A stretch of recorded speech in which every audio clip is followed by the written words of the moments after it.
Good morning. Good afternoon. I don't know. Is it evening anywhere? I hope not. Oh boy. You tell me. I have not a clue. I have not a clue. Hey, Film. Hey, Jason. Hey, Baca. Good morning, Merelda. Afternoon, Merelda. Evening. Sure. I don't know. I know. I was looking this morning. It's so funny because I don't know what is going on in regards to these cases and what we got going, what's coming up. It's like so hard to schedule sometimes because I have no clue um like how this works. Oh, it's already evening. Oh, it's almost dinner time. Woo, gosh. Yeah. Well, so I got up this morning. I don't know what happened, but whatever. I was up and I looked and I was like, where does case come from? Who, what, when, where, why? And why wasn't it on any of the schedules? I'm so worried about trying to gear up for Bianca Ellis case and get all the information for Sarah Hartsfield so I can kind of update us. And I'm like, well, what is this? Hey, Kelly, good morning. So I was like, okay, well, Florida, they never disappoint. And I don't even know why I thought they were going to disappoint me. I don't know why I thought that they were not going to have a case. I thought that maybe they got maybe just a little bit of a little bit of being tired. Maybe somebody had some act right, something where we were not going to have a case until like Wednesday or Thursday. But oh no, no, no, no, no. We got this deputy out here that's cleaning his gun and accidentally unalives his girlfriend. Are you serious? Now I don't know. I don't know if I could ever understand how he made this mistake. I don't, and apparently they don't agree with it being a mistake either. Hmm. So I don't, from my understanding, this happened after a night that they had came in and they had been drinking, blah blah blah. I guess the problem that I don't understand is after you've been out drinking, having your margaritas, y'all been kicking it, having an all good time. Why are you coming back in the house and you are cleaning your gun? That's what I cannot understand. Why are you doing that? And if you a deputy, I don't know how long he was on the job. He's not on the job anymore. Of course, they didn't fire him or let him go or whatever they do. Jason said he already guilty. Yeah, like I was like, well, what are we doing here? Why are you even cleaning the gun at this point in time? After y'all been drinking, like what was so pertinent that what was so stuck in, what was so dirty up in that gun that you had to be cleaning it right then after y'all that came from kicking it?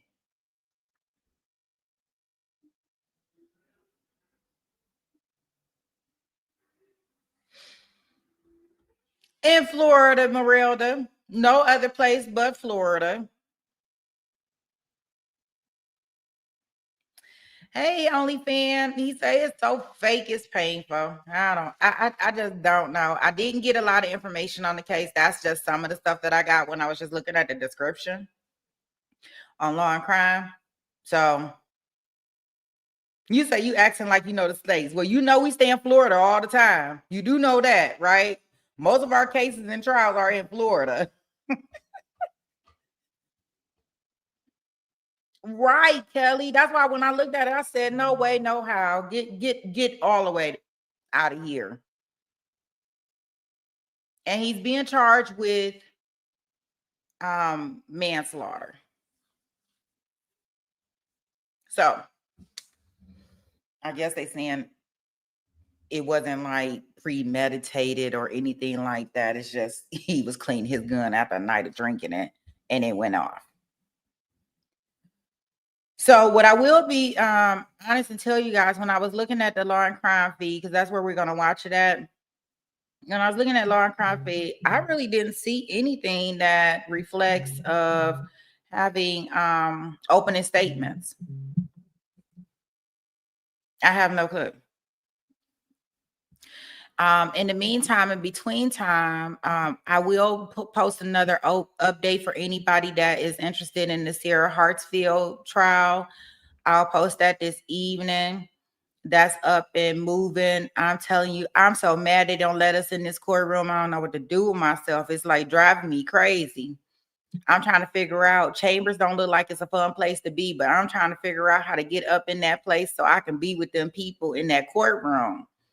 They talk about all the husbands, 3 of the ex-husbands that came into town, all the kids is there, everybody is testifying. And I'm like, if I could be a fly in that courtroom and see her face as these people are marching up and talking about her, I'm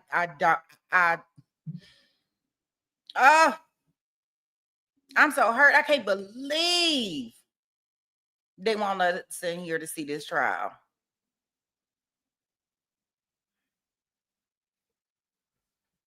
I mean, they got more than 80 witnesses that's supposed to come in. That is a lot of people. They trying to bring in everything from her past, guys. Like, it's like they trying to convict her of her past.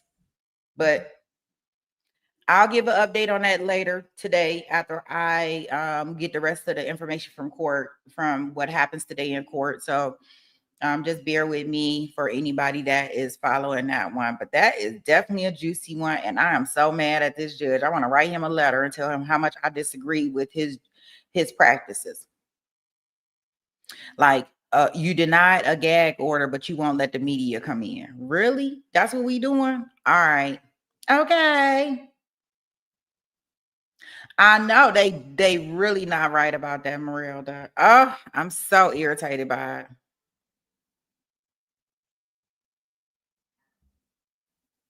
it. You say you see the judge said no, no way, no how. Get on out of here with that mess. Because they tried to help you. What make you think if I let you go, you gonna do what you need to do? I am not taking that chance. You are a danger to everybody, including yourself. Talking about her husband got ate by a fish. He inside the fish. Not ate by the fish. He inside the fish. All right, guys. Well, if y'all are ready to get into the courtroom like I am, let's see those ones in those sweet pea games, and we will get inside the courtroom and see what we have with this deputy that apparently doesn't know how to clean his gun, doesn't know how to properly aim it. I don't know what he's doing. He shouldn't have a gun. I don't know how he get this one off, but or what he thinking. Maybe because manslaughter, they can judge between a certain amount of years. I don't know if that's the same in Florida. You know, our last manslaughter case that we had with Tony, he was facing 2 to 20. So maybe they go to trial because that way the judge can hear all the evidence and weigh how much time they should get if they convicted. Because I mean, it's clear that he's the person that did it.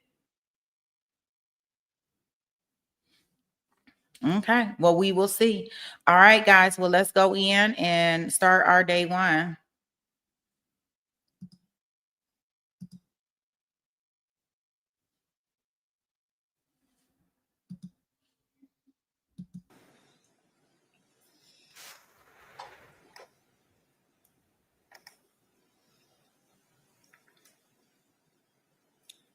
You can take them off display mode because there's photos that haven't been introduced yet.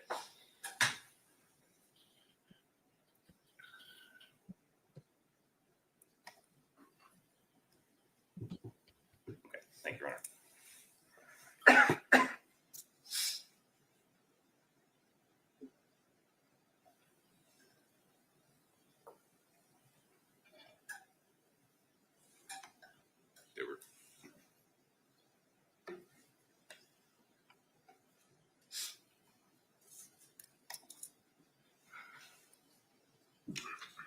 Be okay.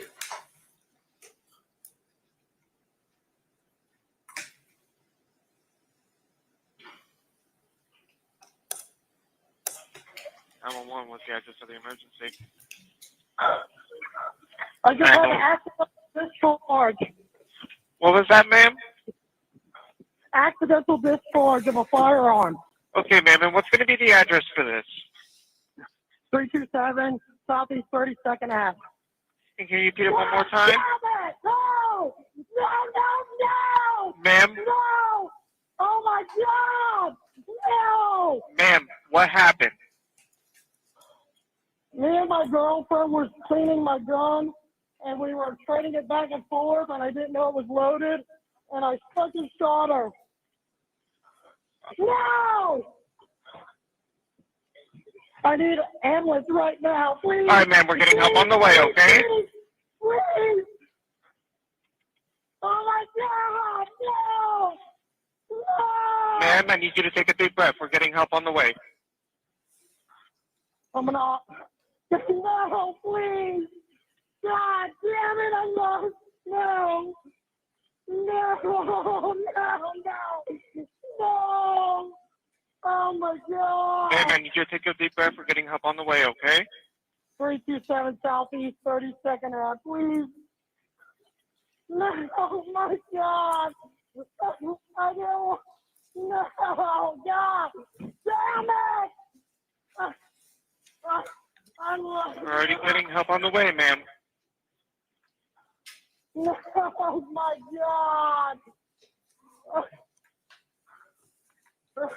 I'm sorry, babe. I love you. No, no, no, no. I need help right now. We're already getting help on the way, ma'am. I love you. God damn it, no. Just bear with me No. 1 second, okay? We're getting help on the way. No. All right. And ma'am, how is she doing now? Is she breathing? Is she awake? No, she needs medic. She's shot in the head. God damn it. Ma'am, is she obviously deceased? I don't want to say that. No, babe, no. I don't think she is. I can still feel a pulse. Hurry up. All right. I'll have the All right, ma'am. And where in the head was she shot? The front, the side, where? forehead. The front, the forehead. No, no, no, no, no, oh my God, no. We're already getting help on the way, okay? Oh. The door's unlocked. God damn it, no. I knew we should have been doing this. I know, no. Oh my God, hurry up, hurry up, hurry up. I need help. We're already getting help on the way, ma'am. And how old is she? She's 25. No, right. my God. Ma'am, I need you to put the gun away and let me know when it's secure. They're away. They're unloaded, they're away. And as of right now, is she awake? No, she's unconscious. Is she I breathing? need help right now. Please, I need help. Ma'am, is she breathing? No. I don't think so. I need help. We're already getting help on the way, ma'am. I need help right now. No, no, no, no, no. God damn it. No, no, no. Tell them to come in. I'm good. I'm good. All right, ma'am. I need help. I need medics right now. Sorry. Liberty, come here. Ma'am, are you a deputy? Liberty. I need help. There's one in her lap and one there. We're good. I need medics right now. No! No! I knew we should have been fucking.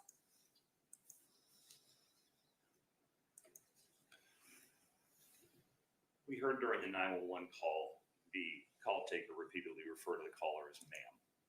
Yes. When you arrived, did you?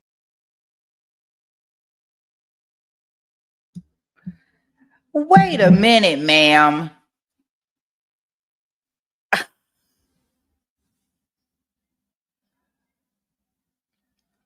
Y'all, I can hardly contain myself. First of all, I want to know why the the operator keep calling him ma'am, and how when he asks him certain questions, he's okay. It's like no, no, no, God damn it. Where was she shot, ma'am? In the forehead. What the hell?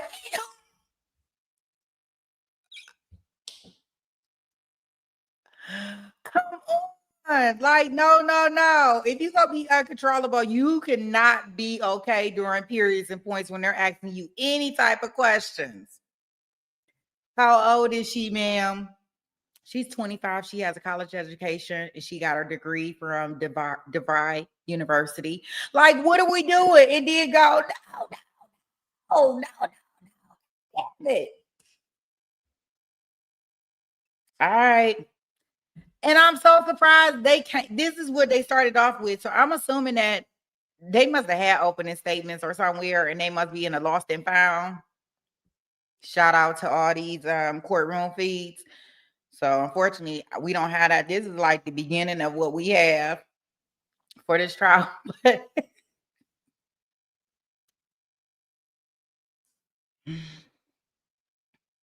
you say? You done answer a whole bunch of calls, and this one is so weird. I don't know what they were doing.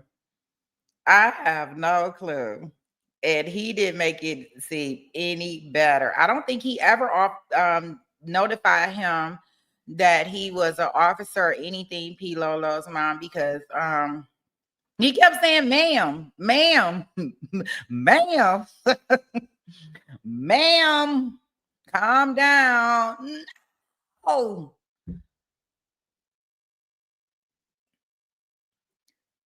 No, no. I will only calm down when you ask me a question. Other than that, I am all over the place in regards to this.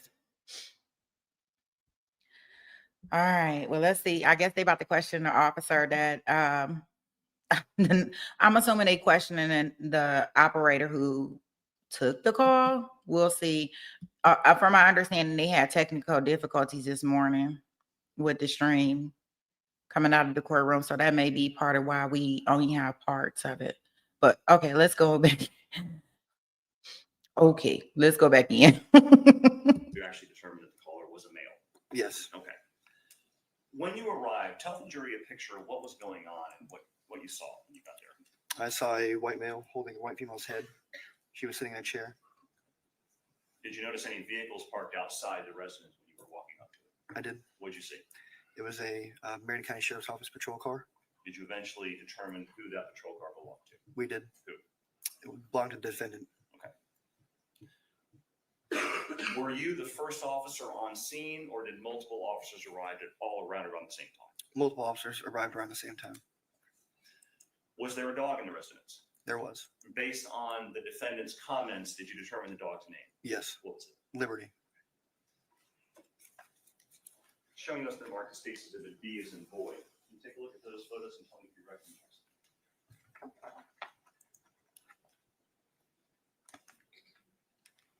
I recognize them. And generally, what do those photos show? Photos of the crime scene. Do they fairly and accurately depict the residence and the inside of the residence? Yes. This time, State would move B into evidence as State's 2, Your Honor. No objection. Without objection, what's the mark for identification? State's Exhibit B will be admitted to evidence as State's Exhibit 2. May I publish? Yes, sir. Showing you photo 1 of State 2. Generally, what does this show? Shows the front of the residence. Okay. And did you also see the Marion County Patrol vehicle in front? I do. We see some yellow tape lined up. I'm assuming that tape was not there when you arrived. It was not. What is that tape? That is crime scene tape. Was anyone outside when you arrived? No. You briefly described it earlier, but what did you and other officers do right when you went inside the house? We went inside, moved the table out of the way, secured the scene. Showing you photo 2 of Stage 2. What does this show? It shows the entrance to the residence. When you walk into that front door, What's to the right? Is a living room, And what's straight ahead? a dining room.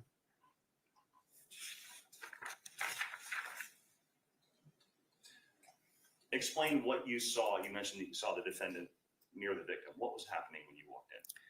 When I walked in, the defendant was holding the victim's head and screaming, "No, no." Okay, and how was the victim positioned? Victim was sitting in a chair with her back facing the wall. Was there a table near her? There was.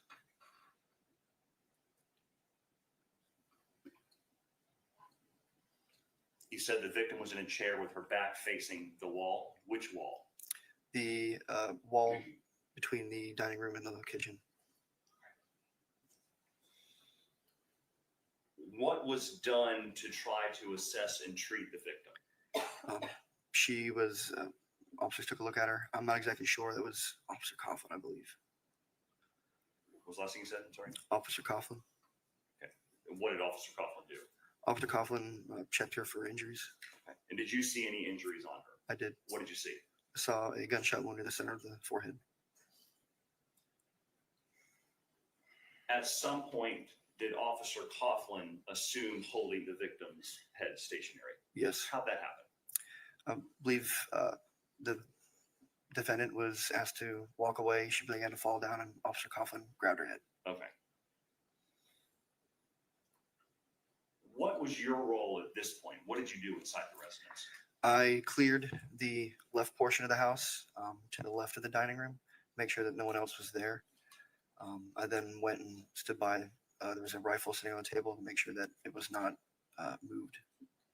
What do you mean by cleared the left side of the house? What does that mean? It means I went and searched to make sure there were no other persons in the residence.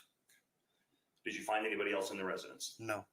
And once you were done clearing and making sure nobody else was there, is that when you went back to where the dining room table was? Yes. Did you notice anything on the table itself? Yes. What'd you see? I saw a rifle, some firearms, accessories, and then a bunch of miscellaneous items. As a law enforcement officer, are you trained and familiar with firearms and how they work? Yes. Are you familiar with the various parts of the firearms? Yes. Describe the rifle that you saw. The rifle did not have a magazine. It was an AR-15 style, and it had a red dot sight mounted on it. And for those jurors who may have no knowledge of firearms at all, describe, you said there was no magazine in it. Mhm. What's a magazine? Magazine is the part of the weapon that contains the ammunition. It's detachable from the bottom. It sticks out the bottom, and it can be removed. Is that where the projectiles and the bullet, the ammunition is loaded into? Yes, sir. You mentioned that the rifle, AR style rifle, had a red dot sight on it. Describe what that is.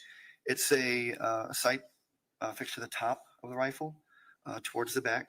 I think it's round, and it has a lens with you look behind the lens, and in the center of it, there's a red dot that you use to aim. And is that kind of like a laser? No.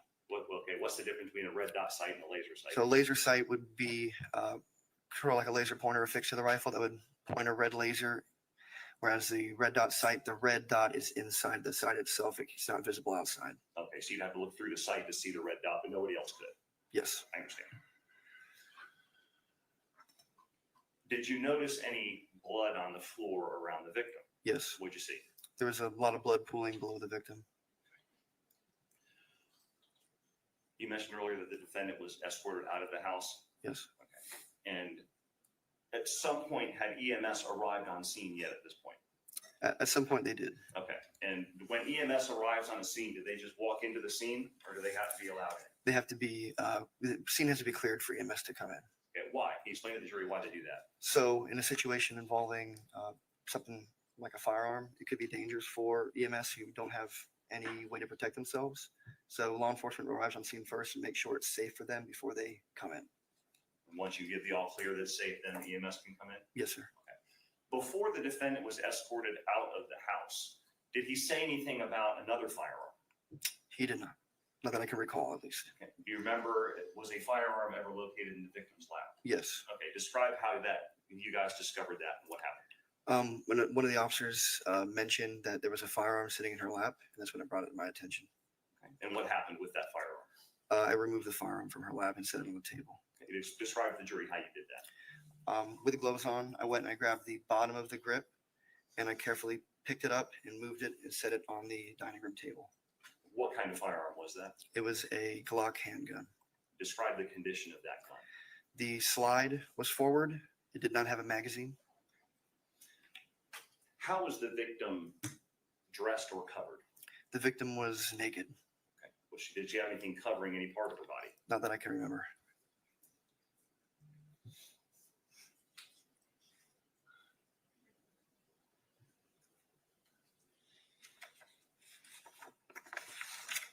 Once the scene was cleared and the medical personnel came inside the house, was anything done with the table to give law enforcement, EMS, better access to the victim? Yes, the table was pushed from where it was in the center of the dining room up to where you see it in the photographs. What did the EMS do to try to treat the victim? If I recall correctly, EMS looked at her and determined that she was deceased. And what did you do while EMS was doing that process? I stood by to make sure that no one manipulated the rifle that was on the table. Once EMS confirmed she was deceased, what was done with the victim's body? She was lowered to the ground and covered with, I believe, a blanket. Showing you photograph 3 from States 2. What does this show? That shows the crime scene. You said earlier that the chairs and the table had been moved to give better access to the victim.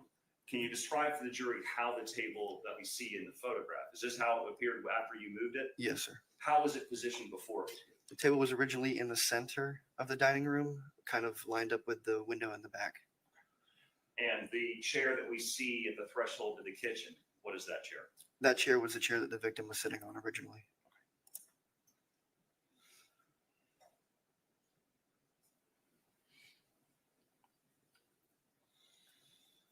Did you have a body camera on at the time? Yes. What is a body camera?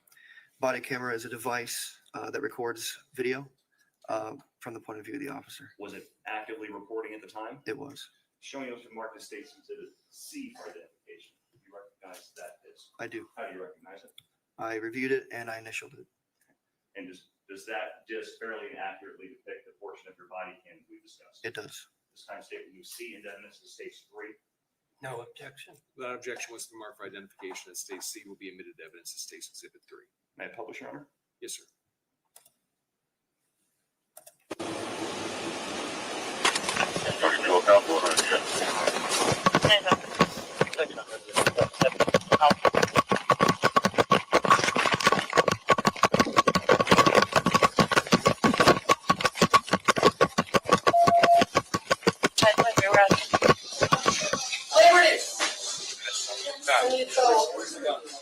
There's one in her lap and one in her. I need medics right now. No! No! I knew we should have been fucking doing this! Please, no! Somebody's over here. She has one. I don't know why we're fucking doing this. She kept trying to fucking teach me. No! I didn't want her to fucking be doing it. God damn it! I'm just gonna watch it. I don't want to move it for evidentiary. No! Larry, coming down. Get away. No. Fuck. Can I put my dog's friendly? Just leave her alone. Make sure she doesn't get out, okay? Fuck. Let's get her. What do you need? Put her in the room. How far is he in this up? Find that first. 6716 1052 on EMS, please.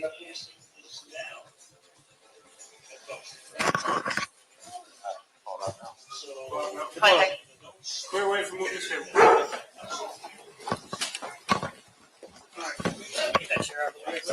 What? No, I don't. Move her hand. There's a single zero on her lap. Someone move her hand. Someone look for the zero. Be careful. All right. Is anybody else in the house?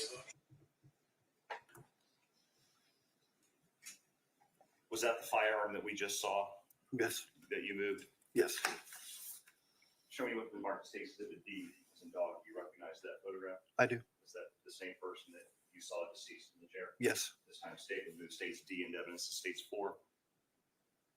No objection. Without objection, what's been marked for identification as State's Exhibit D will be admitted into evidence as State's Exhibit 4. May I publish? Yes, sir.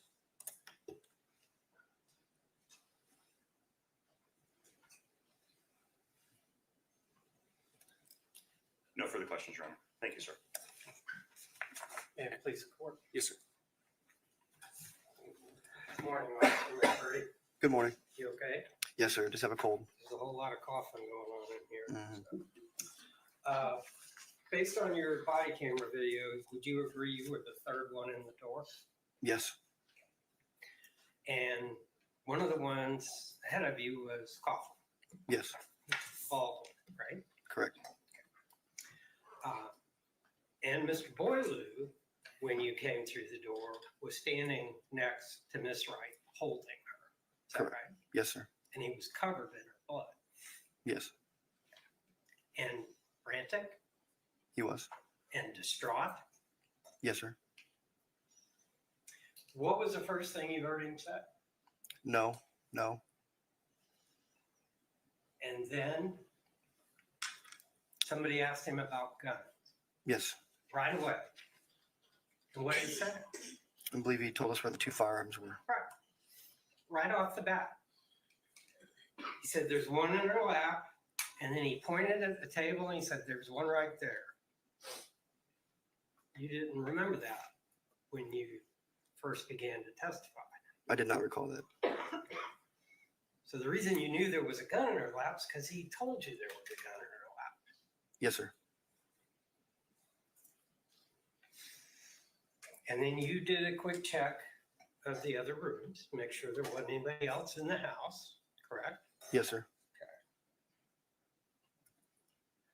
And at about that point, when you got back into that kitchen area, dining room area, somebody told Mr. Boileau to let her go, right? I can't recall that exactly. Well, it's pretty evident. He was waved away from her. Did you see it? Yes, sir. Okay. And then he went to the living room area, right? Yes, And Officer LeBay was with him, right? I can't recall what Officer LeBay Dark did. hair, big, thick, black glasses. Yes, I know who That's Officer. LeBay, right? Yes, but I don't recall what he did. You didn't see him? I was looking at the victim in the video. And within a minute or two, somebody tells Mr. Boileau to get out of the house. Yes? Yes,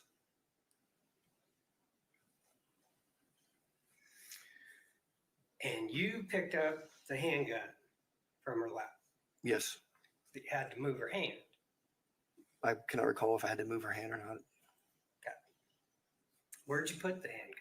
I put it on the dining room table. When you picked it up, how was it positioned in her lap? I believe it was positioned facing her. What does that mean? Can you describe? So I would say the trigger guard was facing her. Closer to her torso, is that what you're saying? Yes, So it was on right side, left side. I can't recall exactly which side it was on. It was in her lap. Okay, well, we watched you pick it up on the video. Mhm. But the trigger was closer to. I cannot recall exactly where the trigger was. And you grabbed it by the grip Yes, and then laid it on the table, yes, sir. which had already been moved at that point, the Yes. table itself. There was no EMS there. That table was 3 feet from where it originally was. Is that right? That's correct. Because somebody shoved it over there. Right? That's correct. Was that Officer LeBay? I believe it was Officer LeBay and I. And somebody shoved the sofa? And somebody shoved the table next to the sofa? I'm not exactly sure if they did or not. And how many different police officers were in that house I don't know. before the first evidence officer arrived? I don't know the exact number of officers. Would 10 sound about right? I don't want to speculate. And you say the handgun that you took from Miss Wright's lap had no magazine and was not otherwise loaded as far as you could tell, I did not know if it was loaded or not. but it had no magazine. Had no magazine in it.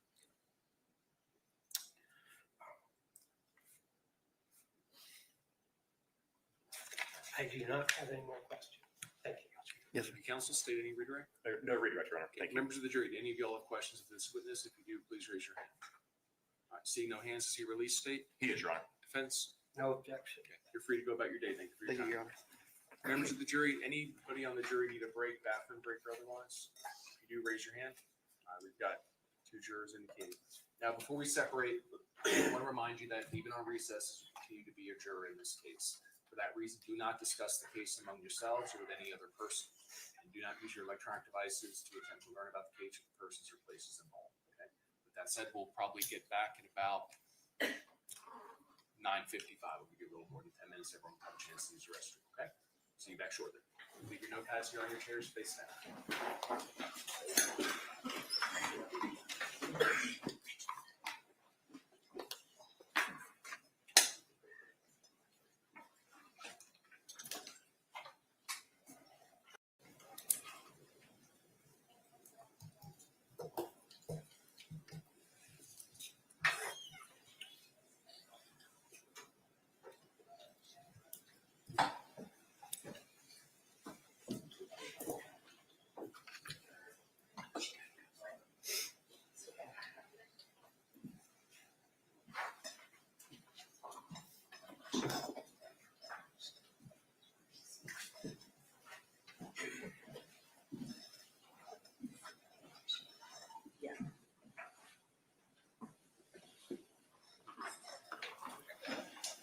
Council, y'all can see it. Ladies and gentlemen, welcome back. Did the cough drops make their way back where we needed them? I have COPD. Oh, okay. Very good. Just wanted to make sure. Okay. All right, state, you can call your next witness. State Call Sergeant Brandon Ciroli. I got a Dodge system display. Yes, sir.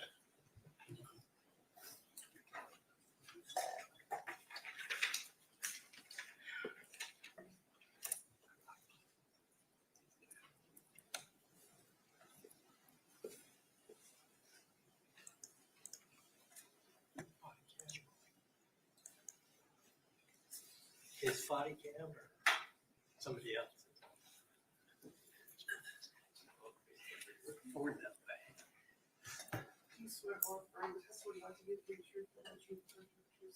I do. You can be seated, sir. All right. Good morning, Sergeant. Good morning. Can you please introduce yourself to the jury? I'm Sergeant Brandon Ciroli with the Ocala Police Department. How long have you worked for the Ocala Police Department? I've been 20 years now. And what do you do for Ocala PD right now? Right now, I'm a sergeant assigned to the patrol division. What does that involve on a day-to-day basis? Checking a lot of reports, just more or less managing, leading 4 officers that are assigned to a quadrant. We just keep them, we're there for their assistance, more or less, just helping them out on a day-to-day basis. What did you do before you became a sergeant? Before I was a sergeant, I was a major crimes detective. Let me direct your attention to September 19th of 2024. Did you respond to 327 Southeast 32nd Avenue in Ocala regarding a shooting? Yes, I did. Is that in Marion County? Yes, it is. When you arrived, tell the jury what was going on. At first, I think I was either first or second sergeant on scene, but several officers had already arrived on scene at that point. I went up into the residence itself and just kind of, as a sergeant, my job is more or less just to kind of scan, see what's going on, try to bring some order to chaos. And that's more or less what I did, was assessing the moment to see what needed to be done, what was being done. So, Did you go inside the residence? I did. I briefly stepped inside the front door just a few feet just to kind of get a lay of the land. What was going on when you stepped inside the residence? Immediately, I saw the victim sitting in a chair. So several officers were tending to her, trying to provide some measure of first aid. And then the gentleman, white male, was off to the right-hand side in the living room area. There was also a dog in there, and so he was in the living room as well. So And that gentleman you saw in the living room area, did you come to learn what his name was? Yes. What was his name? Leslie Boileau. And do you see him here in court today? I do. Could you please point him out and tell me what he's wearing? Yes, a gentleman over here, bluish suit. Light blue or dark blue? Oh, well, yes, there's a dark blue suit. There's a lighter blue one with the glasses. Okay, Your Honor, may the record reflect the witnesses identified the defendant. No objection. Without objection, the record will reflect witnesses identified the defendant. Did you actually make contact with the defendant, like interact with him? I did. Okay, and what did you do when you made contact with him? Seeing the scenario that we had playing out in front of us, I wanted him, kind of give the officers some room to work and not have him right there in the scene. So I escorted him out of the house, out to the front yard where we could be away from the officers to give them more space to work. At that time, just in general, asked him, what happened here, so we kind of get a lay of the land and figure out what we were dealing with. When you escorted him outside, where did you guys go in the front yard? Right to his front yard. There's like a gravel driveway, I believe. There's a few vehicles parked out there where we walked over to. Was he handcuffed? Was he under arrest at that time? No, he was not. Did you have a body-worn camera activated? Yes, I did. Was it recording? It was. And did it capture the events that you just described and your interaction with the defendant? It did. Showing you the marked State's Exhibit E for identification. Do you recognize that item? I do. How do you recognize it? It's I see my signature date on the side over here. What is that?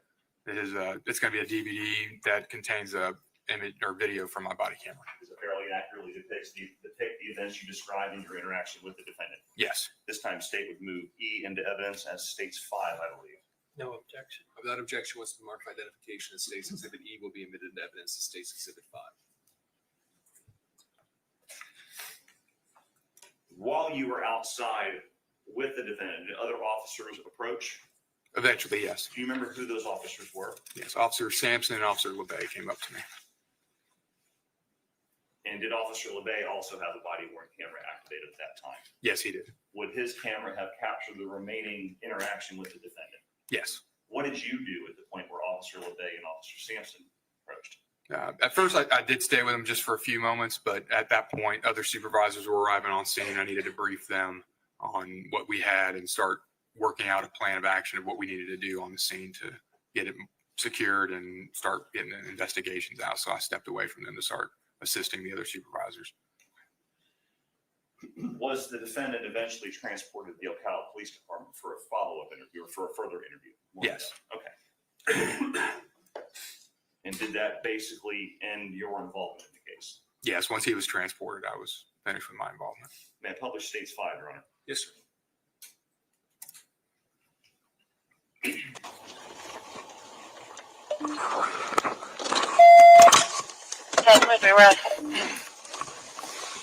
That's 26 times, so. One in her 673. Clear for you, man. I need 26.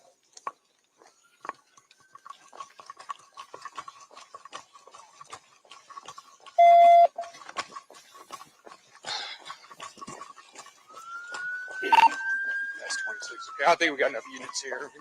Slow anybody else down or cancel. And for in there, you shot to 35, cut the code, 610. Oh, this is.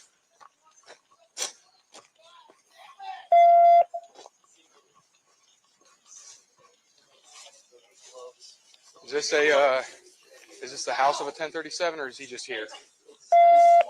Liberty, come down, get away. Yeah. Start setting that up. No. That's a deputy. Okay. 6138. It is clear for EMS. He needs to come out here. 26. Fuck. Sir. Hey, come on out. Come on out here. Let me talk to you. My Yep. dog's friendly. Just leave her alone. Make sure she doesn't get out. Step on out here, man. Fuck. No, for real, 37. What happened, man? We were fucking around with the guns. I was cleaning them. She's like, you need to teach me. You need to teach me. And we were. Who's that to you? My girlfriend. That's your girlfriend? Okay. It's Paulina. God damn it! I told her not. It's pulled up now. All right, hey, relax. I know it's a lot going on right now. Just, No. your dog's going to, I don't want him to freak out. I don't want him to freak out. Liberty, stay. No, I don't. Hey, come on out. Come here, God man. damn it. You know you want to give them room to work. Come on. I know. Come on. They're here. And then once, oh my God.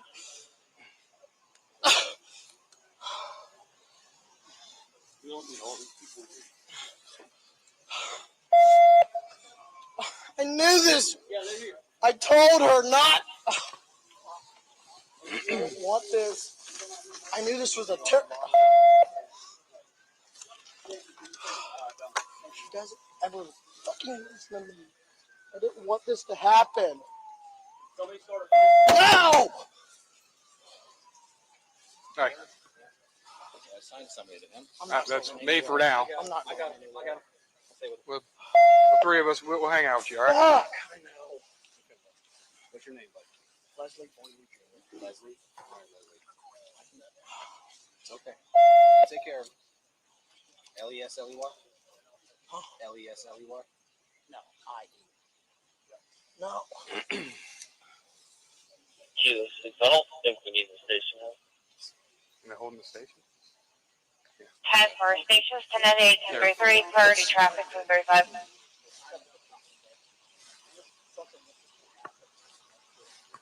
Are you all right if we put your tailgate down? You can take a seat on the tailgate, man.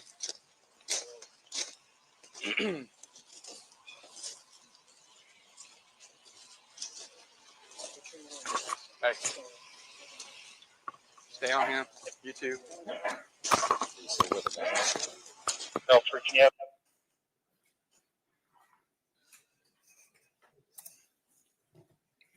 At that point, we see you walk away. Is that when you went and did supervisor duties and left the defendant with Officer LeVay and Sampson? That's correct. Okay. We heard a couple codes that you used at the beginning of your body cam. One that said clear for EMS. What does that mean? Well, just letting them know that EMS, the scene was secure enough. EMS won't come in if it's still a hot scene. There's danger there. They have to wait for us to say it's clear for them. You used the term 10-8. What does that mean? 10-8 means just they can leave. So I believe I would have, not sure when I used it exactly, but yeah, it's typically clearing a scene or clearing a spot. If I want them, they take a 10-8 from here means you can leave from this spot, go over here somewhere. Is that when you were calling or telling dispatch to tell other officers they don't need to come, we have enough here? Yes, Okay. I believe I did at that point. They could take a 10-8, yeah. And what is the term 1037? We saw that when you walked up. Right. So that's it means employee. So when I saw the sheriff's department's car out there, at that point, I don't know if it's sometimes sheriff's office will hear our stuff go out, shots fired calls. They'll come to our scenes too to help out if they're in the area. So I was more or less inquiring is that a 1037 like living here? Is this his house or is this a conversation around that? And you determined obviously that the Yes. sheriff's office employee lived there. Correct. Okay. No further questions, Ryan. Thank you, Sergeant. Yeah, please. Yes, sir. Good morning, Sergeant. Hey, good morning. How are you? I'm doing well. Yourself? You're one of the few around here that's been here long enough for me to remember you. Yeah. All right. So you were clearly not the first officer to arrive. That is accurate. Yes, sir. Do you have any idea how many Ocala Police Department officers were there by the time you got there? No, I didn't stop to take an assessment of the count. All right. But there were enough. There were quite a few. You told the dispatcher, stop the ones that are coming. Yes. At the point you arrived, do you have any idea how many of your officers actually entered that home? No, I don't. And you noticed the patrol vehicle parked in front of the house, and you kind of gave a little under your breath exclamation, like, oh. That Yes, made sir. it a little different. It changes the dynamic just a bit. Yes, sir. Okay. And then you verified that the driver of that vehicle was actually the owner of the home. Yes, I didn't verify that personally, but someone, Right. one of the officers on scene They told me. answered your question. Yes. Do you know how many officers were actually in the house when you kind of stuck your head in to get him out? No, I don't. Like I said, I didn't stop to count But you wanted the him heads there. Is that right? I wanted, Mr. Boileau out of the house. yes, sir. Why is that?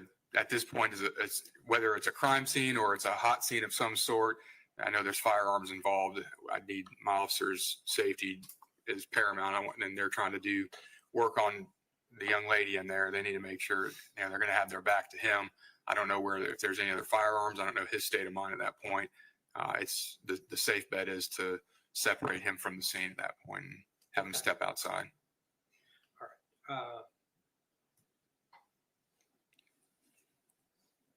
And then you asked him what happened. Yeah.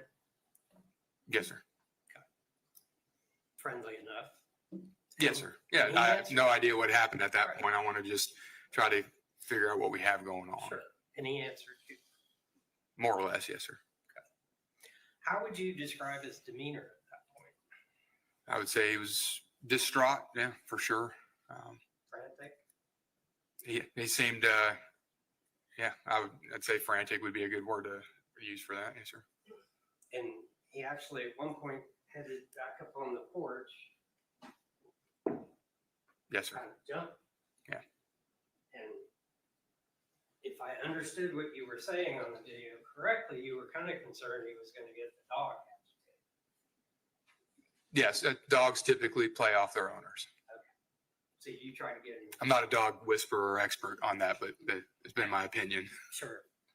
But you wanted to kind of de-escalate what was going on in the front door of the house, so you wanted him to move. Yes, sir. Okay. So you walked over to the back of what turned out to be his truck. Is that right? Yes, sir. Okay. Along with other police officers. Yes, sir. Do you know how many walked with you? That would be 2, Officer Sampson, Officer LeBay. Well, those are the ones you assigned to stay with him. Is Yes, that sir. right? Correct. And you directly did that. You two stay with him. Yes, sir. But there were others there. There were others standing about. I think I saw a canine officer already over there. He ended up wandering off after that. And at one point around the back of that truck, there were 6 or 7 uniformed officers kind of in a semicircle around the vehicle, back of the vehicle. It's potentially a few of them probably walked up. I don't know how many. Okay. I apologize. I didn't make that count. But you didn't consider him to be in custody at that point? I would say he wouldn't be in custody as far as relevance. Overruled. You can approach. Yes. Put the noise on. You'd be able to hear.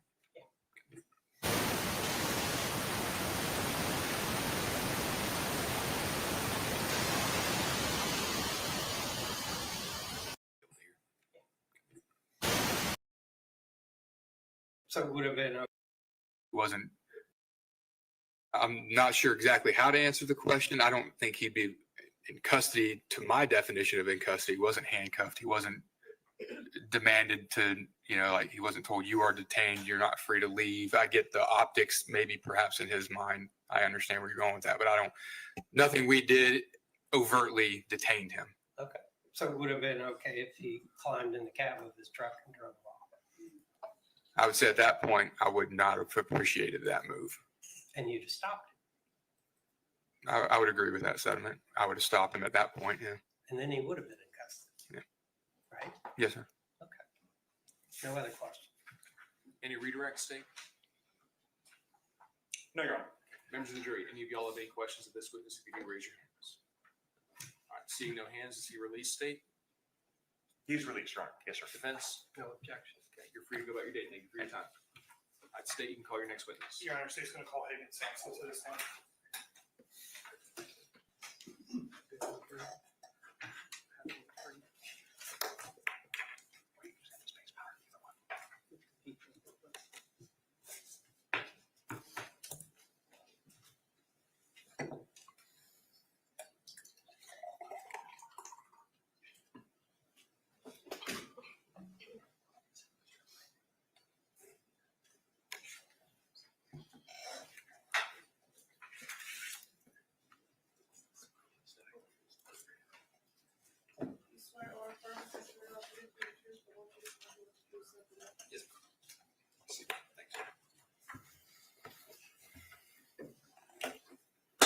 Good morning. If you don't mind, can you introduce yourself to us and spell your name for record purposes? How you doing? I'm Officer Hagan Sampson.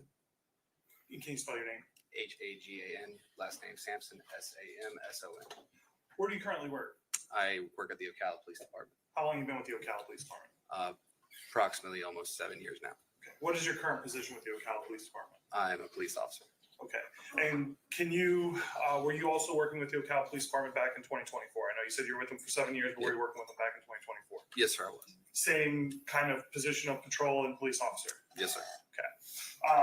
I want to draw your attention specifically to September 19th of 2024. Did you respond to a shooting that occurred at 327 Southeast 32nd Avenue? I did, sir. Okay. What city was that in? Ocala, Florida. Okay. What county? Marion County. Now, when you arrived to the scene, were you the only one in your patrol vehicle or were you riding with somebody? I was riding with my partner, Officer Kyler LeBay. Okay. Now, when you guys got to that or responded to that scene, were you the first officer, one of the first officers? Kind of walk us through what that looks like when you guys are arriving there. We had arrived there prior. I mean, after other officers had already entered the house, they were already tending to the victim, and then we got there just to try to help out as much as we possibly could. Okay. Now, when you get to the scene, do you end up going inside the residence? Yes, sir, we did. Can you just briefly describe to us when you go inside the residence, what it is that you observed or what you saw? So when we entered the residence, we just straight ahead from the front door of the residence, you see the victim sitting in a chair, bleeding. There's a table just directly in front of her, just with guns and cleaning equipment on it. Okay. And was there anybody with the victim when you arrived in the house? There was. Who was it? Mr. Boileau. Okay. And do you see Mr. Boileau in the courtroom today? I did. Can you please point him out and identify him by an article of clothing? He's wearing a blue suit with a blue striped tie, sitting in the defense's. Let the record reflect that the witness has identified the defendant. No objection. Without objection, the record will reflect witness identified the defendant. Now, where was you said you saw Mr. Boileau in the house with the victim. Where was he at in reference to the victim? Where was he standing? What was he doing? He was in the main room. It's a house, the kitchen, dining room area is right next to where the living room is. As soon as you walk through the front door, he was standing next to the victim. He was with the other officers, just walking around the scene. Okay. And I know you kind of touched on it, but were you the only officer? And I know you said you were kind of with Officer LeBay. Were you and Officer LeBay the only officers in the house at this time? No, sir. Okay. Did you and Officer LeBay stay in the house the entire time? No, sir. Where did you guys end up going? Once we found out we could not help more with inside the residence, we then were positioned more with standing with Mr. Boileau outside of the residence away from the scene. Now, when you went outside of the residence with Mr. Boileau, where did you guys end up kind of stationing or essentially kind of hanging out with him at? We were predominantly by where his marked patrol vehicle and his truck were, just in the driveway of the residence. Okay. And did you end up staying with him the entire time while he was on scene? Yes, sir. Okay. At that point. And was he eventually transported to a area where he was later interviewed? Yes, sir. Now, who ended up transporting him to that Marion County office? Me and Officer LeBay. Okay. Now, did you and Officer LeBay take any part in the actual questioning or talking to him at the station? No, sir. Okay. Now, during this time, did you and Officer LeBay have body-worn cameras? Yes, sir. Were they recording and were they working and functional at that time? Yes, sir. Have you had an opportunity to review not only your body-worn camera, but Officer LeBay's body-worn camera? Yes, sir. Is it fair to say that Officer LeBay's body-worn camera kind of captures the events a little bit better than yours? Very. Okay. But you were there the entire time that Officer LeBay's body-worn camera was recording? Yes, sir. By the time we were positioned outside the residence, we were pretty much in tandem in the same exact area, seeing the same exact stuff. And reviewing Officer LeBay's body-worn camera, did it accurately depict everything that you observed and what you saw that night with the defendant? Yes, sir. Your Honor, I'm showing defense what's been previously marked as states as for identification, if I may approach. Yes, sir. Can you just take a look at this and let us know if you recognize that? Yes, sir. I do recognize What it. is that? That is Officer LeBay's body-worn camera that I have reviewed and signed. Okay. And again, I'm going to ask that same question. Reviewing that body-worn camera, is it a fair and accurate depiction of the events that occurred that evening when you were standing with Officer LeBay? Yes, sir. Your Honor, at this point in time, state removing the evidence what's been previously marked as states for identification is, I believe, state 6. No objection. Without objection, what's marked for identification as states F will be admitted evidence as states exhibit 6. And Your Honor, if I may publish and have access. Yes, sir.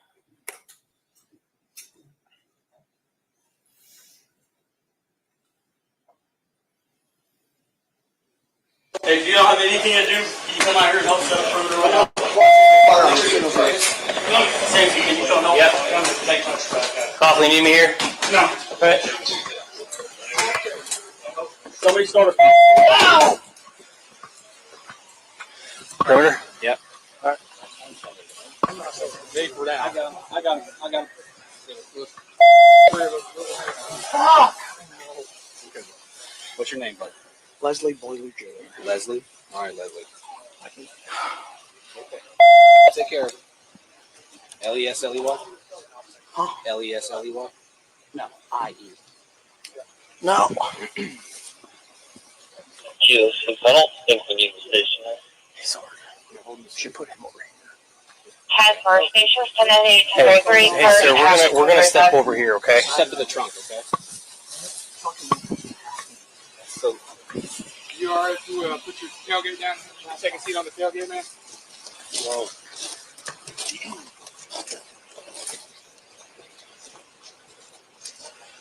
What's your middle initial, sir? Dale. Dale? Dale, what's your last name? L-E-S-L-E-Y. Boileau? Boileau. B-O-I-L-E-A-U. No, you have the on-call I-L-E-A-U. And what's your date of birth? 9792. 1070. Where'd you put the gun at? It's all in there. What kind of gun was it? It's the AR on the counter, and she has the pistol in her lap. Okay, which is the gun that went off? The AR. Fuck. I told her. God damn it. What did you see happen? I was cleaning the guns. We were pointing them at each other.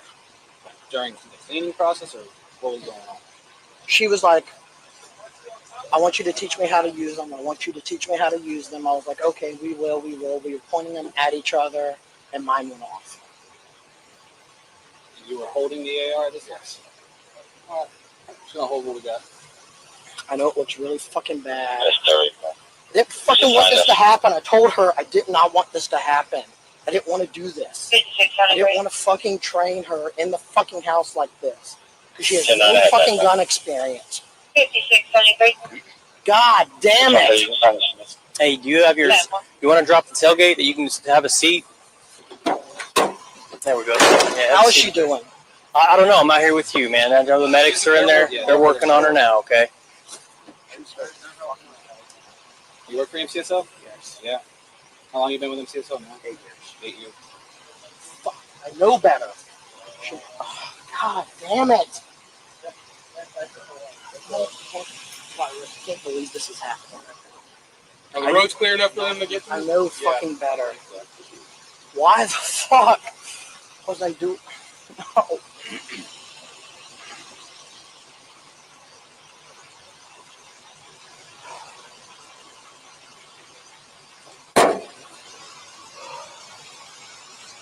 I take it you're A company with MCSO? Yes. Yeah. They pronounced it. No. No, we were having a good fucking night. Why did I let this happen? I should not have let this happen. Fuck! Why did I let this happen?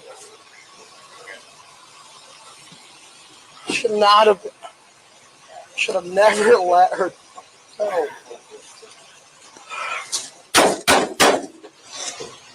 Should not have let her. Should not have been.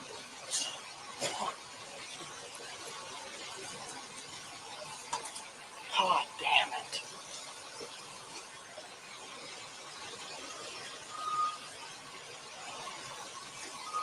No! Oh,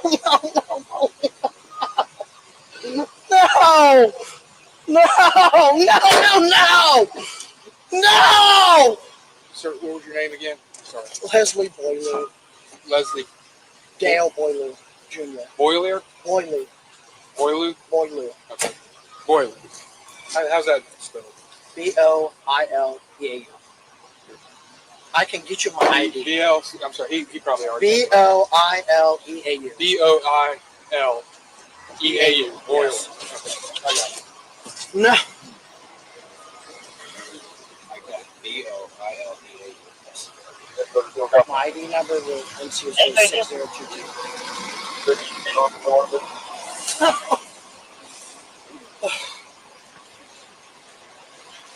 Turn on your radio, Carl. No! No! Your radio cut out. 10 on your request. No! Pleasure.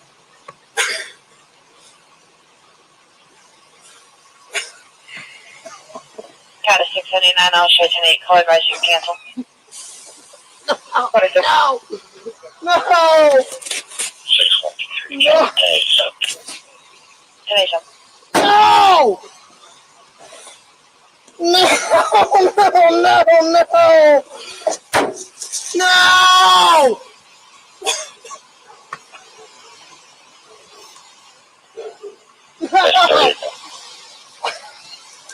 That's 30. You have the USR on this one. No! No! This is not happening! Paulina, no! No! I should not have let this happen! Why? Why? No! No! Paulina, no! No!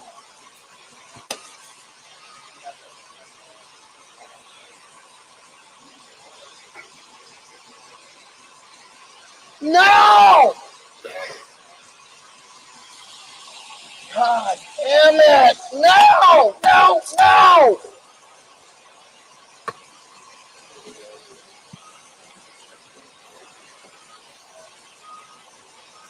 No!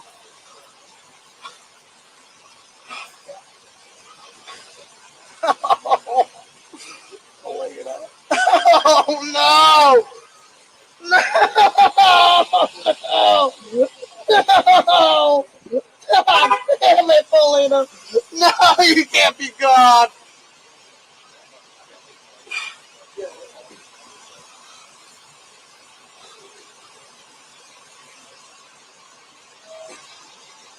I was so... No! No! Paulina, no!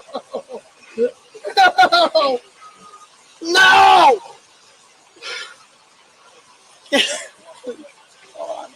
No!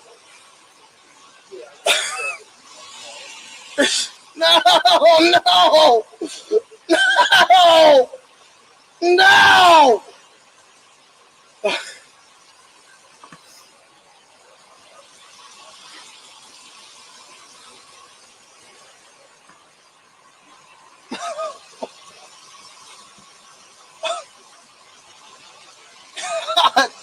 No! No, no, no! No! No! No!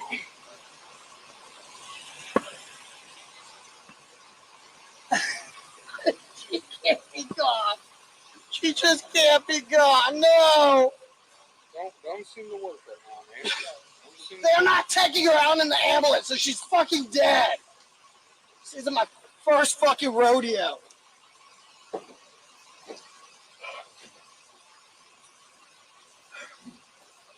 No, no, I don't want her gone. No.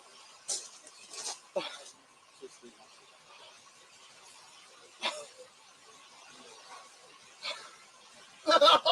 No. I was so cautious. Fucking unloaded her gun.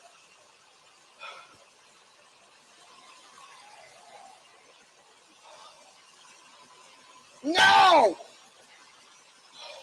Can't believe. Fucking let this happen. I know better. I fucking know better. Should not have been fucking doing this. No, no, no!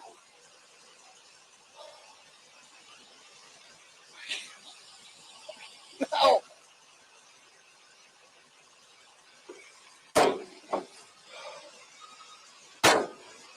No!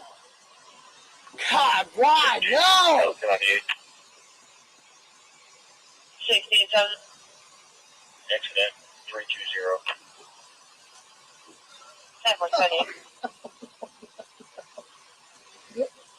Oh no, no! This is not fucking happening! We had such a fucking good night! No! No! God, why?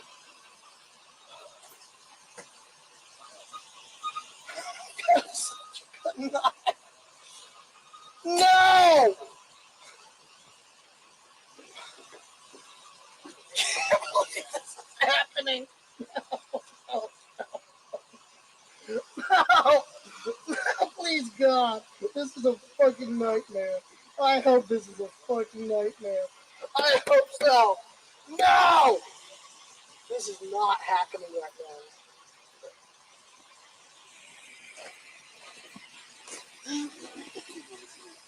That's 30 tonight. Yeah.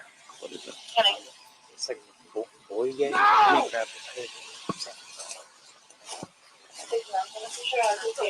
Leslie is on this side, and then it's correct spelling of the last name right here. So it's Leslie.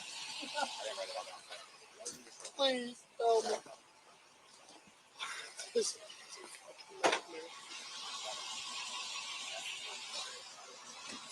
a fucking nightmare.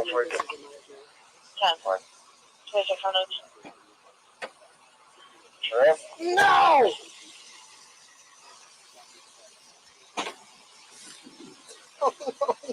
Oh, no. No!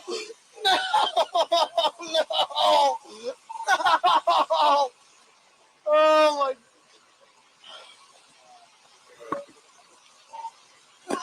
Oh no! No! God damn it!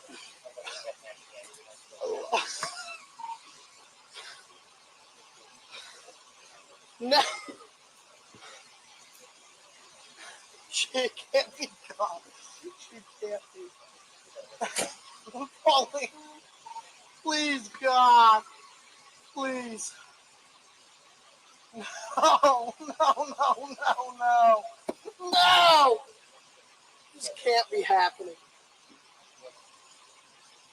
This can't be happening.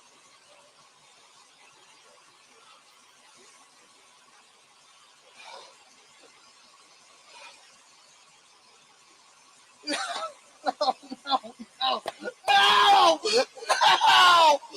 Oh my God! No! Oh.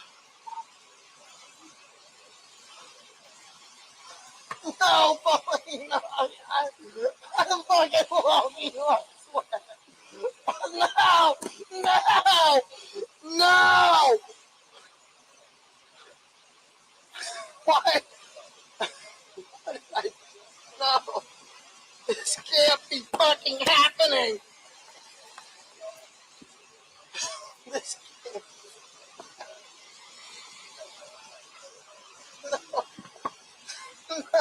No. This can't be fucking happening.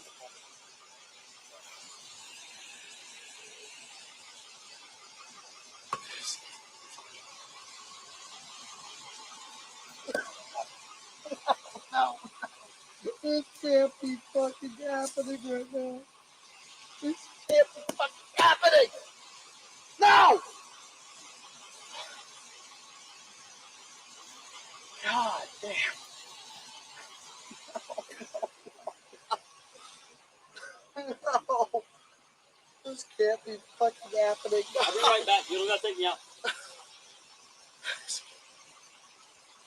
Not to believe. No, she's fucking good. No. This can't be fucking happening. Yeah, thank you. This can't be fucking happening.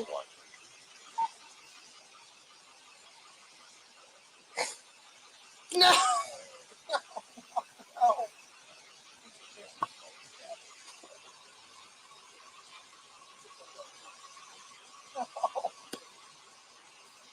Fuck!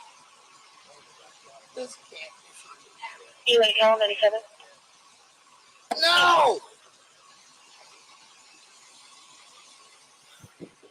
God.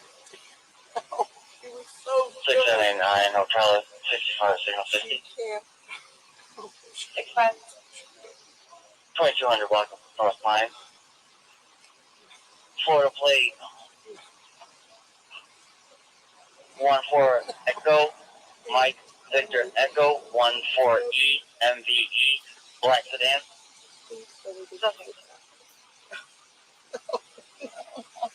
No! Paulina! Paulina! No! No! No!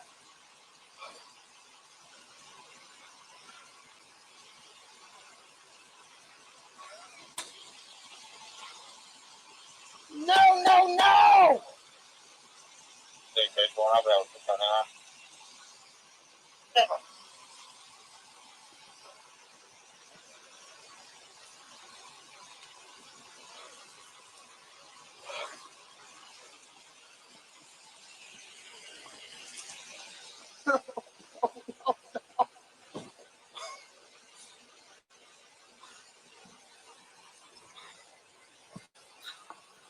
Who said you rocks? Yeah, there, but come on.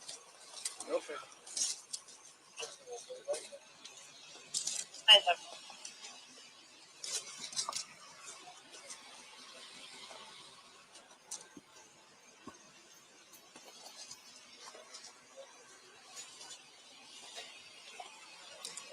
Got a 68.26, that's 20, 10 4 check. 4 check. 20. Can't be happening. Can't be fucking happening right now. She was so fucking good. No. First. No. God damn it! No! No! Signal 4 vehicle versus bicyclist, top of 16th Street, 27th Ave. Top of 16th Street, 27th Avenue. Still getting further. Just probably advised. No. It's the one. I fucking love her. No! No! It's the one. 10 4. Yes, on to No! Yes, on to Signal 4. Right to the vehicle hit a bicyclist. The bicyclist is on the ground. There's obvious injuries. Still getting further. Right? Not to let this. Count it. S31 E26. 10 4. No.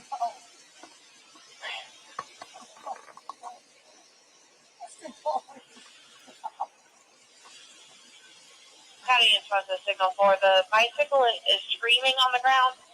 Unknown extensive injuries. EMS is also 51. Template. No! What am I gonna do?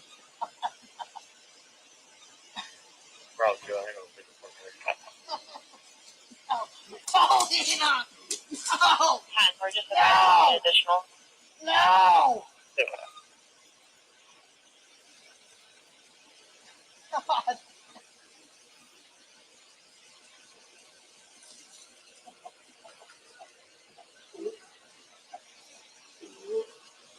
No!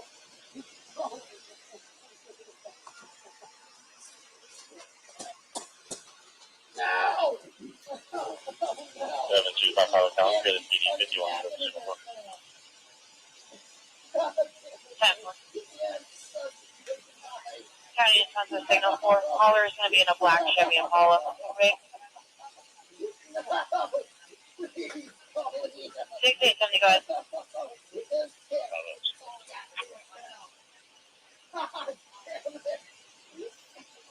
65.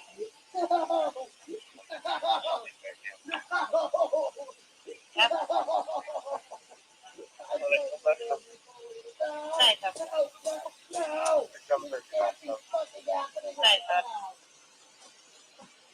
She can't be fucking gone! No!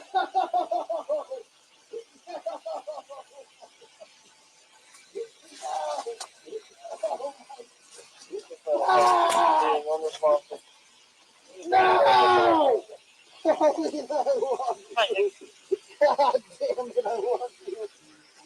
I can't fucking, no!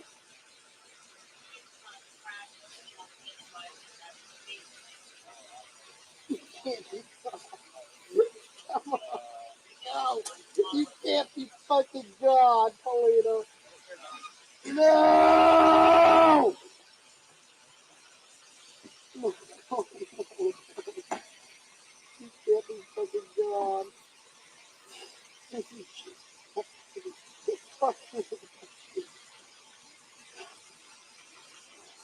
Oh my God. No!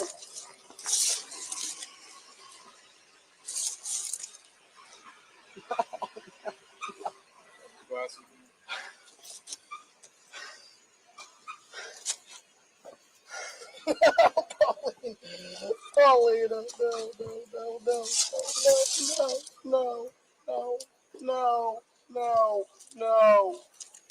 You put your glasses up on. Yeah. I didn't want to get that. Just so it break. I don't fucking. I don't know. I don't. No! I know better! We should not have been doing that! God damn it! God damn it! No! Why could it have been me, not her? I wish it was me! No! No! God damn it! This is not fucking fair! Why wasn't it me?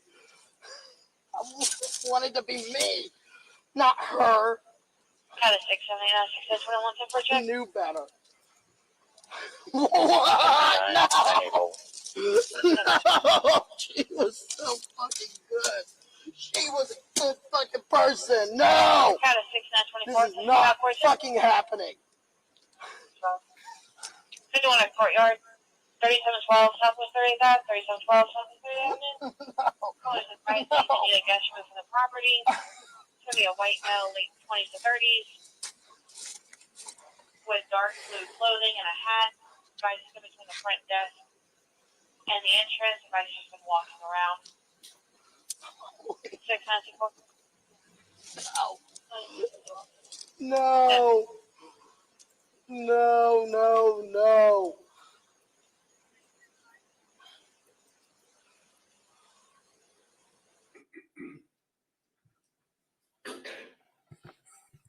Now, Officer Sampson, I know the body work camera kind of stops there, but was body work camera still recording the rest of the interaction all the way up to the point where you took him to the Marion County Sheriff's Office? Yes, sir. Okay. And the interaction that you had with the defendant, was it more or less the same with what we?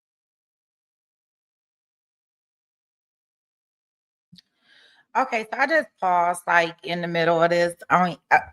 Since they finished with all his crying and screaming. I don't know how long we were listening to this man talking about some no, she was a good person, blah, blah, blah. You know, I think that they should take into account these things. Like, this is really offensive. Like, this is worse than even the Karina situation, as far as I'm concerned. Like, at least Karina was crying because of the kids. You know, she was real dramatic about some things. But this right here, like, you talk about over the top. Like, this is absolutely ridiculous.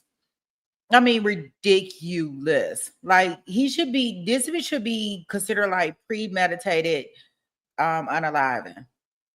After they heard this call and how he tried to fake it and all of this stuff, this should just be premeditated. I mean, it is really offensive. Like, and for him to be an officer, talk about, I know, you know, this is not my first rodeo, and what the. Well, if you knew all of these things, what'd you call us for, fool? You should have just been calling the detective's office out here. I'm really irritated with this. And for him to be a man out here doing this like this.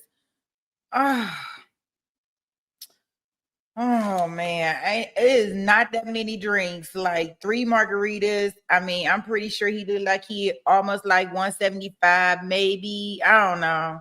Like, it's just no way. We were having a good night. She was such a good person. No, no, no. You don't have to convince us. Right? You ain't that's why the officers is not saying nothing, because you don't have to convince us. You sitting up there trying to convince yourself of this crap. I'm like so irritated with him. I'm so good. I hope they done with this part of it, because this is ridiculous. Just my personal thing. But yeah, whoa. I mean, you talk about going overboard. Dang. You just kind of observed on this body work camera? Yes. Okay. I also know you did mention earlier that you and Officer LeBay took him to the to the Ocala Police Department. Besides that, did you have any other involvement in this case? No, sir. Your Honor, I have no further questions at this time. Any cross-examination? Yes, sir. May I please report?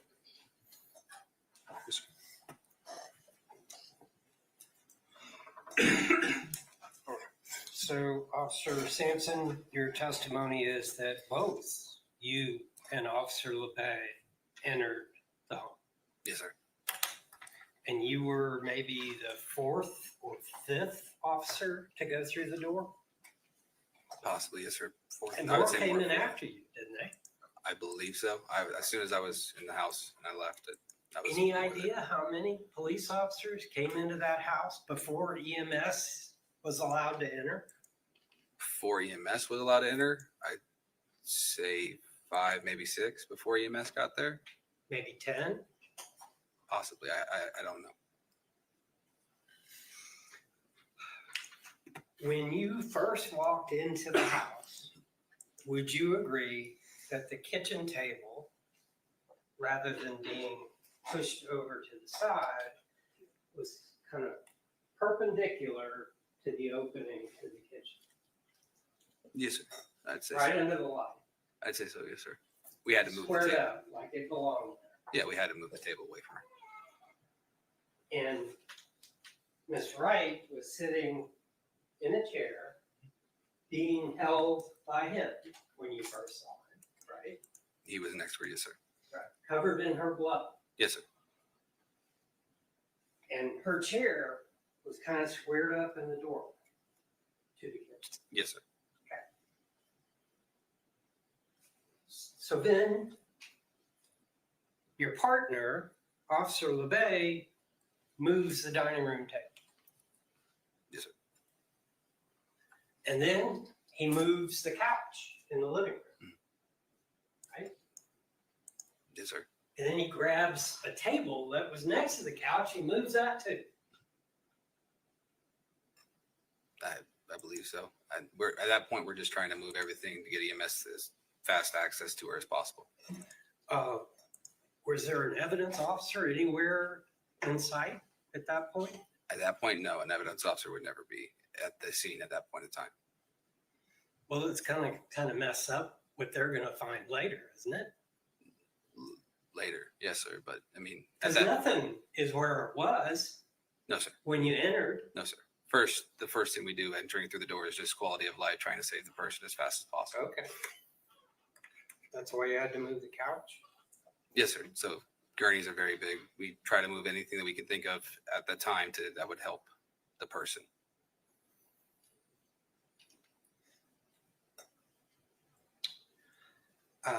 Did you move or otherwise touch the long gun that was on the dining room table? The long gun, no. I moved the table that it was resting on. Did you see another officer move the long gun that was on the table? I cannot advise. Did you watch all of Officer LeBay's body camera video? I watched the portion of that was provided on the disc. Okay. Didn't his camera catch Officer Coughlin picking the rifle up off the table? I cannot advise, sir. You don't remember that? No, sir.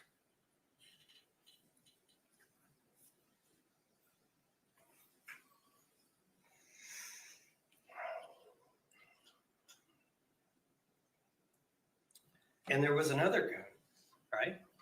Miss Wright was holding a gun. Yes, sir. Where was it? In her hand. In her Well, I hand? say lap. Her hand was resting over top of it. Okay. And an officer moved that as well. Yes, sir. You remember who? I can't advise her. McCurdy? I assisted with moving her hand away from it, and then And then McCurdy grabbed it. possibly, yes, sir. You don't remember? I don't remember, sir. And then you got directed by the sergeant to get Mr. Boileau away from the front of the house, right? Yes, sir. Out of the house first, Yes, sir. and then he's in the front of the house. That wasn't far enough. So then you go to the back of his vehicle. Yes, sir. And you and LeBay stood there with him.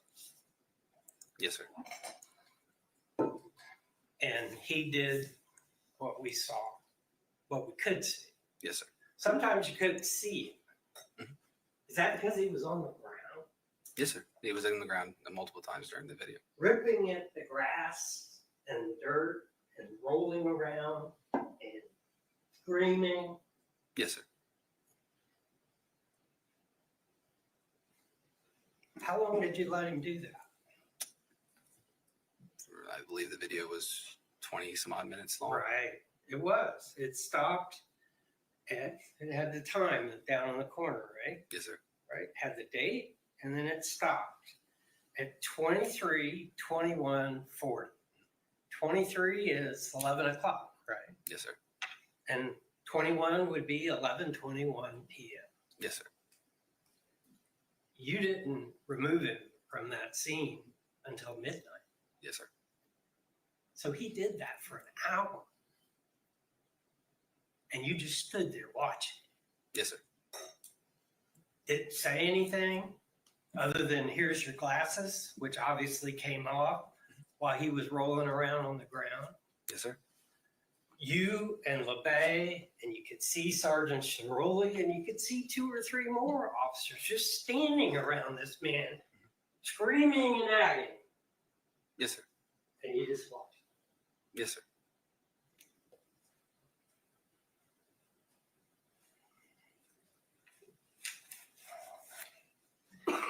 So you and LeBay took him to the police station. Yes, sir. Did you stay at the police station for a while? Yes, sir. I believe so.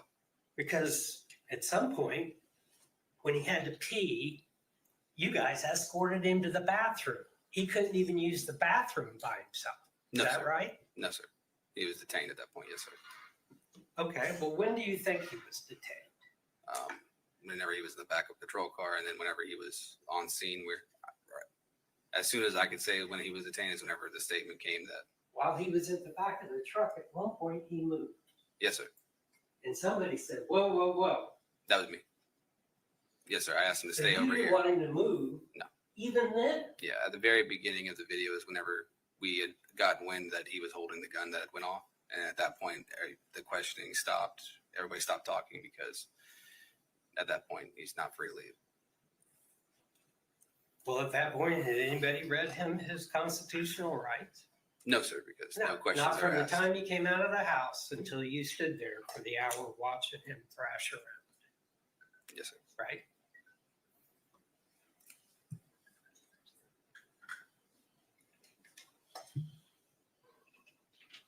I don't have any other questions, Judge. State any redirect examination? Just briefly. There were some questions about Miranda warnings and all of that. Was there a reason why you did not initially read Mr. Boileau Miranda warnings or give him Miranda warnings when you first got him out of the house? Yes, sir. We were still trying to figure out what was going on at that whole scene. At what point did you make the determination that if you were to ask any more questions, Miranda warnings would have needed to be given to Mr. Boileau? Whenever he told me that he was holding the gun that went off when the gun was fired. And at that point, when he made the statement that he was holding the gun that went off that was fired, did you ask him any more additional questions at that point in time? Not a single one. And is that why you also did not read a Miranda warning? Yes, sir. Now, and I think we might have asked it during my direct earlier, but I just want to confirm. Were you the individual that asked him all the questions down at the police station? No, sir. So would that have been whoever questioned him would have given him the Miranda warnings at that time? Yes, sir. No further questions, Judge. Any recross examination? Nothing else. Okay. Members of the jury, any of y'all have any questions of this witness? Please raise your hands. Seeing no hands, state is he released? Yes, Your Honor. Defense? No objection. No objection. All right, sir, you're free to go about your day. Thank you for your time. Thank you, sir. Before we call another witness, Mr. Any members of the jury, does anybody need a break? If so, raise your hands. Okay, you've got a hand. All right, let's go ahead and we'll take about 11 minutes or so. We'll be back at 11:05. Leave your notepads here. Face down. Remember, do not discuss the case with one another and do not use your electronic devices to communicate about the case or the court would reconsider its ruling on the defendant's motion to suppress. Yes, sir, I did. Okay. I frankly didn't expect the court to reconsider. Well, no, but I will say this. I mean, that I did not hear any additional facts today that had they been brought to light at the hearing on the motion to suppress that would have changed my ruling. I believe what Officer Sampson said was effectively implied in my ruling that at the moment they learned that he was holding the rifle when it went off, I believe at that point in time, Mirandizing him before any further questioning would have been appropriate. Additionally, I heard on the body camera, which I did not take note of during the initial hearing, that when Sergeant Diesso walked up and spoke to Sergeant Ceroli and said they were going to have somebody on him, Mr. Boileau indicated that he wasn't going anywhere, which to me indicated that to the extent that he remained fixed in the driveway, it was not because he was compelled by the officer's authority to remain there, rather that he felt compelled to stay there to see the outcome of the medical aid. I believe my order was 16 pages. I believe I addressed everything that needed to be addressed in that order. So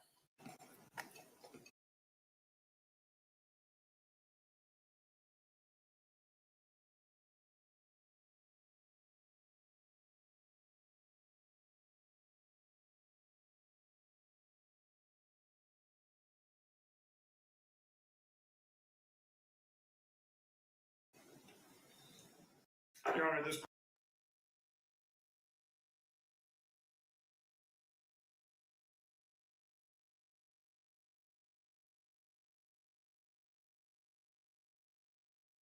at the moment they learned that he was holding the rifle when it went off, I believe at that point in time, Mirandizing him before any further questioning would have been appropriate. Additionally, I heard on the body camera, which I did not take note of during the initial hearing, that when Sergeant Diesso walked up and spoke to Sergeant Ceroli and said they were going to have somebody on him, Mr. Boileau indicated that he wasn't going anywhere, which to me indicated that to the extent that he remained fixed in the driveway, it was not because he was compelled by the officer's authority to remain there, rather that he felt compelled to stay there to see the outcome of the medical aid. I believe my order was 16 pages. I believe I addressed everything that needed to be addressed in that order. So I would not change my ruling based upon what I've heard here today. Yes. Okay. I told the jury until 5 after. 2-minute warning.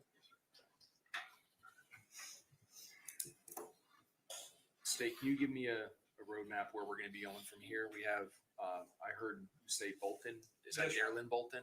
Yes, Your Honor. Our intention or plan, I believe, would be to have Ms. Bolton testify. I believe just based off of potentially the amount of evidence coming through her and all, she'll kind of be our last witness before lunch, take lunch, and then after lunch is going to be Mr. McDaniel, Ms. Patterson, Detective Kern, and then Ms. Killinger from FDLE and Dr. Lange.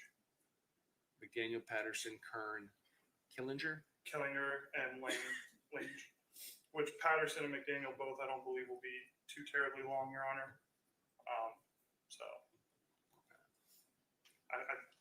Mr. Buxman can correct me if I'm wrong, but I think based off our conversations, I think we're pretty much kind of right on schedule what we were originally thinking. So Okay. How long do you anticipate Ms. Bolton taking? probably at least 30 to 45 minutes, I would imagine, just to go through everything. And then I'm sure Mr. Dowdy may or may not have some sort of problem. I expect. Are you using this Pharaoh project? There was some sort of equipment used to do some sort of reconstruction or something in the home. when I broached the subject during the depositions, no one was in a position to be able to answer the questions because the witness that did it wasn't there. So, Is that 3D crime scene reconstruction right. technology? Yes. And I have some discovery, which is partially viewable, but I can't get the thing to play the way it was intended. But they're telling me they're not using it. So. Correct. Okay. I don't think that there's anything that the scanner provided that the photos that we are going to introduce can't adequately cover or provide. Okay. All right. Very good. Yeah. Because we got the jury lunches arriving about 11:45. I just want to be mindful of that. Hopefully not have too much of a break before we take lunch. Correct. We're calling Mr. McDaniel to come early just in case we're running ahead. We can put him on because he's going to be short. Okay. Very good. Are you ready to bring the jury back in? Ready, Your Honor. Defense ready? Yes, sir. Okay. Let's bring it back in.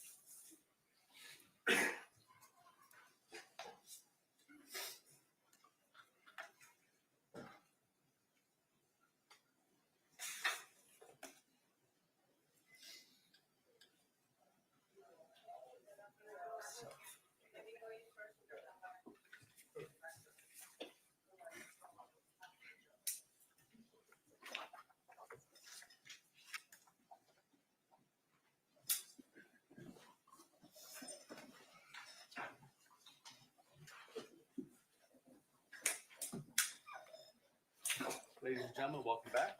State, you can call your next witness. State's going to call Darylyn Bolton to the stand. Bolden. Yes. Bolton.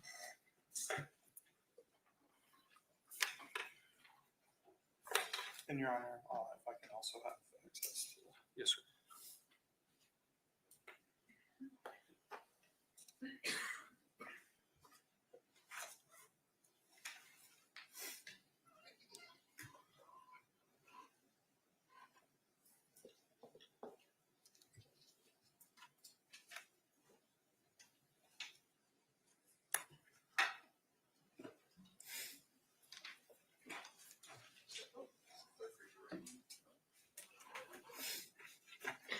Oh, ma'am, if you could face the clerk, raise your right hand to be sworn. I do. You can be seated. Good morning. If you don't mind, can you introduce yourself to us and spell your name for the record? Good morning. My name is Darylyn Bolton. You can spell it Daralyn. And where do you currently work? The Ocala Police Department. What's your job title or duties there with the Ocala Police Department? I'm a crime scene technician. Can you kind of briefly explain to us what does that mean to be a crime scene technician? Like, what are your day-to-day duties and jobs as a crime scene technician? I will go to a scene and process it, sometimes taking photographs, collecting evidence, processing evidence on scene, such as DNA swabs and things like that.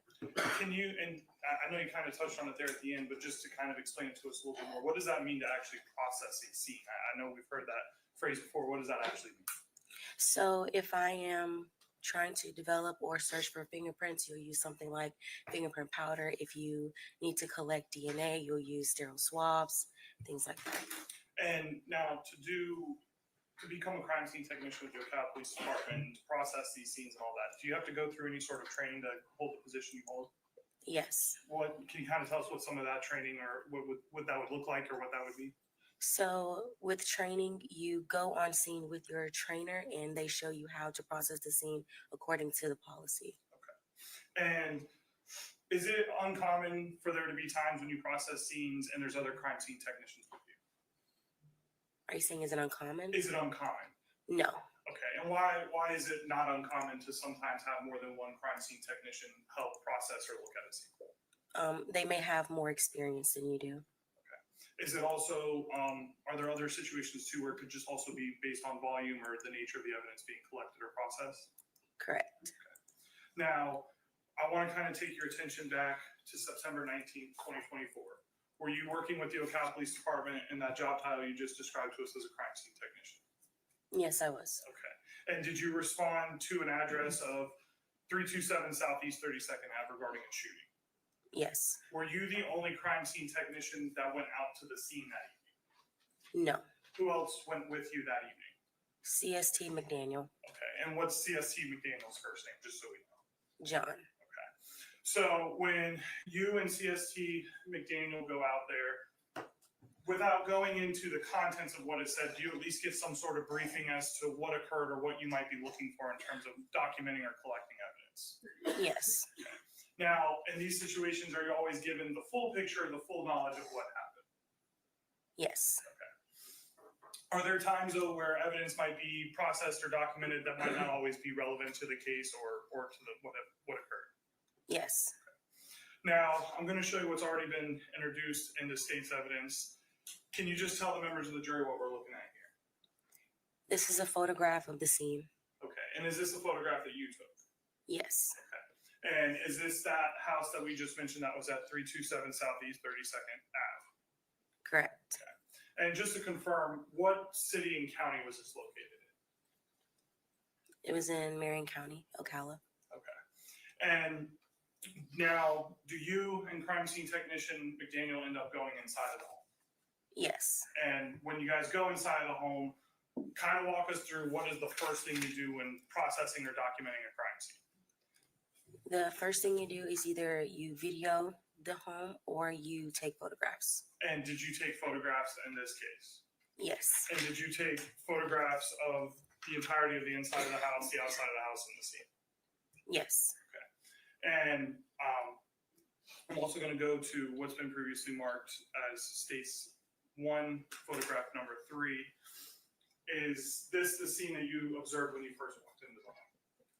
Yes. Now, I kind of want to circle back and ask you, when you respond to the scene, when you go in to document it, are you getting there right there when law enforcement is originally responding and actively getting to the scene, or do you show up at a different time? I show up at a different time. Can you kind of elaborate or explain to us why that is?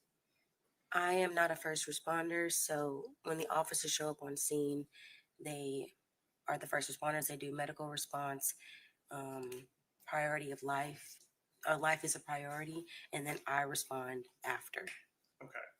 And at that point, is it safe to say the scene has been cleared and secured to where there's no threat or any safety concerns to you? That's correct. Okay.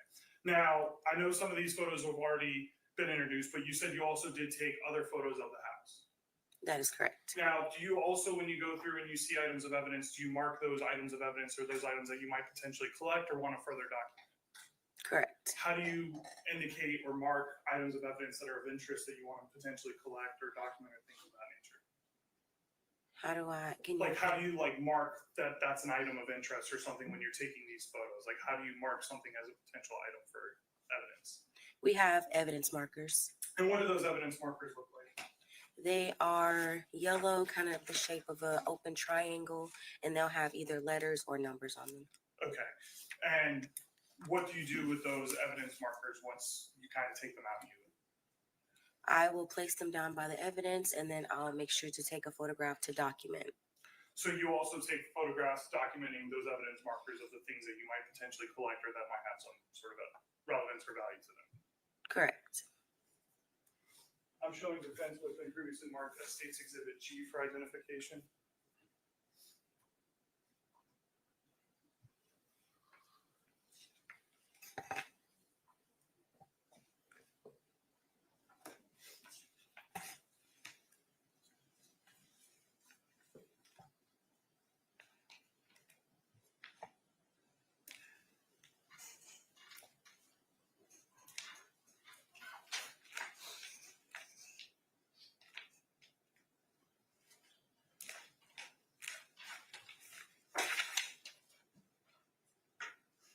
Without showing the jury, if you don't mind, can you look through this and let me know if you recognize what that is?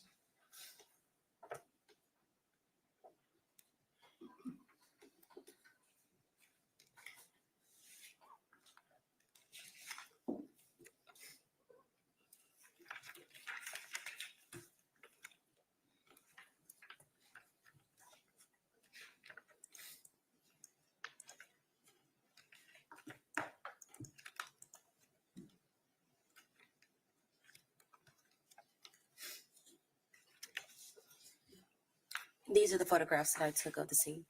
All right, and are those photographs fair and accurate depictions of what you observed, what you marked for evidence, and ultimately ended up collecting?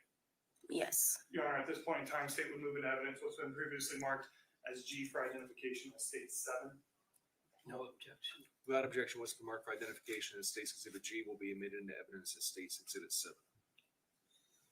And Your Honor, I'm gonna obviously publish kind of as we go, if that's okay. Yes, sir. So let's go to the first photo and state 7. Can you just kind of briefly explain to us what exactly we're looking at here? This is the dining room table with the evidence markers that I described placed down. Okay, and are those evidence markers those yellow things we see with the giant letters on them? Yes. So obviously there's kind of a lot we're looking at here on the table, but what is the purpose of those evidence markers that we see in this photograph? Is it to kind of draw our attention to those items? Yes. Okay. So I want to go through that. Do you end up collecting the items that are at each evidence marker? Yes. Okay. So let's kind of go through those one by one. I'm going to go to photograph 2. Can you just tell the members of the jury what we're looking at here? It is a 9mm Glock firearm. And did you end up collecting that firearm? Yes. Now, when I'm asking you the question of do you collect these items for evidence, can you kind of walk us just briefly through that process of what that means to collect items and how that's stored in evidence and what that looks like?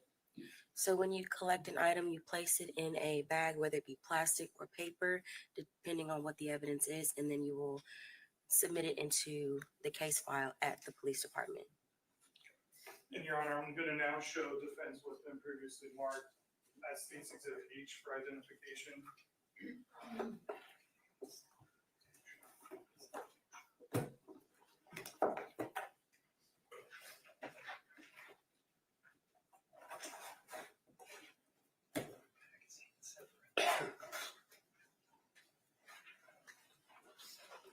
And I'm going to give you, I have a little cutter here if you need to cut the tape. Is if you don't mind, if you can open that up and let me know if you recognize it without showing it to the jury yet.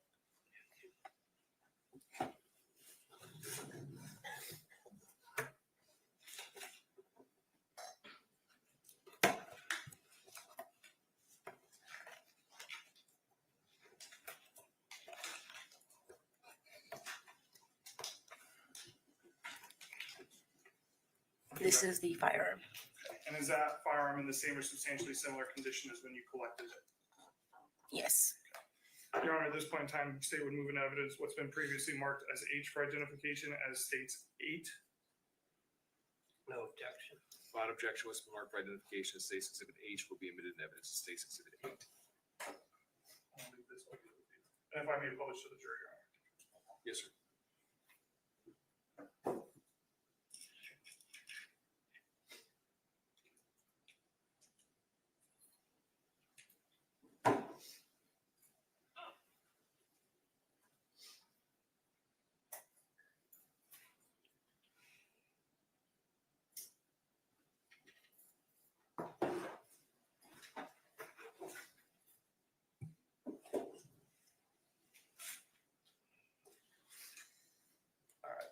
Go to photograph number 3.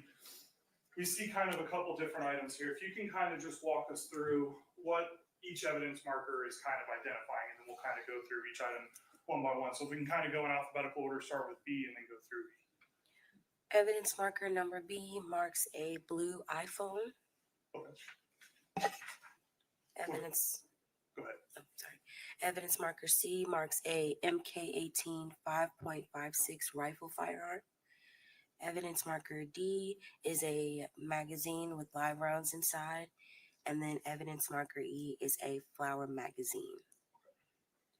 And do you ultimately end up collecting all of these items at those markers that you just mentioned?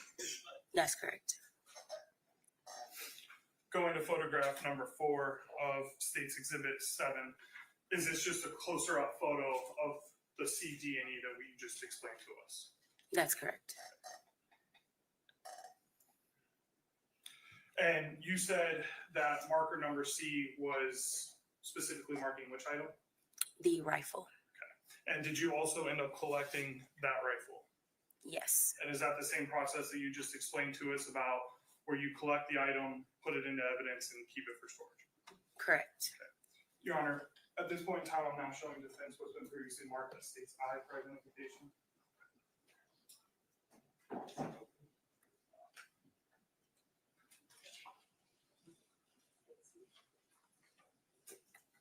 Your Honor, if we can open it. Yes, so sir. defense can see it.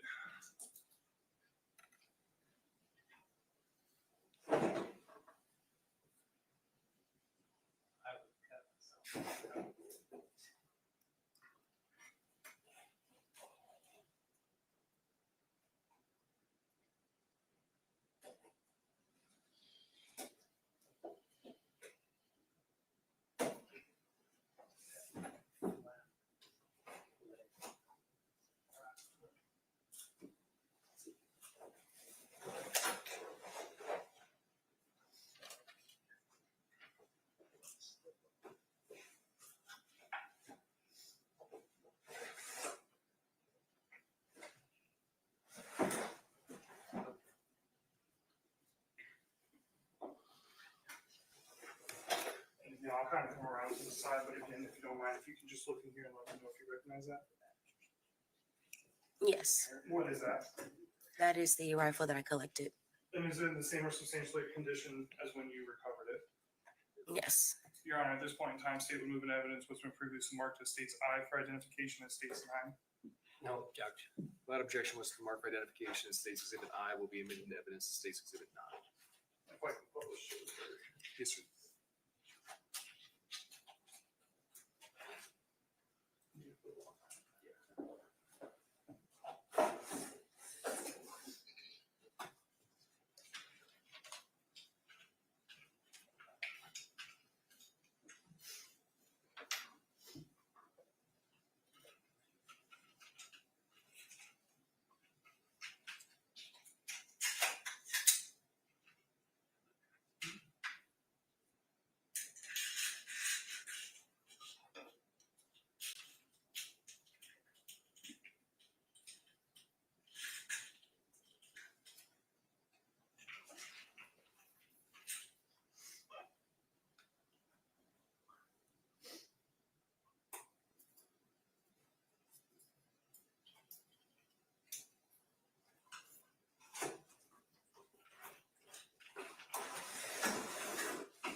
Now I'm going to go to the next photograph and state's exhibit 7, which is going to be photograph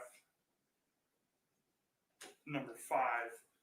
Can you remind us what photograph, what that marker D is indicating or what that's signifying? The loaded magazine and also the loose live round. Okay, and is that the magazine and live round that we see depicted in that photo? Correct. And same question I'm going to ask that I've kind of been asking, did you end up collecting that magazine and that live round? That's correct. Your Honor, I'm going to show what's been previously marked as state's J for identification to defense.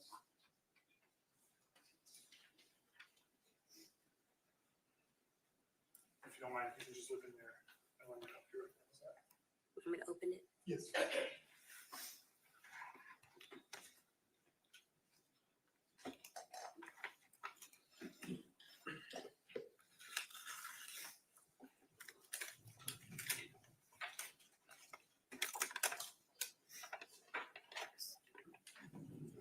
And do you recognize what's in that?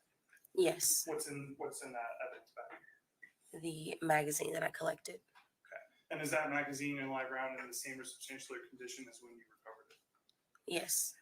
Your Honor, at this point in time, state would move in evidence what's been previously marked as J for identification as state's 10. May I ask a board hour question? You may. Officer Bolton, Yes. that magazine was actually on the side of the dining room table farthest from the kitchen, right? Are you asking me that? Yes, ma'am. Where on the table was it? It's in front of the rifle Right, and where was the rifle? at the back of the table. Farthest away from where the victim would have been seen. I can't measure Can you that. Go back to the picture.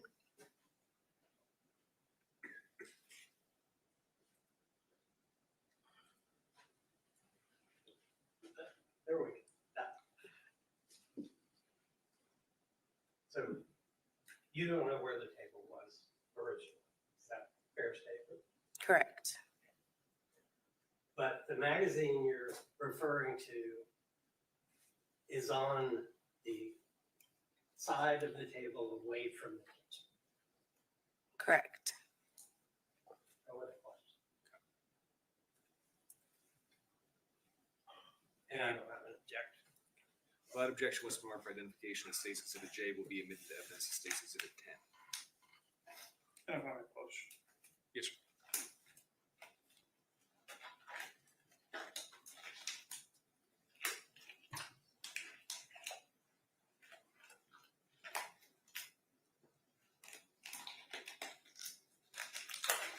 Members of the jury, so that you're aware, all items admitted into evidence as exhibits are sent with you to the jury room when you deliberate. You can inspect them as you see fit during your deliberations.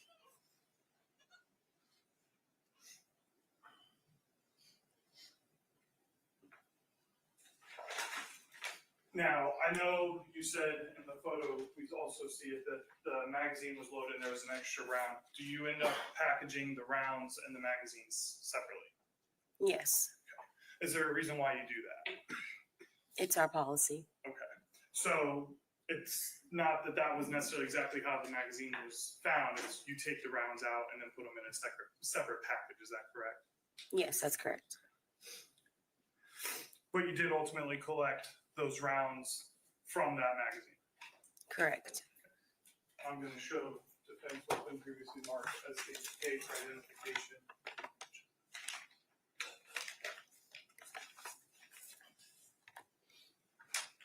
Can you open that up within there and let me know if you recognize that?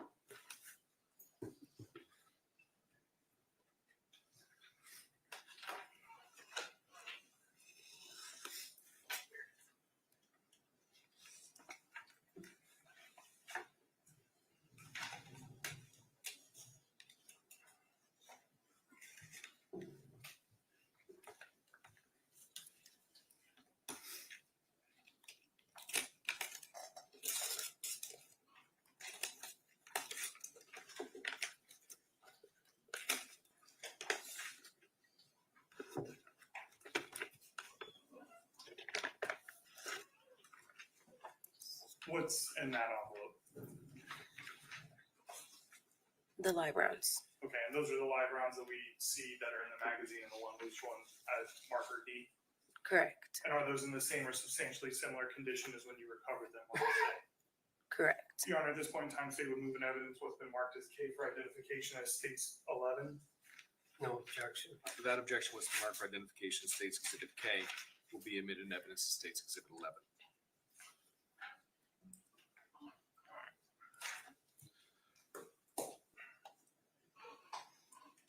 Going to jump back to photo 4. So we've talked about the rifle at C, the magazine at D. Can you remind us what marker E is identifying as that you eventually collected? The flower magazine. And going to photograph number 6, is that flower magazine that you were discussing with us? Yes. Okay. Now, did you ultimately collect the flower magazine? Yes. Similar situation we see in the photo that there's rounds in that flower magazine. Did you do what you did with the other magazine where you took the rounds out and packaged those separately? That's correct. Okay. So let's go with the magazine first. I'm going to show defense what's been marked as states L for identification.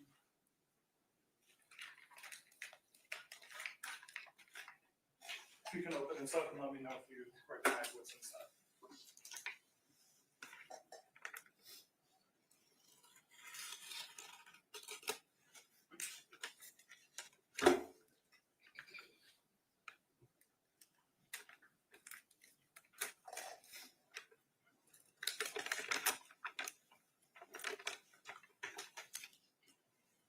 It's the magazine. Okay. And is that flower magazine in the same or substantially similar condition as when you recovered it on September 19th of 2024? Yes. Your Honor, at this point in time, state would move in evidence what's been previously marked as states L for identification as states 12. No objection. Without objection, what's been marked for identification as State's Exhibit L will be admitted to evidence as State's Exhibit 12. And then also, Your Honor, I'm going to show defense for showing previously marked as states N for identification. So M is in Mike or N November? N is in Mike. Same as you've been doing. If you don't mind, you can open that up and let me know if you recognize what's inside of there.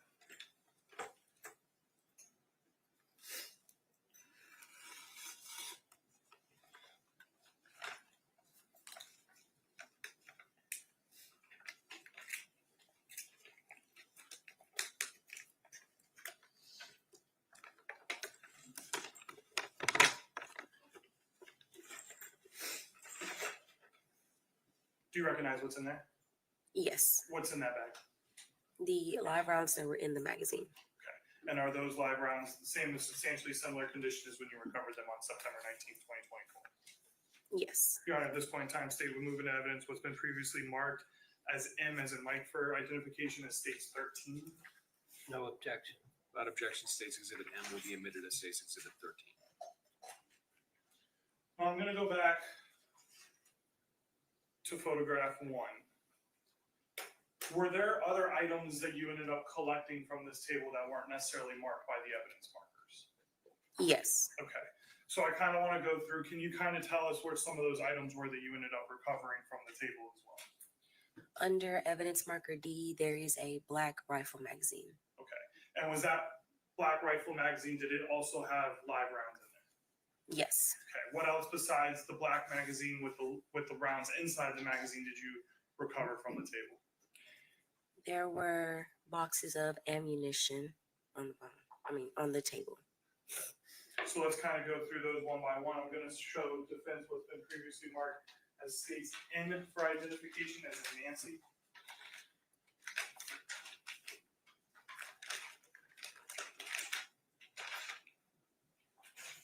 You can open that up and let me know if you recognize that.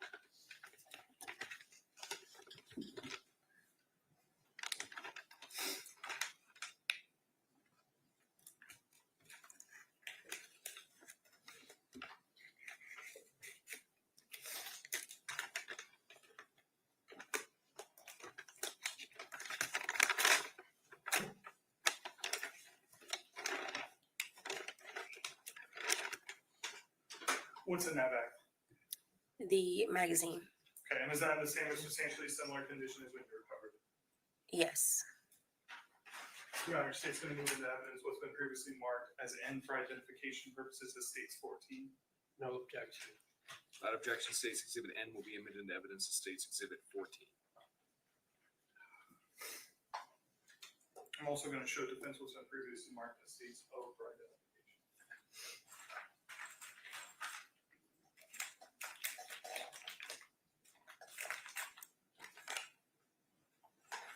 If you don't mind, if you can just also open that, look in there, and let me know if you recognize what's in the bag.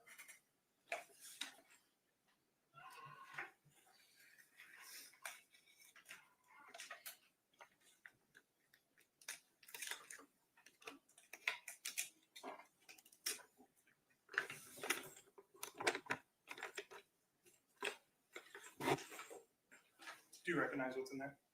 Yes. What's in that bag? The live rounds that were in the magazine. Okay, and are those in the same or substantially similar condition as when you recovered them from the magazine on September 19th of 2024? Yes. Your Honor, at this point in time, state will move in evidence what's been marked as O for identification as states 15. No objection. Without objection, State's Exhibit O will be admitted as State's Exhibit 15. You also stated, I believe you said that there was boxes of ammunition on the table as well too that you recovered? That's correct. How many boxes of ammunition were there? 2. Okay. Your Honor, I'm gonna show defense what's been previously marked as states P and Q for identification. Can you please look in both of these bags and let me know if you recognize what's in both of those?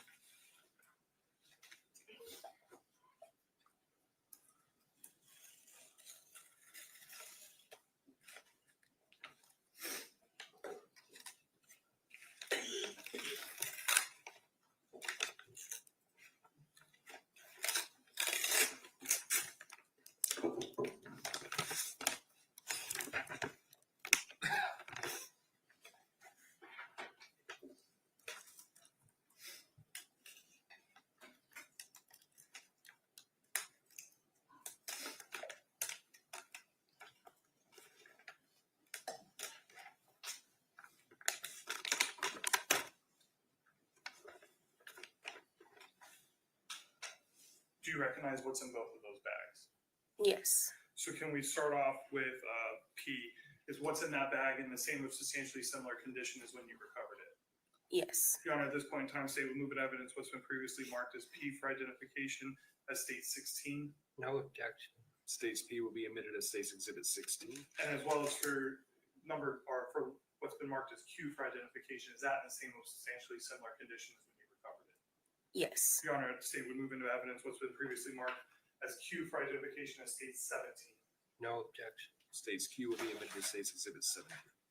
Now, looking at this photograph that I have up here, which is state 7, photograph number 1, we see the evidence markers that you were discussing on the table. We also see one that's number or letter F that's on the floor. What was F marking or identifying? The shell casing. And is this that same evidence marker F that we were just discussing? Yes. And is that the shell casing in the photo that you were just explaining to us that you observed or collected at that spot? Yes. Your Honor, I'm going to show defense what's been previously marked as R for identification purposes. No objection. If you don't mind, can you open this up and just let me know if you recognize that?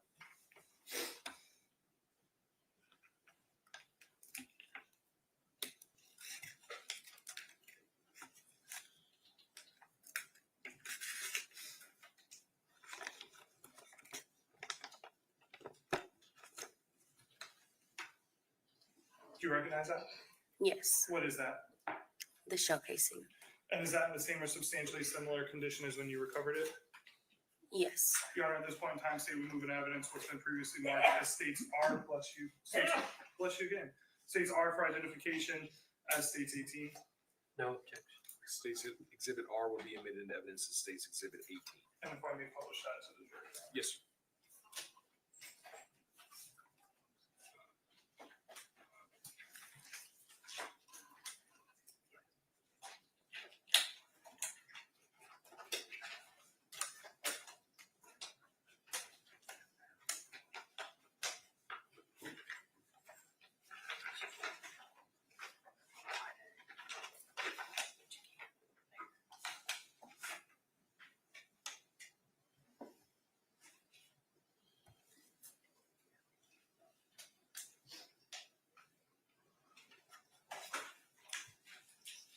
Now, was this dining room table the only area of the house that you documented and or collected evidence from? No. Okay. Was there also items of evidence that you documented or collected that were like in the living room area in front of the couch? That is correct. Okay. What did you end up documenting or collecting in that room of the residence? A black iPhone. I'm going to show you what's photograph number 8 and State's Exhibit 7. This is kind of that zoomed out photo, but is that what we see marked by evidence marker G in this photograph? Is that phone that you were just discussing? Yes. I'm going to zoom in. Is that the same evidence marker that we were discussing? Yes. Okay. And did you ultimately end up collecting that phone? Yes. Your Honor, I'm going to show defense what's been previously marked as states S for identification.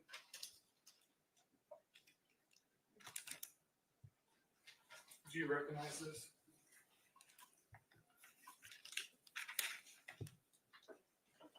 Yes. What is that? The black iPhone. And is that in the same or substantially or similar condition as when you recovered it? Yes. Your Honor, state we move in evidence what's been previously marked as states S for identification as states 19. No objection. Without objection, State's Exhibit S will be admitted into evidence as State's Exhibit 19.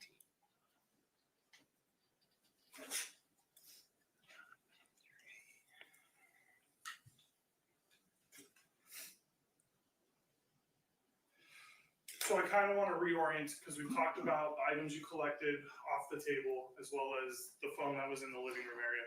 Did you also document and take photographs of other rooms of the house? Yes. Okay. Did you ultimately make a determination or find the area where you believe the projectile went or where came to a stop? Yes. What room of the house did you believe that the projectile was at? The kitchen. And looking at this photograph 3 of States 1, or I'm sorry, States 2, is where is the kitchen in relation to this scene that we're looking at? Or this kind of let us know where the kitchen's at. Behind where the chair is located. Now let's go to photograph number 10. Is this that chair that we saw in the last photo? Yes. And can you just kind of tell the members of the jury the purpose of taking this photo and what we're seeing on the chair? I took the photo to document the possible blood located on the chair. And can you just kind of highlight to the members of the jury the areas on the chair where the suspected blood was at? The back wrist area. Going to photograph number 11, is this that same chair? Yes.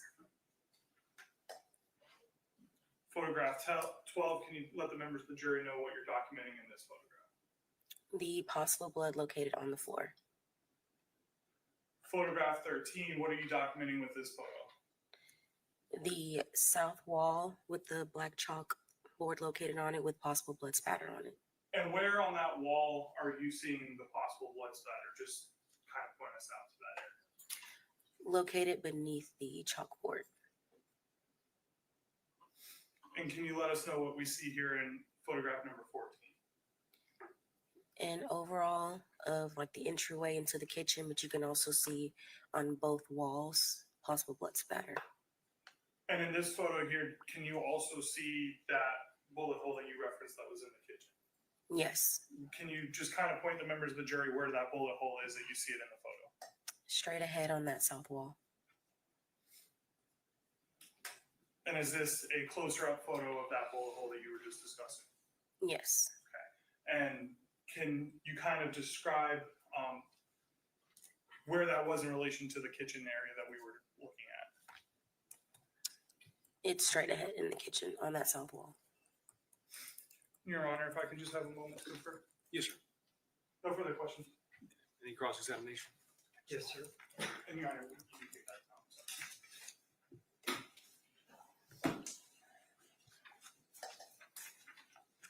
Good morning. Good morning. Do you have any idea how many different police officers had been in the house before you went? No. Do you have any idea what had been touched or moved before you entered the house? No. For instance, the rifle on the dining room table, you marked it and photographed it in the position you found it. That's correct. Do you know how it got in that position? No. Do you know that an OPD officer had picked it up and then put it back down on the table where you found it? No. Nobody told you that? No. And you found a fired cartridge casing on the floor. That's correct. And in where approximately? Behind the table. On the side away from the kitchen. Correct. Do you have any idea whether it had been kicked by a police officer before you found it? No. And you found a hole in the kitchen wall, right? Yes. And eventually you and Mr. McDaniel found a projectile in that wall Correct. after you had tore into the wall. Correct. And before you tore the wall up, you held the tape measure up and took a picture to presumably demonstrate the height of the hole from the floor. Is that right? Yes. Did you take any measurements of the chair that was sitting in the kitchen entry? No. Did you have an understanding of what the significance of that chair was? That is where the victim was seated previously. Is it your understanding, based on what you were told, that she was sitting in that chair when the bullet struck her? Yes. Do you think it would have been helpful to know how high the back of the chair was and where her head would have been in relation to the back of the chair?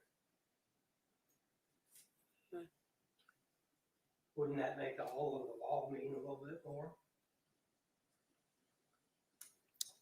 I can't answer that.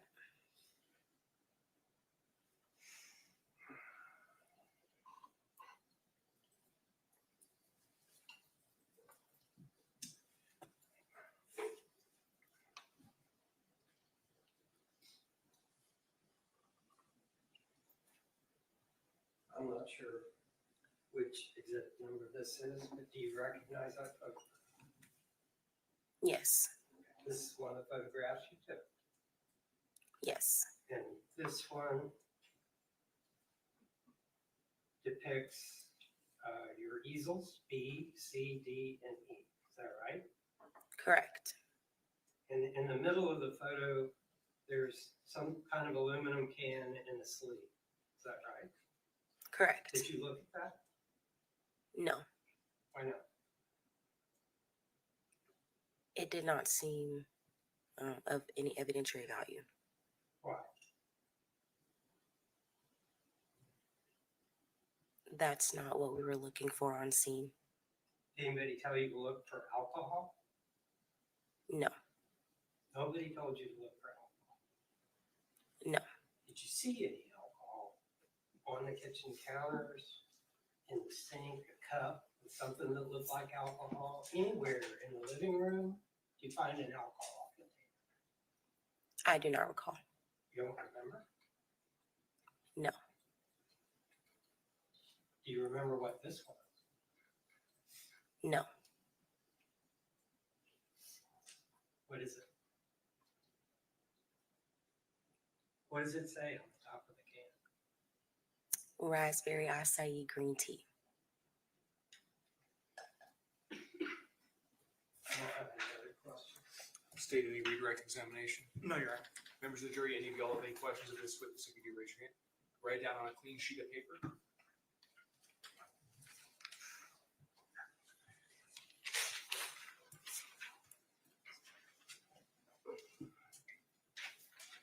Counsel approved.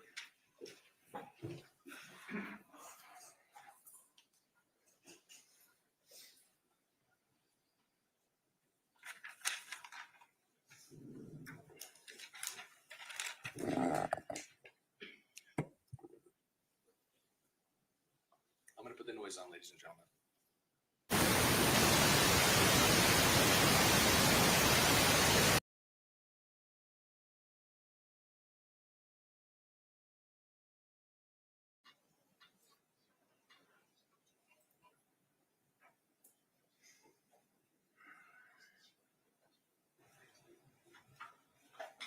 Just to ask kind of a clarifying question, because I know you were kind of asking, so I'm going to clarify that.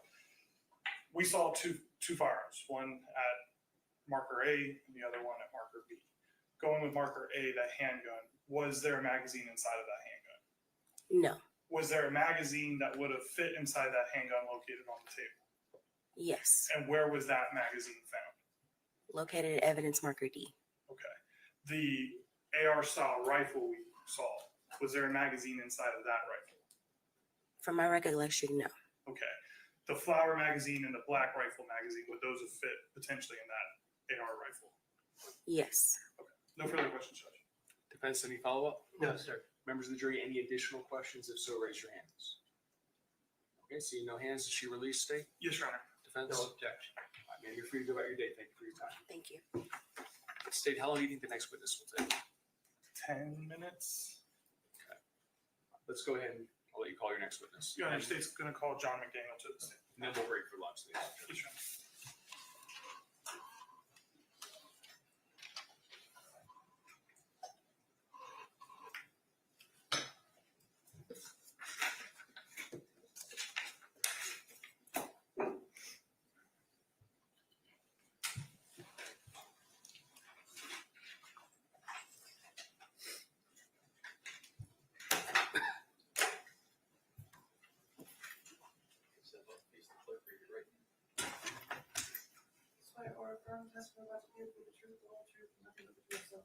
I do.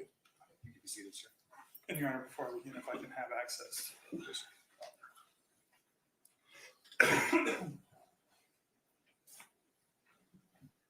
Good morning. If you don't mind, can you just introduce yourself and spell your name for the record? My name is John McDaniel, MC, capital DANIEL. And where do you currently work?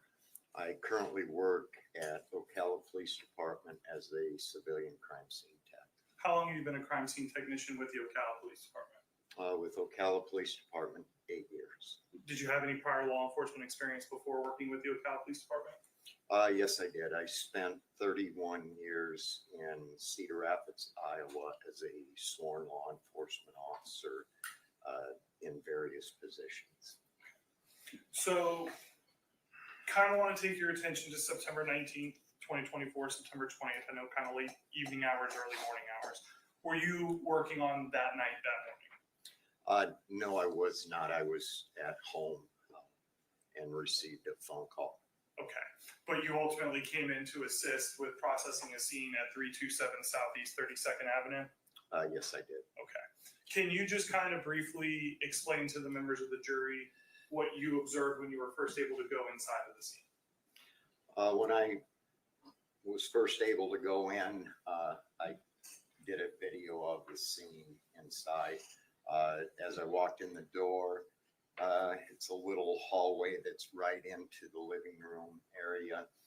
If you walk straight ahead, you come to the dining room area, which the victim was laying on the floor. On the right side of the dining room area next to the entryway of the kitchen. I then also observed the dining room table had a bunch of cluttered stuff on it, to include some firearms and a bunch of other items on it. As I walked through, I noticed what appeared to be at that time a bullet hole on the far wall, which would be the south wall of the kitchen area. There was also a chair that was between the kitchen and dining room, a wooden chair that appeared to have some blood on it. And I'm going to show you what's already been introduced as State's Exhibit 7, photograph 14. Is this kind of that chair and bullet hole that you were just describing to us? Yes, it is. Okay. The other question I kind of want to circle back, and I kind of jumped ahead and I apologize, is when you arrived on scene, were you the only crime scene technician that was on the scene that evening? No, I was not. CST Darylyn Bolton was already on scene upon my arrival. Now, once you get to scene, is it something where she's processing and looking at other items of evidence and you're doing other items of evidence, or are you guys kind of working in tandem? At this time, we were not allowed to enter the residence at the time of my arrival. We had kind of talked about what we were going to do, and we were going to work the scene together, basically side by side, having our own little jobs that we did though. So we just heard from Ms. Bolton, everything we heard about her processing, taking photographs of evidence. Were you then, my understanding is, next to her and with her the entire time that was happening? Yes, I would have been, unless one of us would have walked out to one of the crime scene vans to get a tool or something. Now, let's talk about that bullet hole. Do you guys end up documenting and photographing the hole in the wall as well as the round itself? Yes, we did. How did you get the round out of the wall? I ended up starting at the bullet hole and taking a saw and slowly working my way down, making sure that I did not miss the bullet along the way. That could have been stopped by a 2x4 or something. And did you also take measurements of how high that bullet hole was off of the ground? Yes, I did. Had a tape measure placed there, and it was between 48 and 49 inches, if I recall correctly. And did you also take photographs of those measurements when you did those? Yes, Miss Bolton did. Okay. And Your Honor, I'm going to show defense what's been previously marked as T for identification.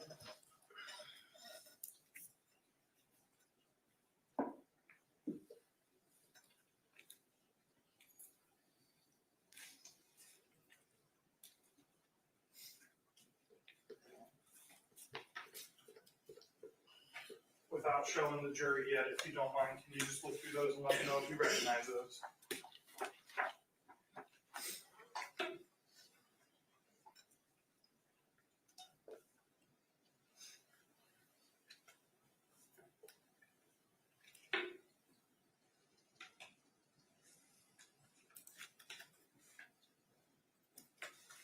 Yes, I do. What are those? These are photographs of the bullet hole and then the measurement and then the procedure as I was cutting the wall. And do those photos fairly and accurately depict what you just described to us of the bullet hole, the measurement, and the procedures to extract the bullet from the wall? Yes, they do. Your Honor, at this point in time, state would move into evidence what's been previously marked as T for identification at states 20. No objection. What's been previously marked for identification will be admitted into evidence as State's Exhibit 20. And if I may publish, Your Honor. Yes, sir. So going to states 20 photograph 1, can you just tell the jury what this is? That is the bullet hole that's on the south wall of the kitchen. Going to photograph number 2, is this what you were describing to us earlier about that process you did with the tape measure? Yes, that's me holding the tape measure. Okay, so if that's you holding the tape measure, I think you might have told us earlier, but I'm going to ask anyways, who was the person who took the photograph? CST Bolton. And this was that measurement that you were telling us earlier about how high the bullet hole was from the ground? Yes, it is. Now, you also, if you don't mind, if you kind of can redo it just briefly, is what was that process you did to kind of get to that projectile that was located? I had a saw that I started sawing to the side of the bullet hole, trying to figure out if the bullet hole or if the projectile was lodged in a piece of wood or if it kept falling in a downward angle. And is this that process that you're talking about where you cut out that piece of the wall? Yes, that's the end result. Were you able to end up recovering the projectile? Yes, I was. Where did you end up locating or finding the projectile?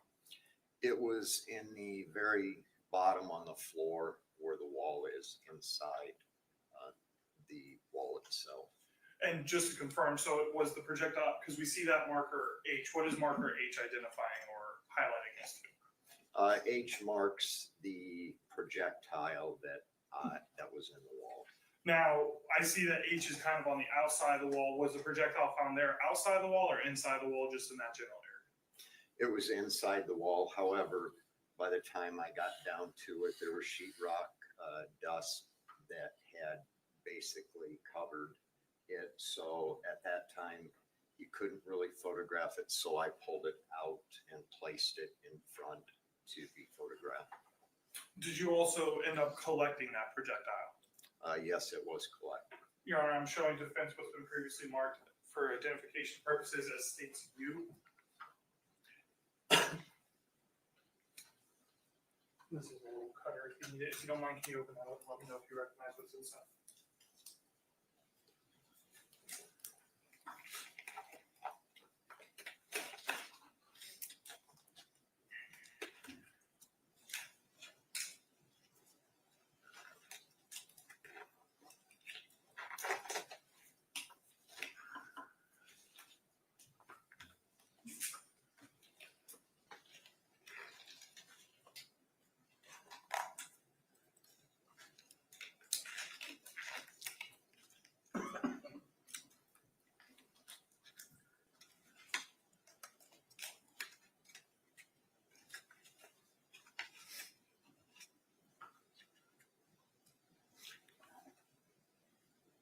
Yes, I do. Okay. And what is in that little manila envelope? It is the projectile that I collected from the wall. And is that projectile in the same or substantially similar condition as when you recovered it from the wall? Yes, it is. Your Honor, at this point in time, state we move into evidence what's been previously marked for identification purposes as states U as states 21. No objection. Without objection, what's been marked for identification as State's Exhibit U will be admitted into evidence as State's Exhibit 21. And before I publish that to the jury, I'm going to show Mr. McDaniel, that's photograph number 5. Is that just a closer up photo of where the wall was cut out and that projectile that you found? Yes, it is. Okay. I'm going to also show photograph number 6. Is this that projectile? Yes, it is. And if I also may publish to the jury, Your Honor. Yes, sir.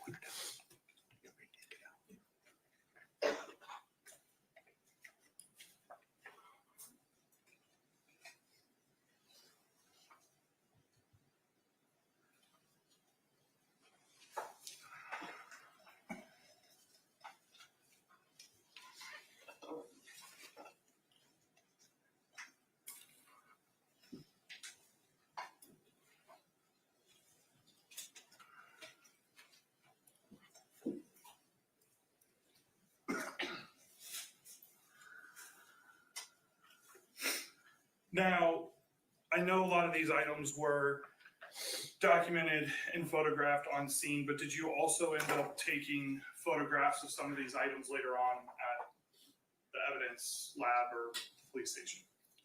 Yes, some were photographed there. And were some of the photographs you ended up taking of the Glock handgun that was recovered from this? Yes, they were. Your Honor, I'm going to show the defense what's been previously marked for identification purposes as V as in Victor.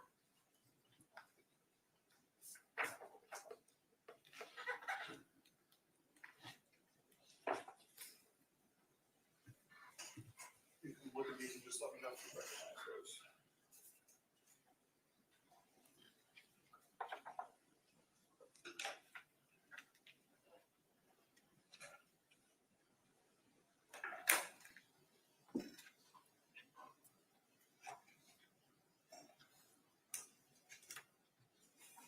Yes, I do. What are those photographs of? These photographs is of a Glock 43 9mm handgun.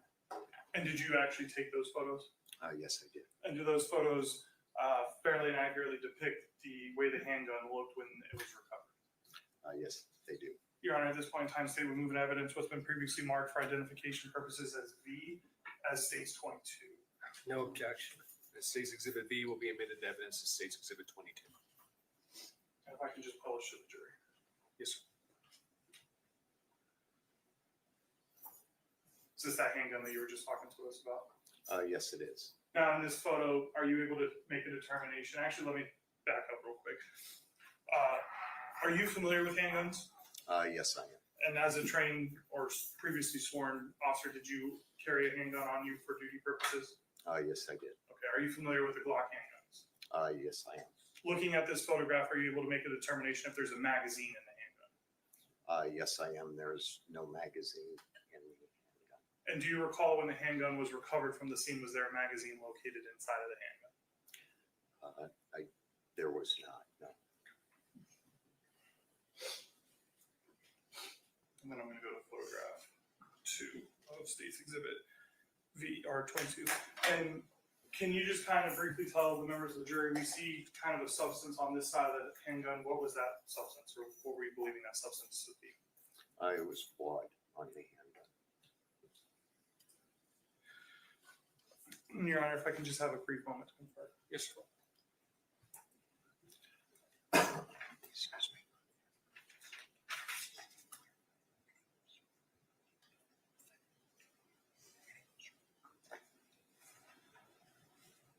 I do want to circle back to one thing you had said earlier, Mr. McDaniel. I just kind of wanted to get some clarification on it.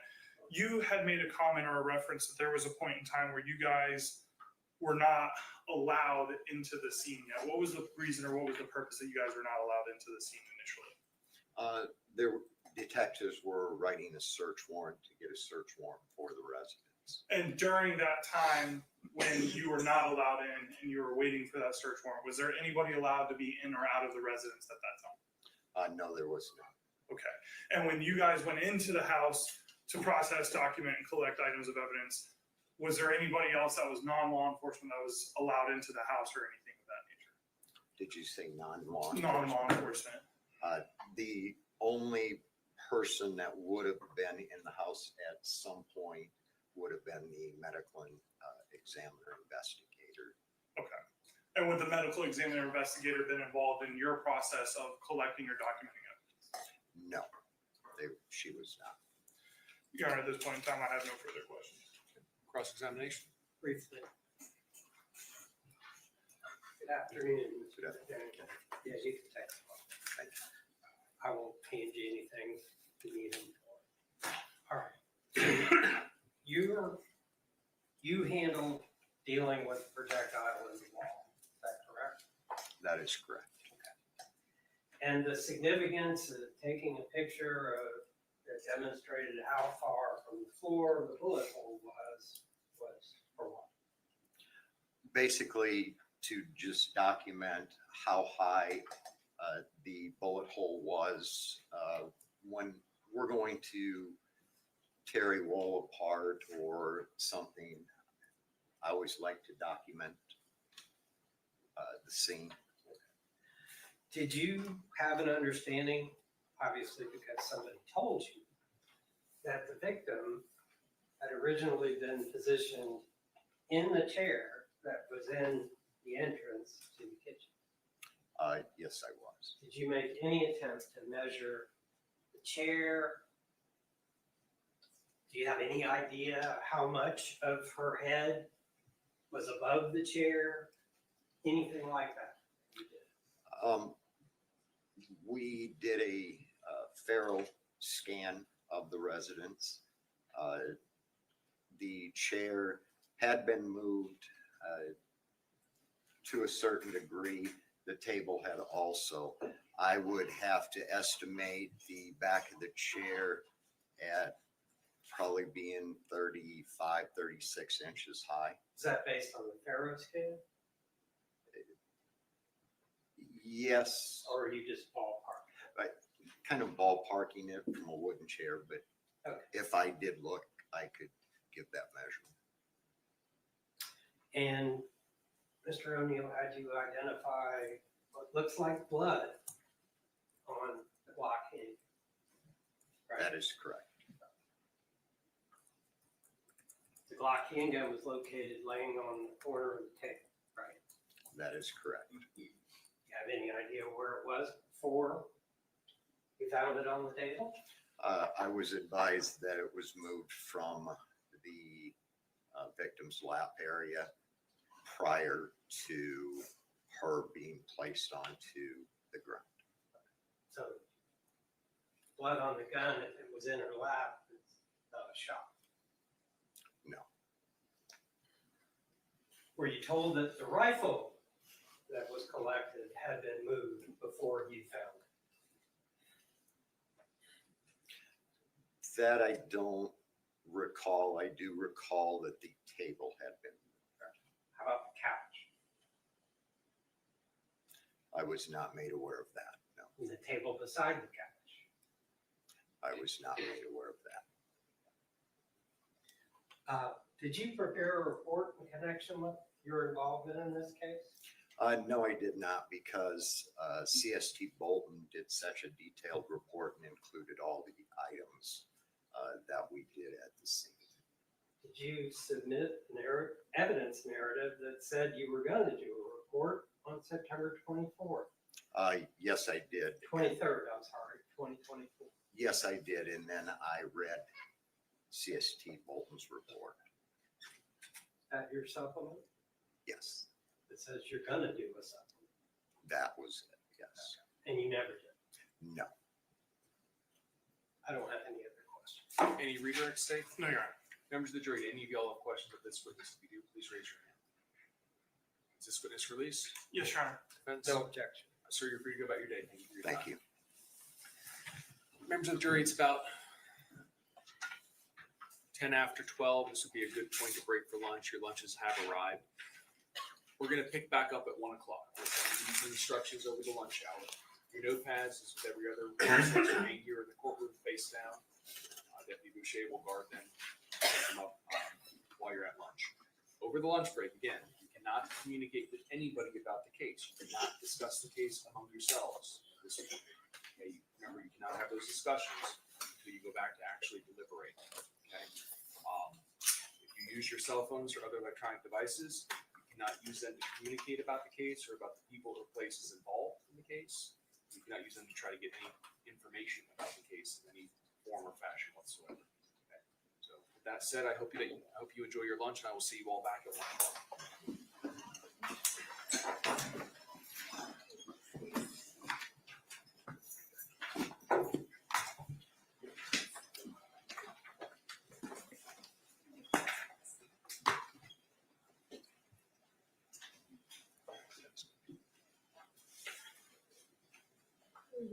Receipts tomorrow.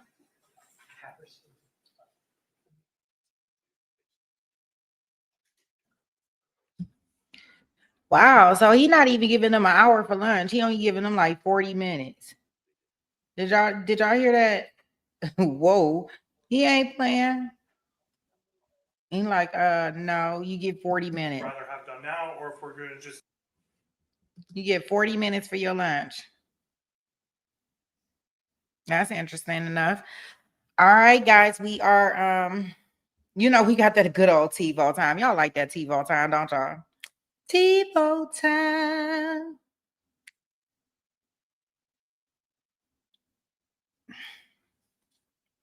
I know. He not playing no games. I could. How long y'all think we'll be doing this trial?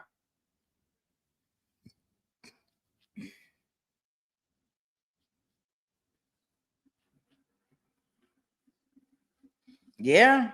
Yeah, most jobs they only give you a 30-minute lunch break, right? And it's not paid. So you said Thursday? I can see that because I don't think he's gonna take the stand, Jason. I think we okay with him not taking the stand. I don't think he have a reason because if he gonna go up there and do what he did in that video, that was enough. Like he did enough right there. Oh, the court brought their lunch. Oh, okay, that's nice. Well, we shall see. All right, let me go ahead and get us in here so we can play this. I can see Thursday or Friday being the end of it. They going through the witnesses pretty fast, so unless they about to bring in some evidence that's saying he had took out a life, and I mean, I guess I don't know. They had arguments, they were fighting, he was abusive, she was abusing him. I don't know what else could come in. Naturally take a break before her and have it done at that point. Just that way it's not being taken off and removed from the jury. Defense wish to be heard. What's wrong with taking it off in front of the jury? I mean, we can take it off in front of the jury. I see no issue with that. Okay, that's fine. Take half a second. I mean, it's key, right? Yeah, that's fine. That's fine. Okay. I have no objection to the demonstration with an appropriate witness. Yes. Hopefully she's an appropriate witness. I would hope. We'll see. All right. Who's the next witness state? Karen Patterson, Your Honor. Okay. Let's go ahead and get the jury brought back in.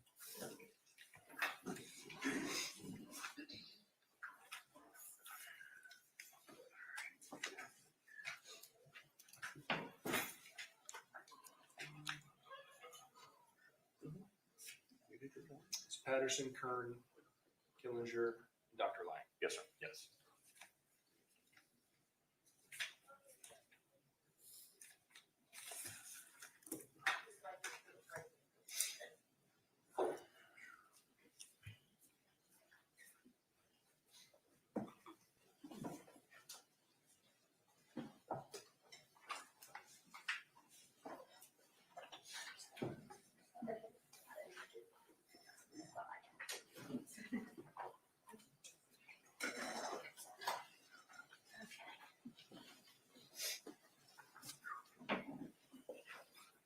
Counsel, y'all can be seated. Ladies and gentlemen, welcome back.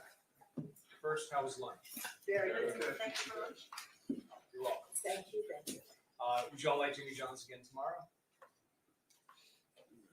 We don't really have a whole lot of choices.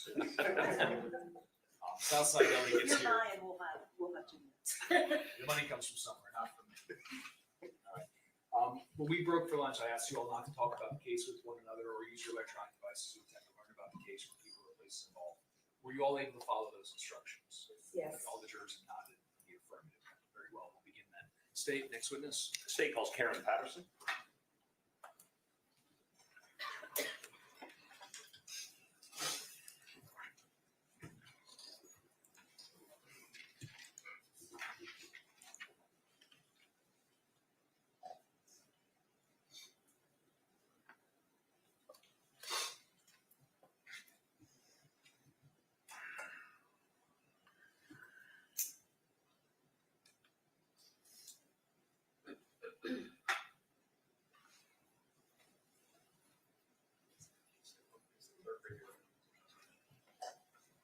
The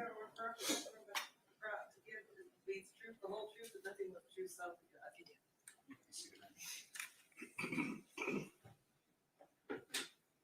Good afternoon, ma'am. Good afternoon. Can you please introduce yourself to the jury? I'm Karen Patterson. Where do you work? I work at the Ocala Police Department. How long have you worked there? I've worked there for about 7.5 years. What do you do there? Digital forensic analyst. Can you explain to the jury what that involves? What do you do on a day-to-day basis? Sure. That means that I work with cell phones, laptops, computers, vehicles to try to extract data that is relevant to the cases that we work with. Can you describe for the jury your educational background or the training that you've had that allows you to do that job? Sure. I spent 3 months with the Marion County Sheriff's Office working on the job with their senior digital forensic analyst, training in that regard.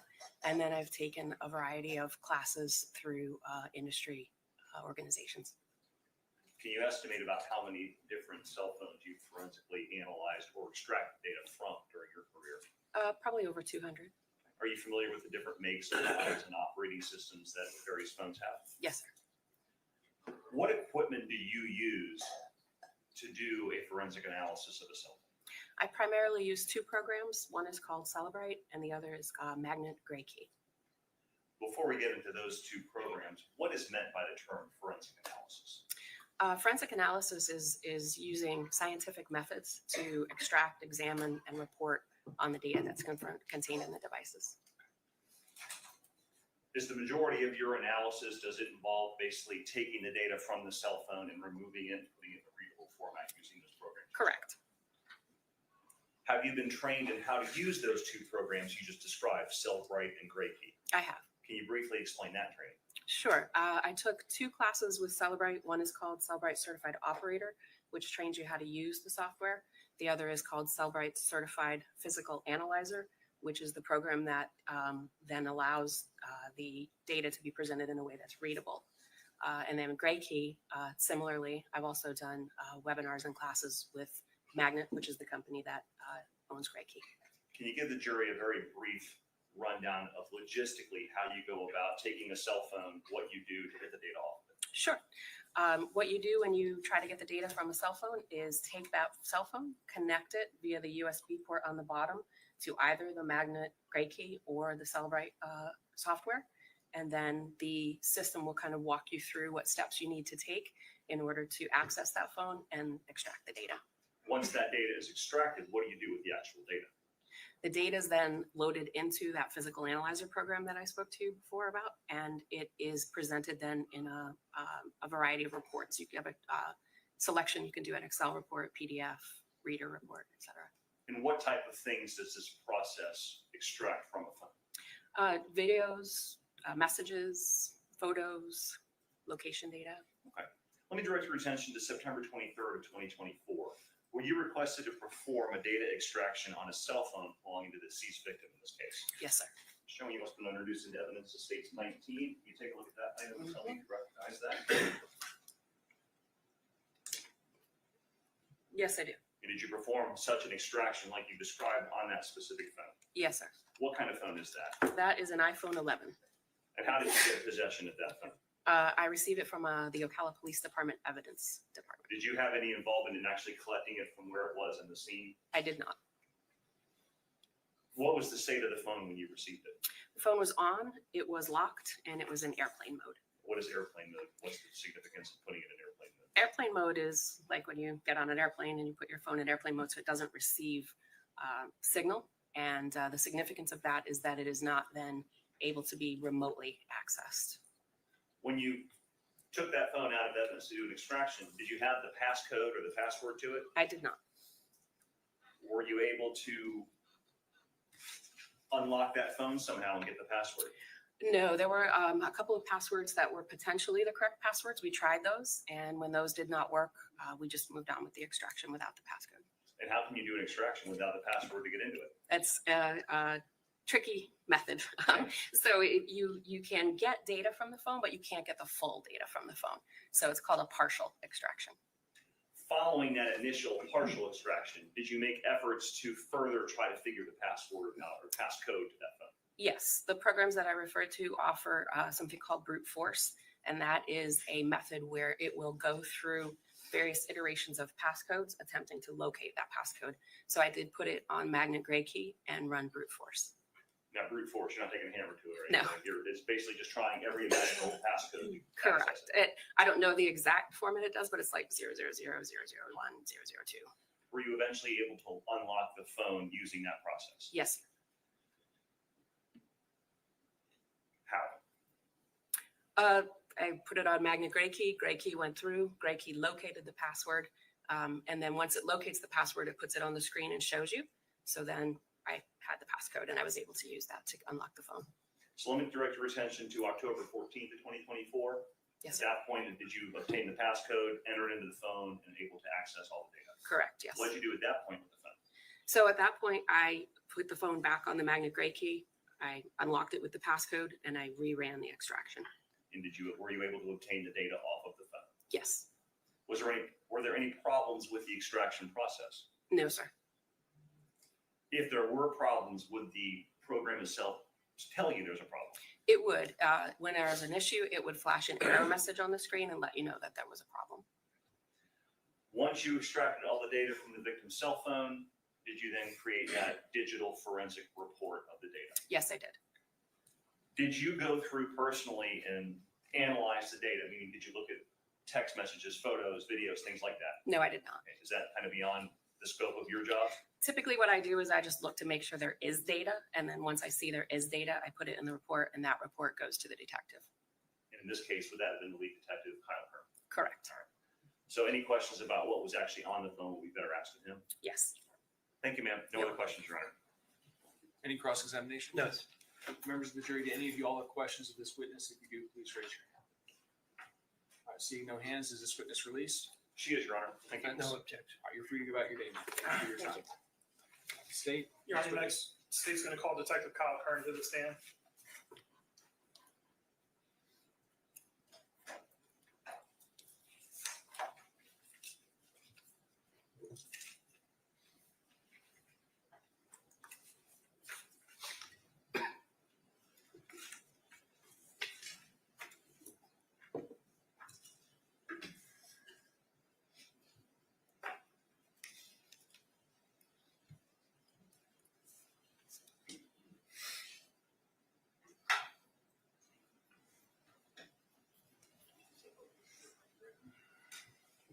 You swear or affirm the test we're about to give you the truth, the whole truth, and nothing but the truth, so be God. I do.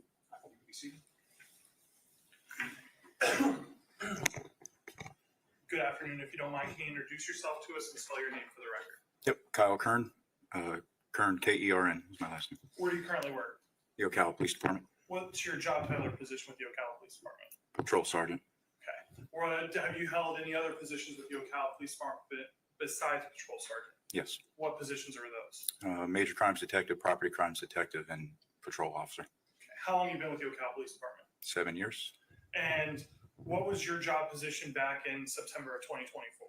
Major Crimes Detective. Can you just kind of briefly explain to us what that means to be a major crimes detective? Like, what are your job duties and obligations when you're a major crimes detective? Case assignment. Typically, major crimes deals with robberies, homicides, and sexual offenses. Did you, on September 19th, late evening, early morning of September 20th, 2024, did you get involved with the investigation of a shooting that occurred at 327 Southeast 32nd Avenue? Yes, sir. What city and county was that located in? Ocala, Florida, Marion County. All right. So walk us through, how do you get notified or how do you get involved at the very beginning of investigation? How do you get kind of pulled into it? Whenever patrol responded, realized what the scene was, is when they start notifying on-call CID. Because I was a major crimes detective at that time, I was called out by the supervision to come out and assist with the investigation. And did you immediately then, once you got called, go to that residence? I did. When you arrived at the residence, was the defendant still located at the residence? No, he was not. Where was he at? He was at the Ocala Police Department. Were you the one who took him to the Ocala Police Department? I was not. All right. Now, when you first arrived on scene, did you immediately go inside of the residence? Briefly. Okay. And did you ever have an opportunity to investigate or make any determinations or essentially look at the scene at the time? Briefly. Can you kind of just briefly describe to us what it was that you observed or what you saw. Just looking through the front door of the resident, saw the deceased on the floor of the resident, kind of in the dining kitchen area. Just a quick overview, and then I went to the Ocala Police Department. And was there anybody located besides the victim? Was there anybody else inside of the home at that time? No, sir. Was there anybody allowed to go inside the home at that time? No, sir. We heard earlier there was testimony about a search warrant obtained to eventually go inside the home to document and photograph. Did you have involvement in getting the search warrant for the residence? I did. And was anybody allowed inside of the home until you obtained the search warrant to go inside the residence? No, sir. Now, you said that you briefly looked into the home and you ended up going back to the Ocala Police Department. What was the purpose of going to the Ocala Police Department at that time? To interview Mr. Boileau. Okay. And did you in fact have an opportunity to interview Mr. Boileau? I did. And the person that you interviewed as Dale Boileau, do you see him in the courtroom today? I do. Can you please point him out and identify him by an article of clothing? Bluish jacket. Can you kind of be a little bit more descriptive for me? Male with beard, glasses, blue jacket, blue and gray tie. Let the record reflect the witness has identified the defendant. No objection. Without objection, the record will reflect witness identified the defendant. Now, let's talk about the interview a little bit. When you interviewed the defendant, did you only interview him one time or multiple times? Multiple times. Can you kind of explain the reason for the multiple times and kind of give us just a brief timeline of what was going on during this time? So the first interview I had with him was just to get a roundabout story of exactly what had occurred. There was a break in between my first and second interview with him. That was the time that the search warrant was executed at the residence. And the second interview was to clear up timelines and information from the first interview I had, coupled with what we had from the search warrant. Okay. So just to make sure I'm understanding correctly, you got an initial statement from him, executed the search warrant. So did you go back to the residence at that time yourself? I did. Then at that point, did you go inside of the residence? I did. After you went inside the residence, viewed everything for yourself, is that when you did your second interview with Mr. Boileau? Yes, sir. Okay. And what was the purpose of doing that second interview? Just to clarify the original statements, again, what we located at the house during the search warrant, and just to get a more definitive timeline about what had occurred. Now, when you do these interviews, are they recorded? They are. How are they recorded? We have rooms within the Ocala Police Department that have audio and visual recordings, and the entire time that he was at the Ocala Police Department was recorded. And have you been able to view the recordings of your times of when you actually interviewed the defendant in this case? Yes. In your honor, I'm going to show defense what's been previously marked as States W for identification. If you can look at this and let me know if you recognize this. Yes, sir. What is that? This is my interviews with Mr. Boileau that I have signed off on. And just to be clear, you say interview, so that's both the initial interview you were discussing and the second interview after you executed the search warrant. Correct. Are both interviews a fair and accurate depiction of the interviews you conducted with Mr. Boileau on, we'll kind of start evening of September 19th, 2024 into the morning of September 20th, 2024? Yes, sir. Your Honor, at this point in time, state would move in evidence what's been previously marked as States W for identification as States 23. No objection. What's been marked for identification as States W will be admitted to evidence as States Exhibit 23. And if I may publish, Your Honor, and have access to the system. Yes, sir.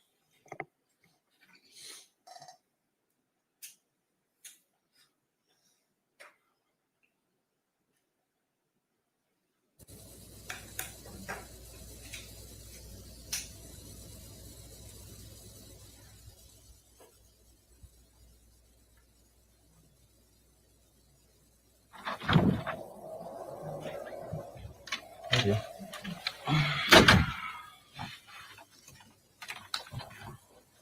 I'm sorry, dude. Oh, wow. All right. I just got here not too long ago, so I'm kind of coming into the back end of this whole thing, right? So bear with me because I really don't know a whole lot. But first thing I want to tell you is I'm sorry for what's going on. All right.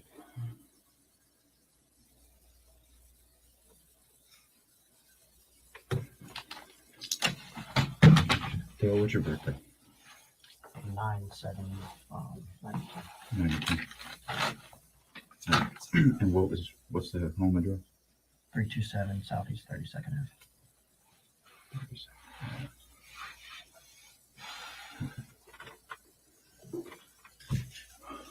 And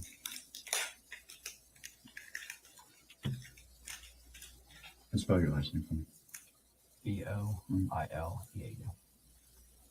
So I thought I wanted to make sure. All right, you know the drill, right? Right. So, I'll get through it. If you need anything, let me know. But obviously, because we're here, we gotta talk about kind of what's going on, right? I know. Right. I really don't want to talk about it. You have the right to remain silent. Anything you say can will be used against you in a court of law. You have the right to talk to a lawyer and have him present with you while you're being questioned. If you cannot afford to hire a lawyer, one will be appointed to represent you before any questioning if you wish. You can decide at any time to execute these rights and not answer any questions or make any statements. Do you understand each of these rights if I explain them to you? I do. All right. So, kind of like I said, I was kind of coming into the back end of this. Tell me exactly what happened. It was an accident. We were training. What do you mean by that? You were training?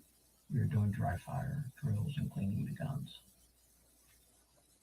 I was so worried about her because she picked up a loaded gun. I unloaded her gun and I forgot mine.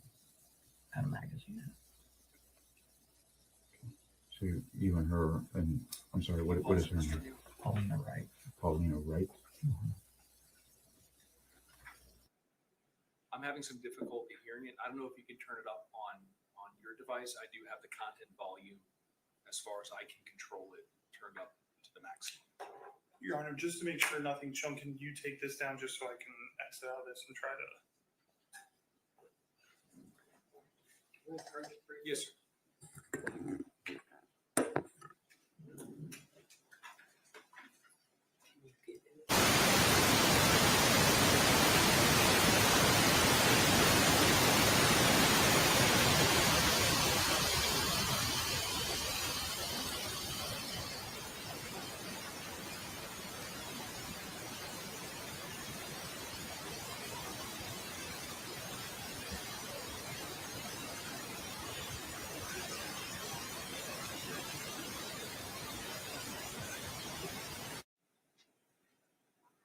Unless they changed it.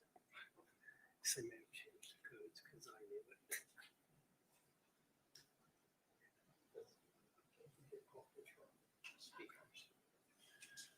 All right. Members of the jury, are you able to hear the interview? Not that much. Okay. All right. We're going to take a short recess and try to get this so that you all are able to hear it. Okay. I'll give you your notepads on the chairs face down. Get you back into seats right there.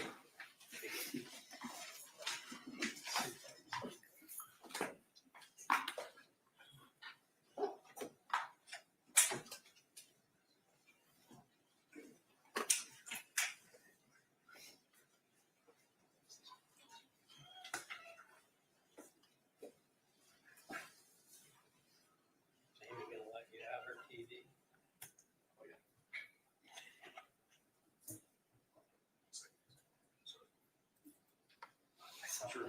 Jurors have left the courtroom.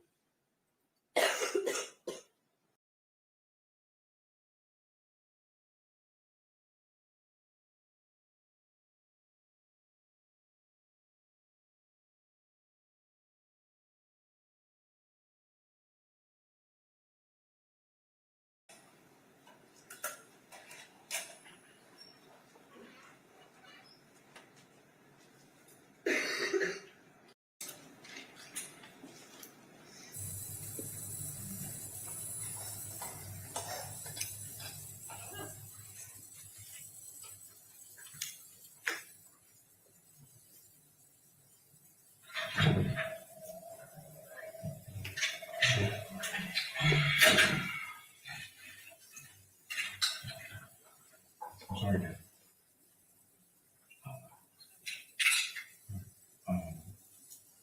I just got here not too long ago, so I'm kind of coming into the back end of this whole thing, right?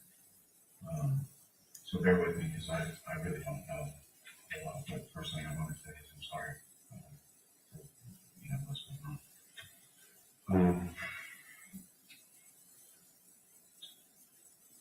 All right.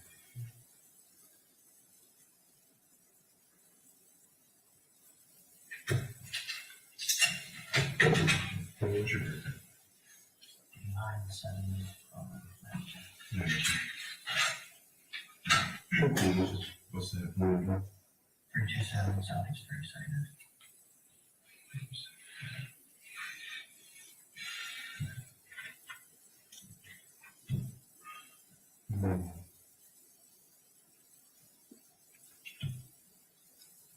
Spell your last name. Boileau. All right. Yeah, you're all right. So, I'll get to it. If you need anything, let me know. But obviously, because we're here, we gotta talk about kind of what's going on. You have the right remains on, anything you say can be used against you in court of law. You have the right to talk to the lawyer and have him present with you while you're being questioned. If you want to afford a hire lawyer, one will be appointed to represent you before any questioning if you wish. You can decide at any time to execute these rights and answer any questions or make any statements. You understand each of these rights by explaining to you. So, like I said, I was kind of putting into the back end of this, so tell me exactly what happened. Some accident. We were training. What do you mean by that? We're training. We were doing dry fire. It was a meeting because I was so worried about her because she picked up a loaded gun, but I moved her gun and I forgot what kind of magazine. So you know her, and I'm sorry, what is her name? Paulina Wright. Paulina Wright.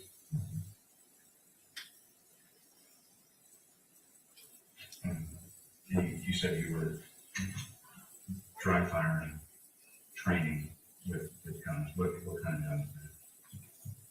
Mine was my aim defense rifle. Or that's considered a pistol. And when she, it was a 5.56 rifle. And then she picked up my 9mm pistol. Those were the two guns.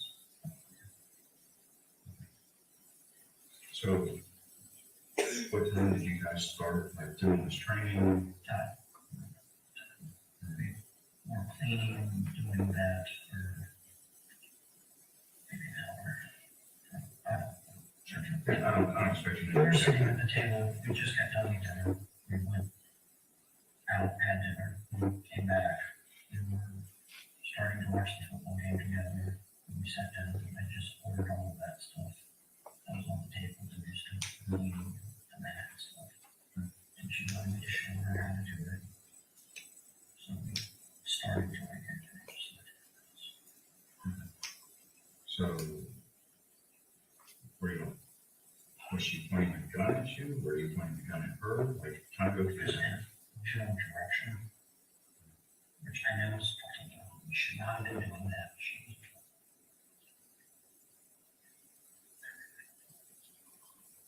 So she told you that she wanted to learn how to do this here? Okay. And is it just doing it properly?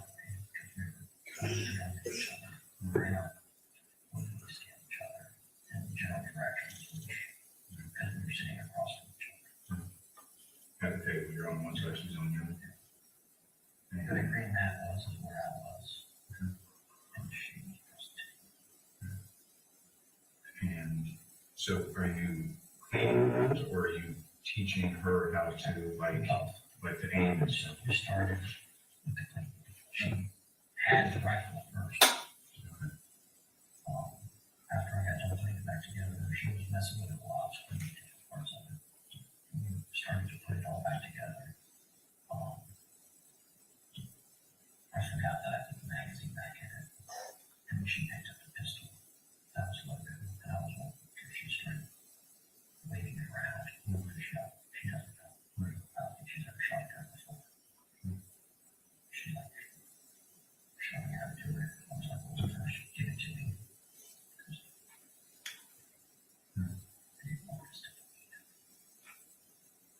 So originally she had a rifle. It was on, you had cleaned it, is that right? It was in parts. Right. You had disassembled it. Yeah. And you were cleaning it, or She was picking up different pieces of it, showing me to her, stuff like that. Then I put it back together and she picked up the pistol. and then when you put the rifle back together, you loaded the magazine into it. Correct. I only keep the magazine with it. I don't keep it in the chamber. I keep the magazine with it. Okay. and that's gonna be my next question, because I don't know shit about guns. I don't even know what the hell a manual defense gun is, to be honest with you. Okay. So, but when you put the magazine into it, is it? Well, There wasn't one in the change at first. right, because you had this, you disassembled I it. was kind of put it up, and then we started doing our dry fire things. So at some point you charged it?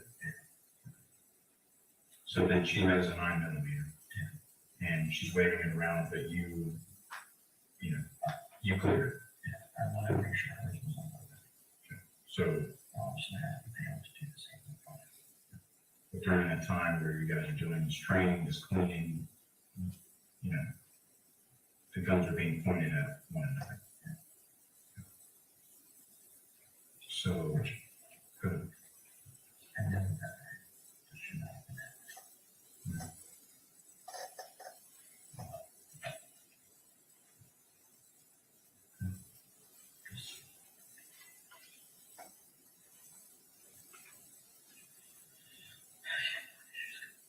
So, does the gun have like the manual defense gun? Does it have like a trigger guard on it and, a standard gun and just standard everything on it? Well, you're doing dry fire. I dry fired it 3 or 4 times. And is that normal for when you're like when we train? After range. Yeah, you have to dry fire to get it to the same thing with this one. You don't have to do it to disassemble it, but to just like a check. Make sure it's still functioning correctly. Same concept. Obviously, she had her mom, so the same concept.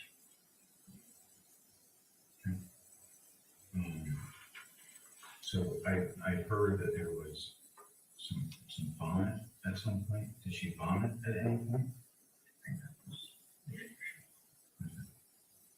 She wasn't doing that. That was all after. That was all part of why she vomited. Were you guys eating when this was happening? Because you said you were going out to dinner. Yeah, we went out to dinner. For good food. Los Mexican restaurant, Los Vegas, right from Baseline. Oh, okay. Yeah. What time do you go with that? What time? I'm going home. I started watching football game. Well, I turned it on. I got the packaging there, and I undid the packaging.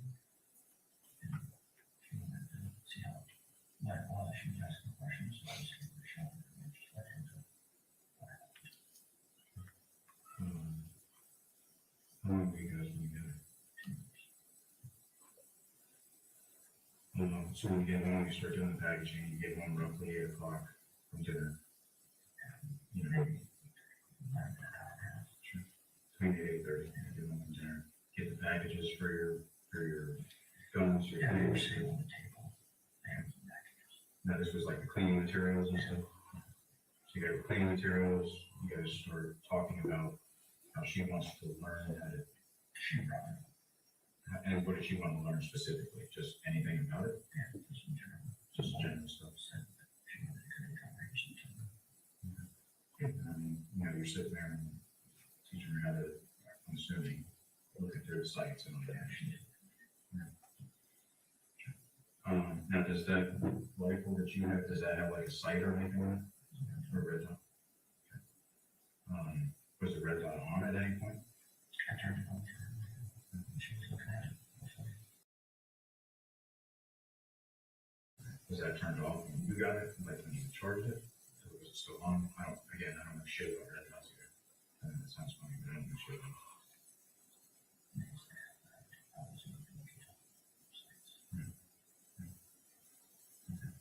But as far as you know, the red dot was still there.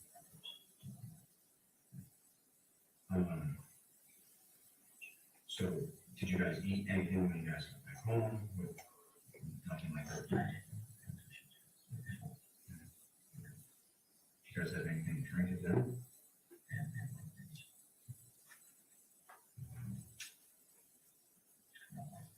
No, okay.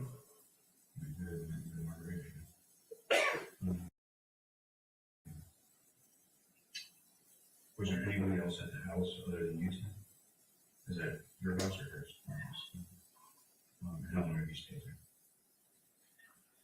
I bought it in 2019.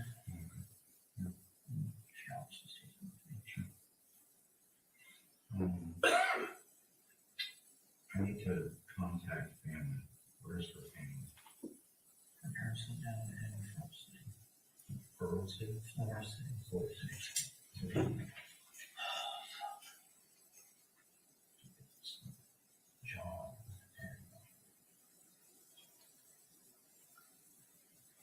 Karen, right. Have you met them before? Say the phone.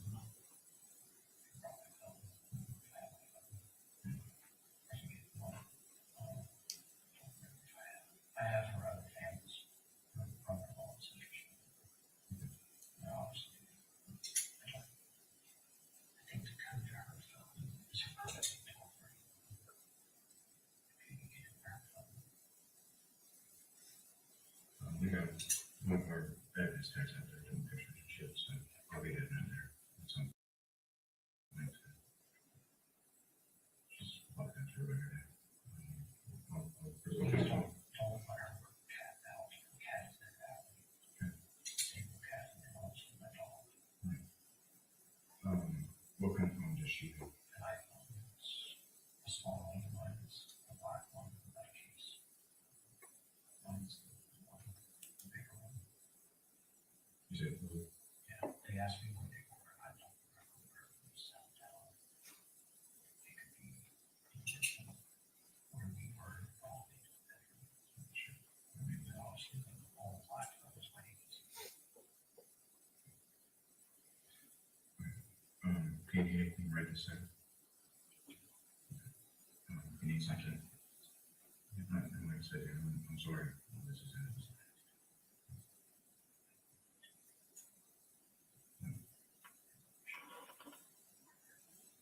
I'm sorry. At some point, when the evidence officer gets back, I'm just gonna have him take pictures of it. I guess when officers showed up there, I mean, they were holding her, trying to get her moved or something along those lines. Yeah. So just take the sheet. Obviously, she just, the condition she did is clothing lines. She wants her to use her choice. She's supposed to continue to do shit as much as possible. It's happening to the team. I'd like to make arrangements for original pets. Sure. Okay. What kind of arrangements? Okay. So as soon as I get out there, I'll take the phone.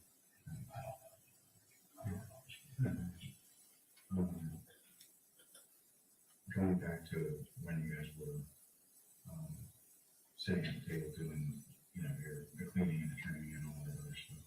Do you remember how many times you fired him? My accident. Just once. Sure. Because I know when I've been out to certain things, just with your reaction of it and somebody pulls the hand, just drop it. I don't remember if I looked at it. I don't expect you to know like super finite details right now. Give me just a second. I'm gonna be right. I call my own once a day. You can call up your personal phone or your agency. As soon as I get out to the house, my very phone and start making whatever arrangements you need. I don't know, to be honest with you. I get it.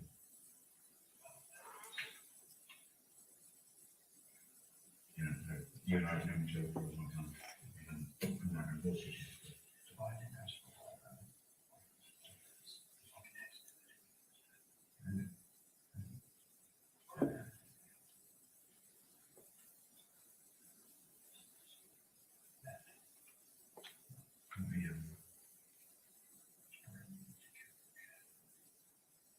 Take her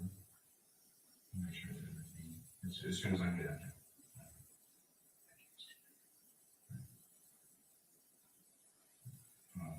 Like I say, you don't need anything right this second.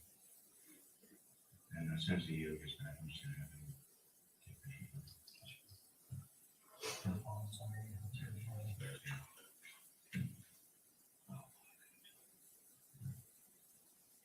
We just.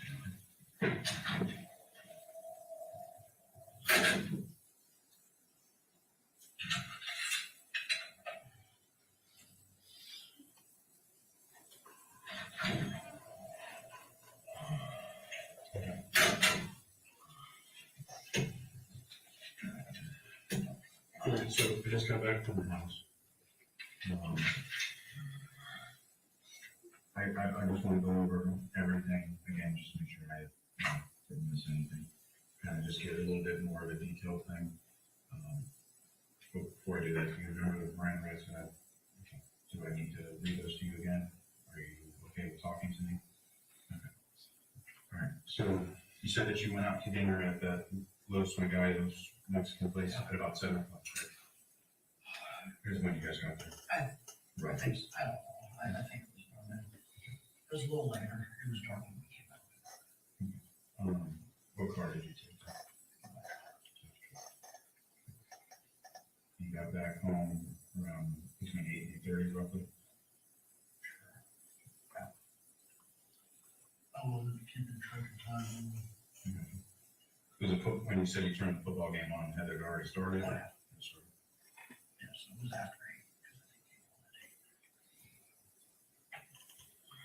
8. Okay, so you get home, you turn the football game on.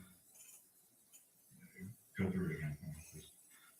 You sit down, start messing with it.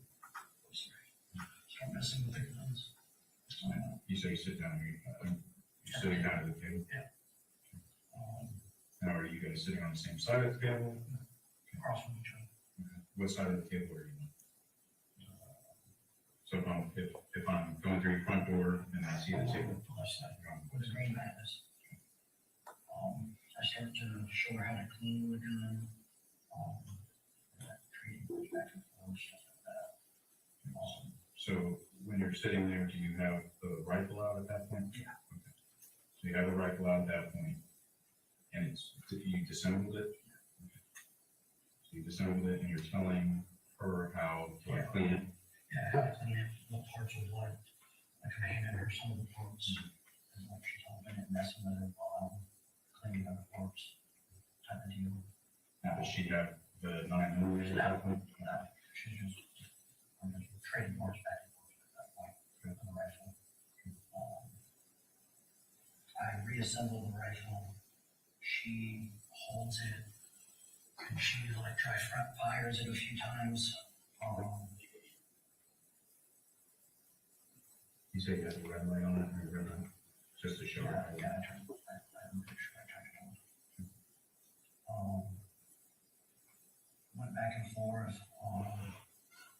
I was getting ready to put all the guns up, or put the rifle up. That's when she grabs a 9mm. Has the magazine back in the rifle at that point because I was about to put it up. So after you were going back and forth, this is where you're like looking down the red light, or the red dot, kind of going through that whole thing. She's messed. Yeah. So at that point, you're done with it. You put the magazine back into the gun and charge it. No, I did not charge it. Did not charge it.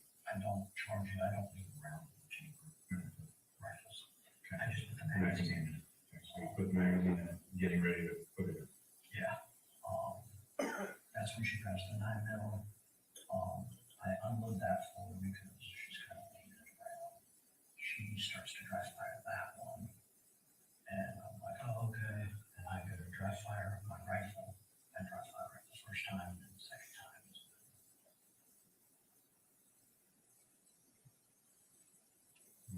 Before that, and the second time is when I went off. Yeah. Now, for somebody that's not a gun guy, how does a round get in there? If you dry fire it one time, We have to reset the trigger. I should dry fire the second time. and that forces it around in there. The magazine was in there. I forgot And it's a magazine. So you're going to put the rifle up, and put the magazine in the gun. Yeah. She grabs a 9mm. Is that an agency gun? Okay. So grabs the 9mm, but you realize that it was loaded. Yeah, because it was in the holster. I took it to it was sitting there on the table. Okay. But like there was a paddle holster on them. Yeah. Is that Don't give the people that's in the holster or in the holster.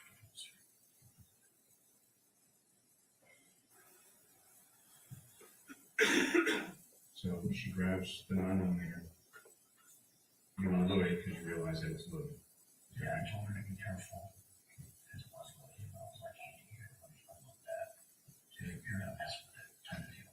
I wasn't going to clean that one. I had no reason to clean that one. So I just unloaded that one and handed it back to her. She started doing her thing. Her dry firing that made me start dry firing the rifle. So, and she dry fired the rifle one time, and then when you did it the second time, because the magazine had been loaded into it, it forced a round in the chamber. So after you realize that she's been hit, I know that you said that you had held her, but were you behind her?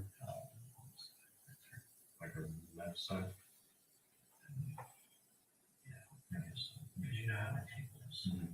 She was sitting there. Mm-hmm. I came around and I was handing it.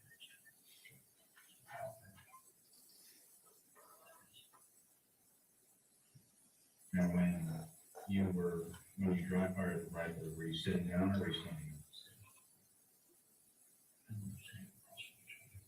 So the entire time you were sitting down. Okay. Like I had to extend actually. You were sitting there. Come back and forth. We were talking, we were chatting.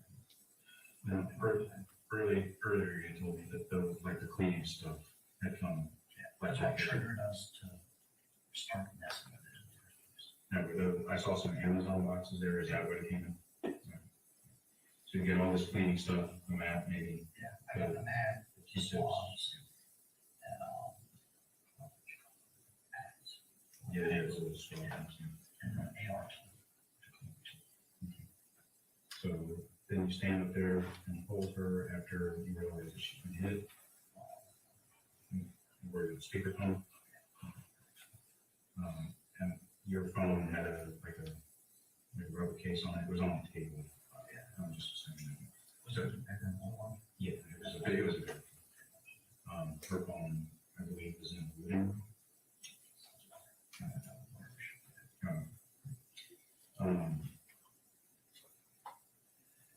Okay.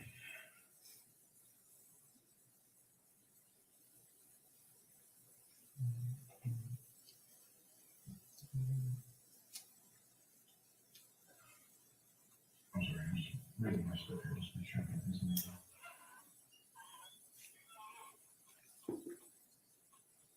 So, when you called 911, you said that you had unloaded the rifle. Do you remember doing that? Okay. But just, I can tell it was unloaded. The magazine wasn't in it, so. But unloaded the rifle. Anything else that I haven't asked you that is coming back to you since the first time I talked to you?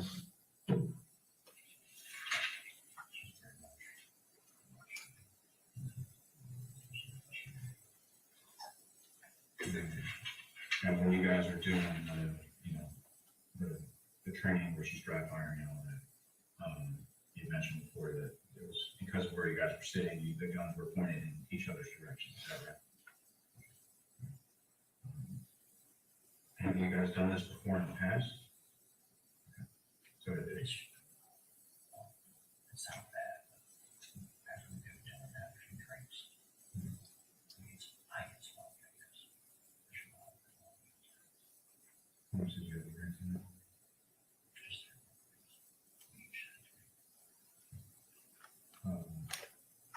But as far as like the training and the cleaning and stuff and Cleaning, right, like that was just so that's special occasion because I got stuff from my and she sat down and did it, and other times you do So she's inquisitive or whatever. Like I have a dry fire back that I'll just keep it.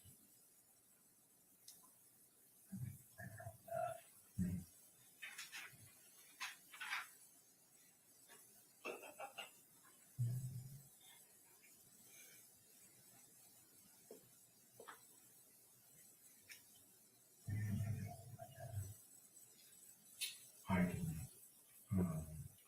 what is this one? Do you know? Okay. No, I didn't, but that doesn't mean somebody else did. All they were asking me about, like, it was kind of against you to numbers that I felt. No, there's not, I didn't get that far. But that's me, I can get that. Yeah, okay, what we're doing. Our auditor comes, we can do all that. So again, as far as her like being inquisitive about the training and stuff, and I guess her having some sort of fascination with either cops or doing firearms and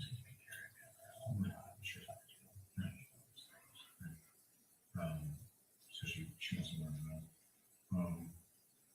But nothing like this is, you mentioned that you've gotten sloppy, but nothing like crazy had happened in the past where, there was like safety issues. That this just happened to be. What was the code to your phone there? Give me just a second. Yeah.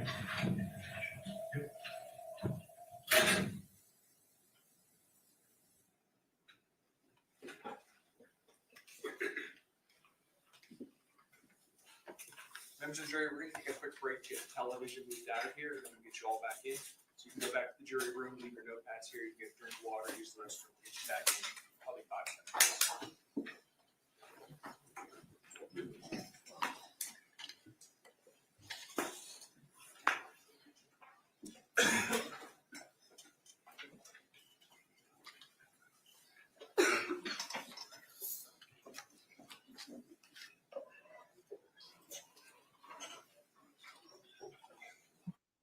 Yeah, I was thinking to myself, I said, well, maybe he lost his voice. That was a lot of screaming and stuff, right?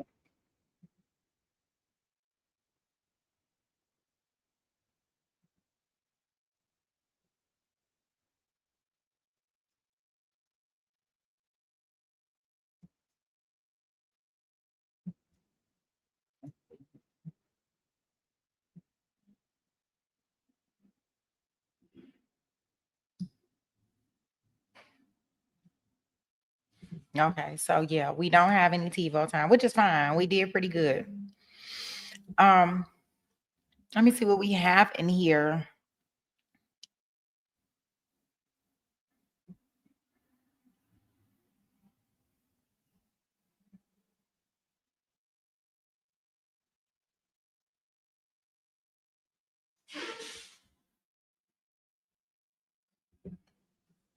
Let me look at this thing.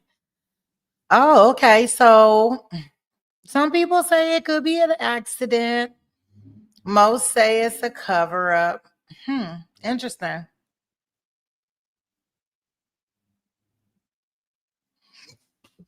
I'm just not buying it. I'm not buying it, but I know they don't have to prove motive. But I'm thinking of this like, would this not be just as reckless as the case that we did with Tony in some type of way? And I only say that because Tony was shooting, right? Although he might have assumed something, his assumption made it an ass of himself, right?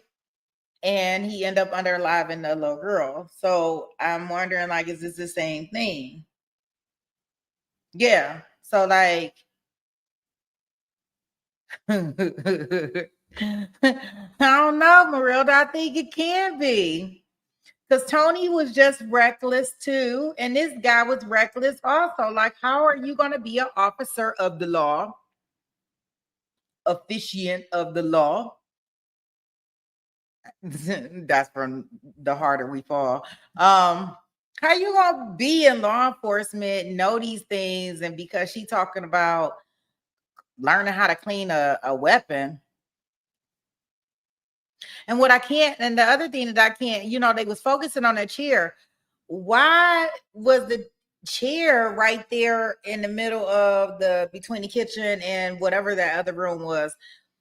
That seems like a pretty weird place to be cleaning weapons of mass destruction. Listen at me talk about weapons, because it looked like a weapon of mass destruction looking at that big asshole in the wall, okay?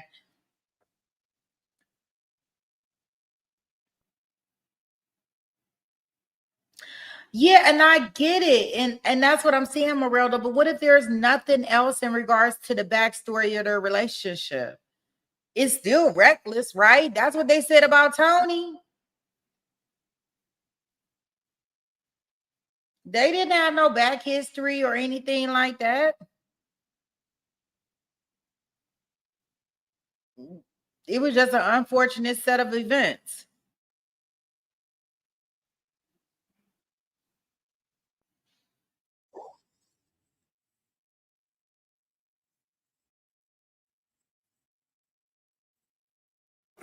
I don't know. I know we want to hear motive or something like that in order to make sure we know the who, what, when, where, and why, but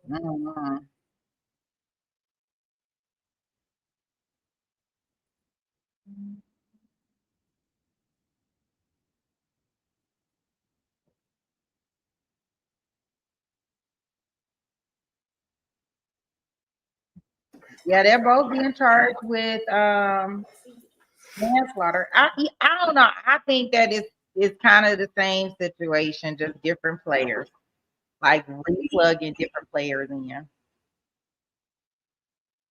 I just think that he should have knowledge. I expected him to have more knowledge. Why does he have a gun? She got a gun. Everybody has a gun.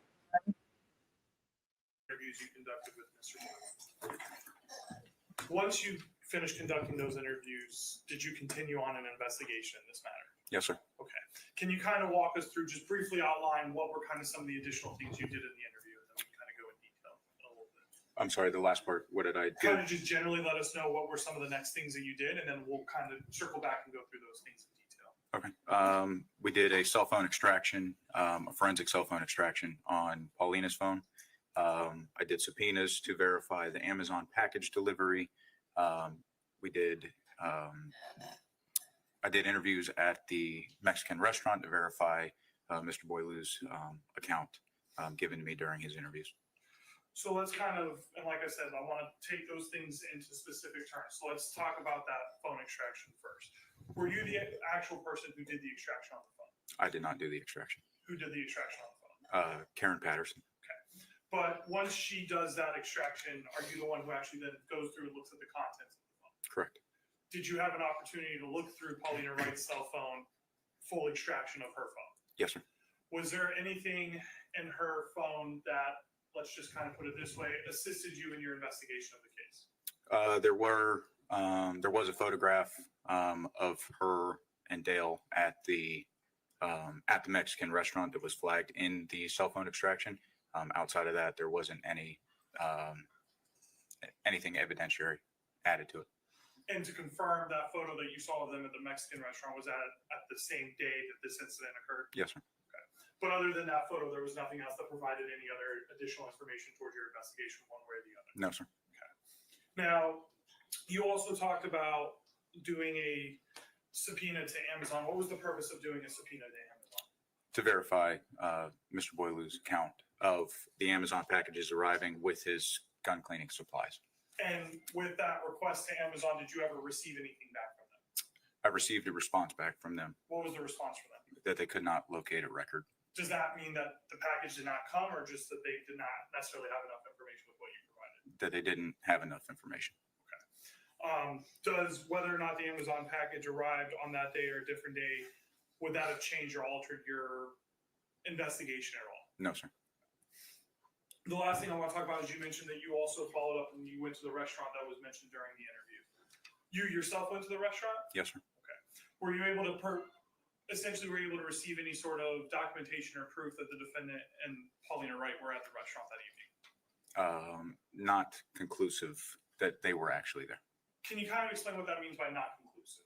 So I have a receipt from the restaurant that outlines 6 total margaritas that were purchased during the time frame that Mr. Boileau said that he was there. However, there's no identifying information to actually positively identify that that was Mr. Boileau's table. So just to confirm, there was nothing on the receipt indicating that Mr. Boileau or Ms. Wright were the ones who purchased those. Correct. However, it was somewhat consistent with what Mr. Boileau said was consumed at the restaurant. Correct. Okay. And was it during that general time frame as well that the defendant provided you? Yes, sir. What about, was the neighborhood canvassed for potential other witnesses or other videos that would have maybe captured the incident? Yes, sir. Was there any other witnesses that were discovered that would have provided any additional information? No, sir. Sorry, excuse me. What about any surveillance videos? No, sir. It also came up during the interview, and we've kind of heard it throughout the trial, but I kind of want to talk to you for a second about it. You ultimately determined or knew that the defendant was at the time employed by law enforcement. Yes, sir. What agency was he employed with? Marion County Sheriff's Office. Okay. So I want to ask you this. I know you work for the Ocala Police Department. Was there ever a point in time that you've ever worked for the Marion County Sheriff's Office? Yes, sir. When was that? 2010 to 2018. What capacity did you work at the Marion County Sheriff's Office? What was your job title or position there? I was in the jail as a detention deputy at the time. Okay. And were you also able to did you have the duties and training to also be a on-the-road officer as well? I had the certificate to be a law enforcement officer as well. But you were just located primarily in the jail? Yes, sir. Did you work with or have any knowledge of Leslie Boileau when you were working with Marion County Sheriff's Office? Yes. I want to briefly ask you to be a law enforcement officer, whether it's with Marion County Sheriff's Office or the Ocala Police Department. Do you have to undergo any sort of training or anything of that nature? Yes. Can you kind of briefly describe to us what are some of the basic trainings that you guys have to go through or essentially do to become a law enforcement officer? Every year we have what's called our in-service training, where we go through several topics, again, throughout a year, one of which being firearms, driving, first aid, defensive tactics, just to name a few. And just to confirm, I made sure I heard that correctly, is one of the things that you have to do annually as a law enforcement officer is training on firearms. Correct. Your Honor, I have no further questions at this time. Cross-examination. Please, the court, yes.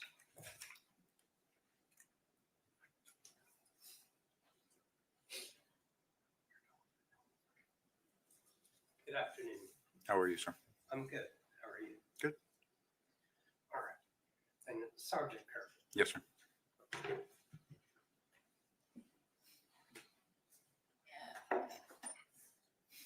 Your first contact with Mr. Boileau that night was at the police station. Yes, sir. Do you know how long he had been at the police station before you spoke with him? I couldn't give you a direct time or an exact time, I should say. But you spoke with him twice. I did. And then after your second conversation, you came in an hour and a half later, took photos of him, took his clothes, and told him he was under arrest. Sure. Yeah. I mean, and in that time period after the second interview is when those events occurred. Yes, sir. Okay. Do you know how long your first conversation was with him? I can't give you a time frame. I would say roughly 30-ish minutes or so. About 16 minutes and 13 seconds. From the time you walked through the door to the time you walked out the door. That sound right? It sounds about right. Yes, sir. Well, that's what was on the video. Okay. Do you know how long your second conversation would be? I can't give you an exact time. No, sir. 11 minutes and 13 seconds. That sound right? Sounds about right.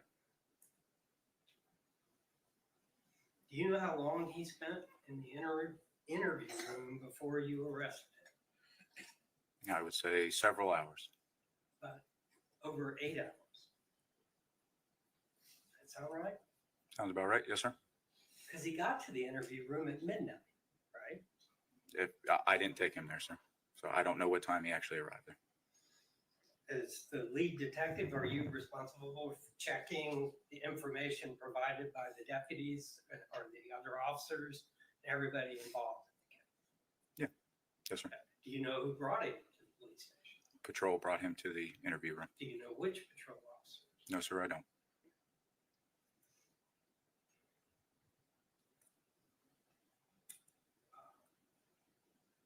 So Officer Hagan Sampson testified earlier that he and his partner, Officer LeBay, transported him to the police department at midnight. Okay. So do you know how long he was in the interview room before you first spoke with him? I don't. No, sir. Would it shock you to know it was more than an hour? No, sir. Do you have any idea what he was doing in the interview room before you spoke to him? No, sir. You ever watched the tapes of him in that interview? I've watched the interview room video. Yes, sir. Not while you were in there. No. During the 8 hours you weren't in there. Yes, Did you ever watch the video of what Mr. Boileau was doing in the interview room, especially during the first hour? I've watched the video several times, sir. So what was he doing? He's been sitting in the interview room waiting for me to come there eventually. That's all he was doing, sitting? Sitting there. He was showing some emotion in there at some point. Well, he was crying, Yes, sir. screaming, right? Yes, sir. End up on the floor. That went on for the entire hour before you ever saw it, right? Yes, sir.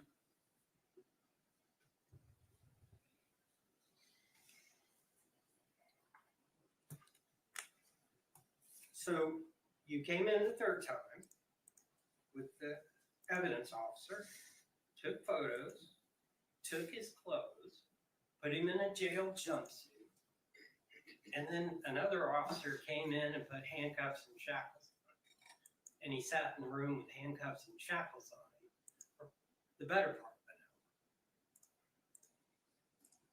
hour. Right? Yes, sir.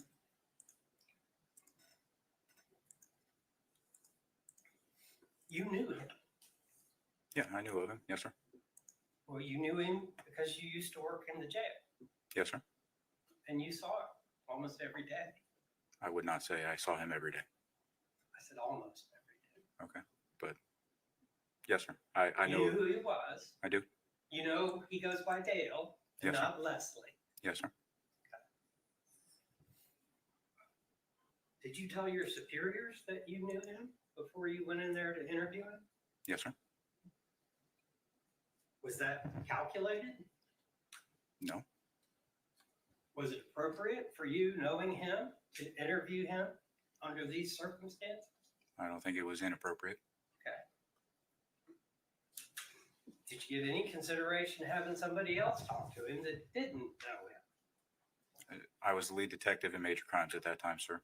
So it was my case. Right at the beginning of the first interview, you told him you didn't know anything about guns. Was that true? Partially. How? Explain partially to me. The Daniel defense thing, I couldn't tell you what that was when he told me what that was. Go ahead. Well, you had firearms training when you worked for the sheriff. Yes, sir. You have firearms training while you work for OPD. Yes, sir. Have you been trained to use an M4 or an AR style rifle? I have personally shot a AR style rifle that are issued to the Ocala Police Department officers. However, I do not have one assigned to me. Okay. But you've trained them. Briefly. Yes, sir.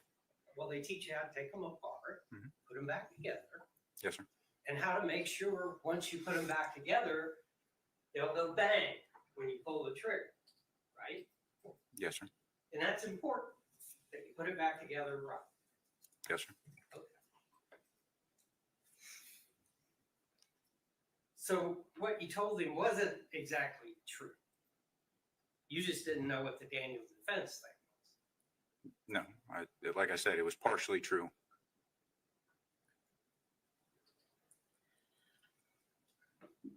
He mentioned in his statement resetting the trigger. Did you know what that meant? Yes, the resetting the trigger pull. Yes, sir. Tell me what that is. If you pull the trigger of a firearm, you can feel a trigger reset on that. It's kind of hard to explain without actually feeling it for yourself, but you will feel the trigger reset on that. In this case, he would have had to have put the bolt forward on the second trigger reset which would then chamber around into the rifle. Well, isn't that part of the process of resetting a trigger on an AR style rifle? Again, I'm not issued a rifle. I have very limited training with a rifle. So did you ask him what he meant by reset a trigger? Yes, I did in my interview. Yes, sir. Did you have him describe exactly what he did Yes, sir. to reset the trigger? Yes, he said he pulled the trigger. Okay. And I asked him several times to clarify his statement while I was in the interview with him. All right. He told you it was an accident, right? Yes, sir. And he told you they'd been having a good evening. Yes, sir. No disputes. You didn't ask him about earlier in the day, did you? No, sir. Do you know how long the two of them had been together that day? As in how long they were together that entire day? That day, yes, sir. No, sir. I know. That wasn't relevant to you, what had gone on between the two of them that day? No, sir. Why not? That had nothing to do with what happened hours beforehand. What happened was at that residence, and that was what I was investigating. He told you they'd been to dinner that evening, right? Yes, sir. And he told you they had 3 drinks each, margaritas. Yes, sir. And you went to the restaurant and you found a receipt for somebody that ordered 2 meals and then 6 margaritas. Yes, sir. Yep. Yes, sir. What time was the tab open on the receipt? Roughly 1930. Okay, so that's 7:30. Yes, sir. And what time did it close? Roughly 2030. It would be 8:30. 8:30. Yes, sir. Okay. So it wasn't just margaritas on the receipt. There was dinner on the receipt, right? Yes, sir. And that's what he told you. Yes, sir. They had dinner and 3 margaritas apiece. Yes, sir. Do you remember how much all of the margaritas cost? Roughly $30.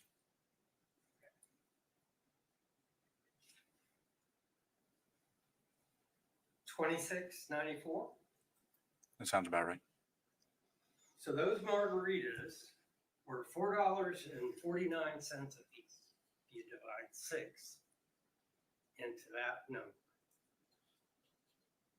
What kind of margarita can you get for $4.50?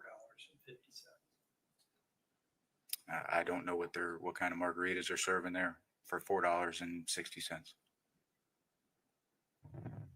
Well, obviously not one with a lot of alcohol. I can't comment on that, sir.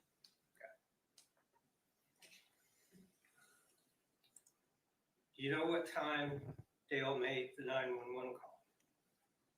Roughly, I'm going to say 10:52-ish. Yeah, I think you're spot on. 10:52. Do you know how far the restaurant is from the house? It's only a couple miles away from his residence. Take 5 or 6 minutes to drive, depending on the traffic. Sure. I would say it'd take longer than 5 minutes, but sure. Probably 10-ish or so. 8:30 at night? Yes, sir. Probably 10 to 15 minutes if I had to guess. Okay. So there's 2.5 hours from the time they leave the restaurant, get home, and the 911 call is made, right? Yes, sir. What did they do for 2.5 hours? Went Do you home know? based off of what he told me. That's the account that I have. Did you ask him if they did anything else? I asked him what they did that night, and he told me what they did that night. With the guns? Did you ask him if they ever got up from the table? Did I ask him if he got up from the table specifically? He or Paulina? If they got up from the table at all? During this firearm thing, No, sir. I didn't ask specifically if he got up from the did table. that mean anything? No, sir. How long that took and what was going on in between? That didn't mean anything. No, sir. Why not? Again, I went there to investigate a shooting, which ultimately resulted in the death of Paulina Wright. What happened in those minutes is what I was investigating. There was no indication in the house that any more alcohol was consumed when they got home, right? No, sir. There was no indication of alcohol. Right. Nothing on the table, No, sir. nothing in the kitchen, No, sir. nothing in the living room. No, No sir. cups, empty cans. There was one can, but it was green tea. Did you see that? I was at the house. I did not see any alcohol related items.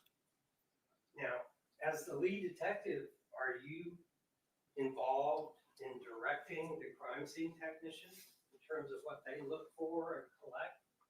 Yes, sir. Based off of my search warrant. Yes, sir. On what we're collecting. Okay. Did the idea of looking for more alcohol occur to you that night? That wasn't on my search warrant to look for alcohol, Why not? because the alcohol was not anything. I had no indicators of alcohol when speaking to him the first time. Okay. So there was nothing about the way he talked to you or your observations of him that led you to conclude that he was under the influence of alcohol at all. Correct. So you didn't ask the text to look I didn't hear the for second. You did not ask the text to look for anything Not alcohol related. alcohol related, No, sir. but you didn't see anything. Correct.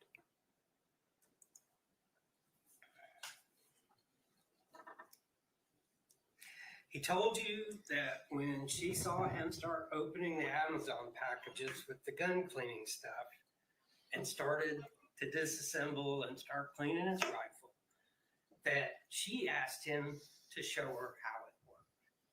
Yes, sir.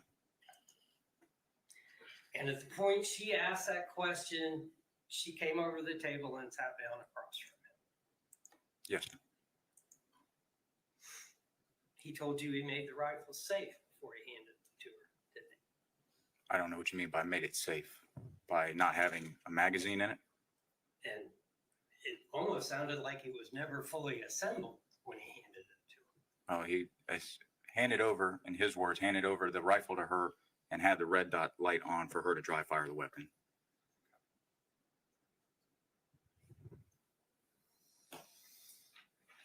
He told you when she finished looking at the rifle, he took it back from her Yes, sir.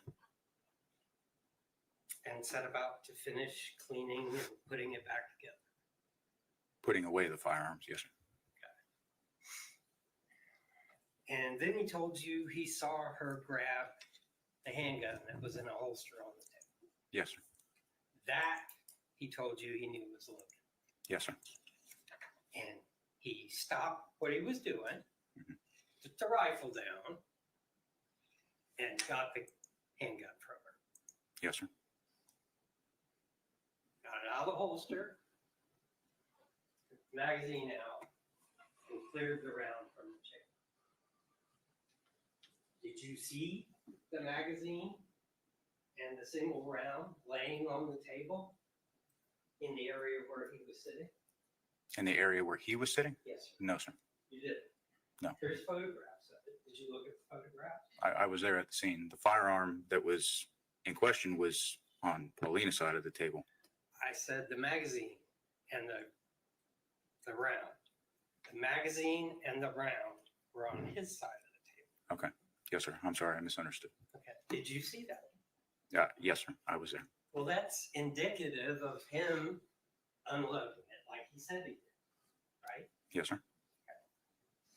And the handgun itself had no magazine in it when it was found in Miss Wright's lap. Correct. 4 bullets. Correct.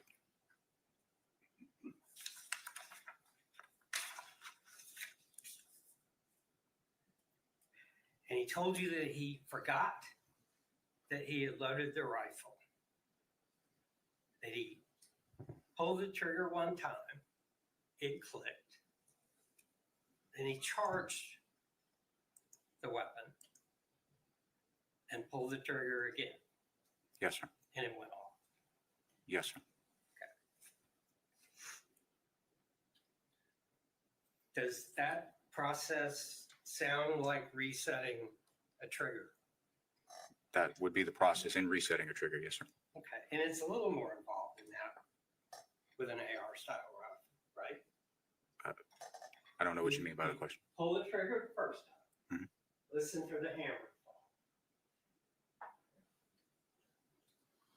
You pull the charging rod out, except you haven't released the trigger yet. Right. While you're holding the charging rod out, you slowly release the trigger. You reset it. It clicks. Then you put the charging rod home. And if the gun is empty, you can pull the trigger again and it's gonna, and you'll hear everything sync up and reset again. So you know it's gonna fire the next time you need it. Yes, sir. Did you ask him about doing all that? He told me that when he pulled the trigger the first time, it was a dry fire. He pulled it the second time. The only way for that round to go forward is if the charging bolt went Right, forward. I got that. There was a magazine with bullets. Yes, sir. Okay. What I'm asking you is, you ask him if he went through all those intricate steps to reset the trigger? No, sir. No. But that's how this weapon went off. Isn't that true? I don't understand the question. How? It was in the process of resetting the trigger based on what he told you that the weapon went off. Yes, on the second pull of the trigger and charging the rifle, therefore putting a round in the chamber.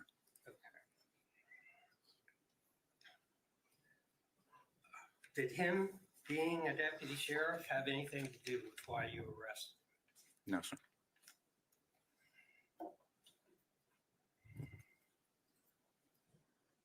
You wrote a report, right? Yes, sir.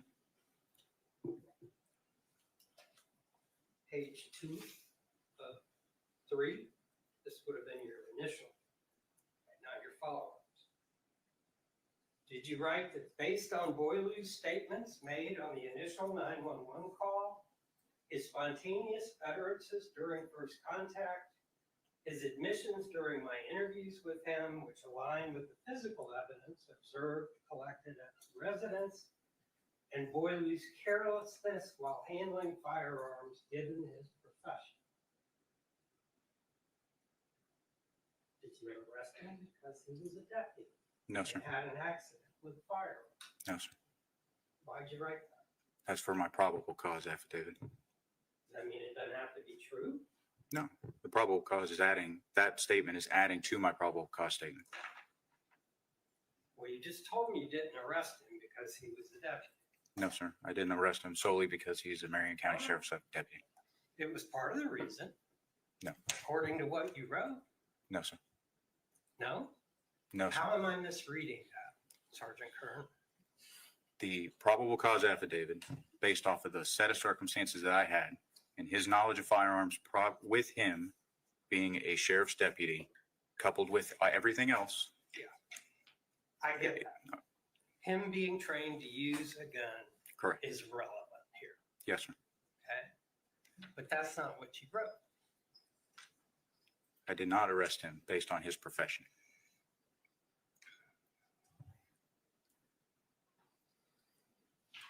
So you don't believe that the law is applied any differently to law enforcement officers than to average citizens?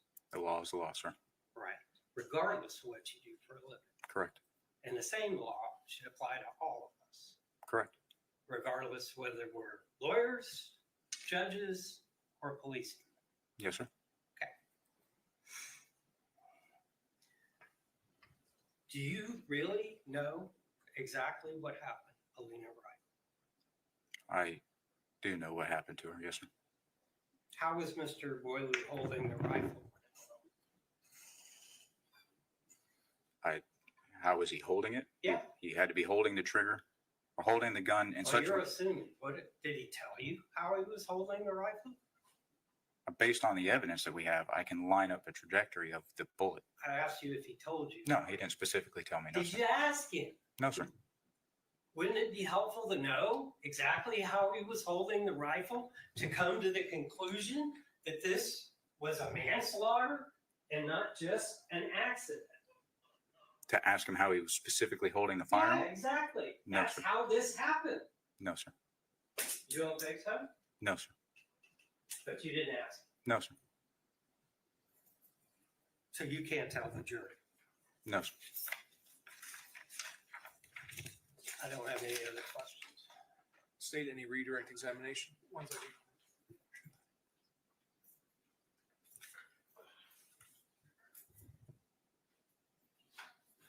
No further questions, Your Honor.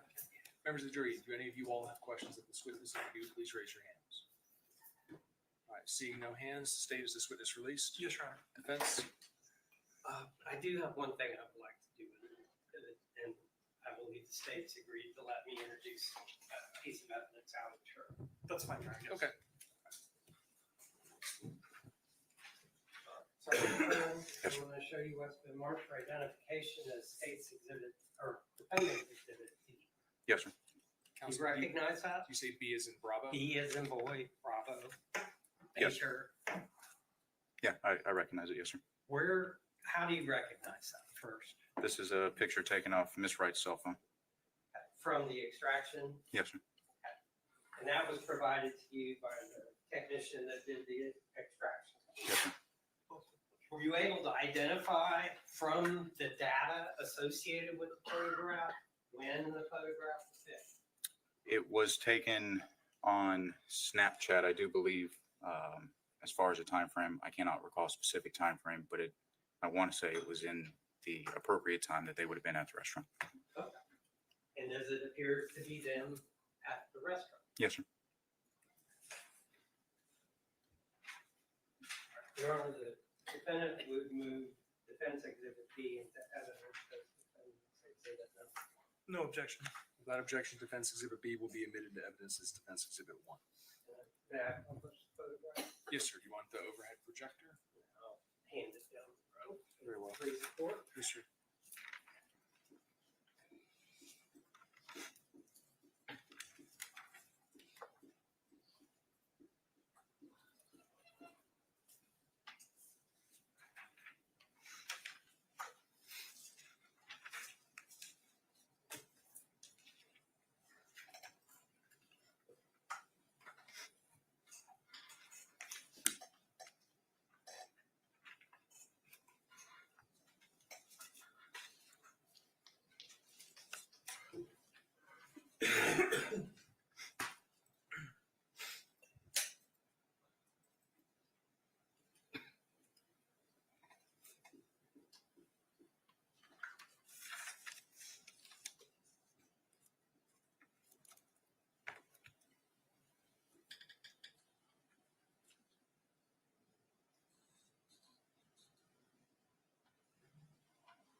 And I have no other questions for Sergeant Kirk.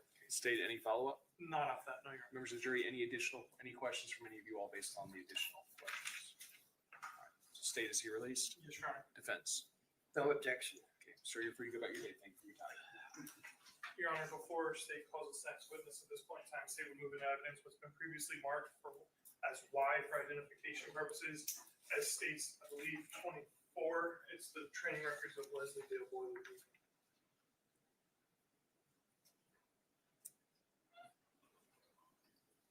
No objection. Okay, what's been marked for identification as states exhibit Y will be admitted to evidence as states exhibit 24. Your Honor, next state would call to the stand Kristen Killinger from Florida Department of Law Enforcement.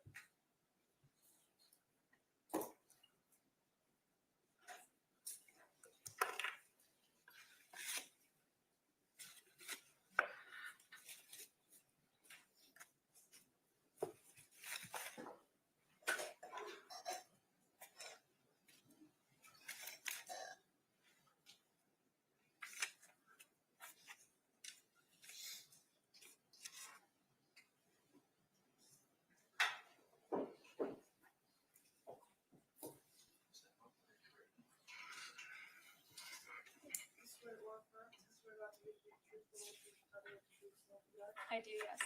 You can be seated, ma'am.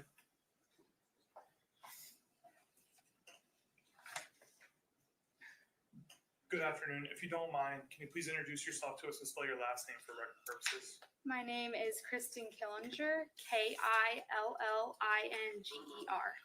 And Ms. Killinger, where are you currently employed? I'm employed at the Florida Department of Law Enforcement in the Orlando Regional Operations Center. And what is your job title or job position? I am a crime laboratory analyst in the firearms section. How long have you been a crime laboratory analyst in the firearms section for the Florida Department of Law Enforcement? For about 5 years. And can you just kind of briefly explain to us what your job duties entail in terms of being a crime analyst at the Florida Department of Law Enforcement for firearms? Primarily, I will test firearms to see if they're functional or not.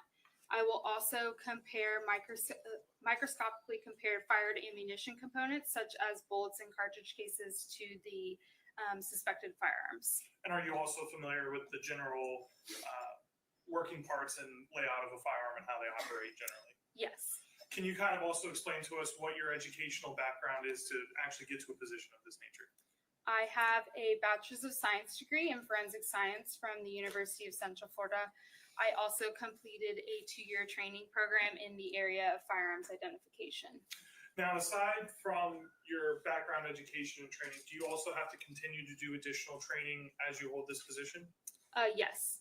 And what is the requirements of that training that you have to do? How often and how much do you have to do? I have to do an average of 16 hours of continuing education per year over 3 years. So I will attend like lectures and conferences, as well as armors, courses, and then read articles. Now, during your time as a firearm examiner for Florida Department of Law Enforcement, how many times have you examined firearms roughly? I would say more than 600 times. And is that about the same amount of times that you've also done comparisons with projectiles or casings? Yeah, I would say I've done more than 1,000 comparisons.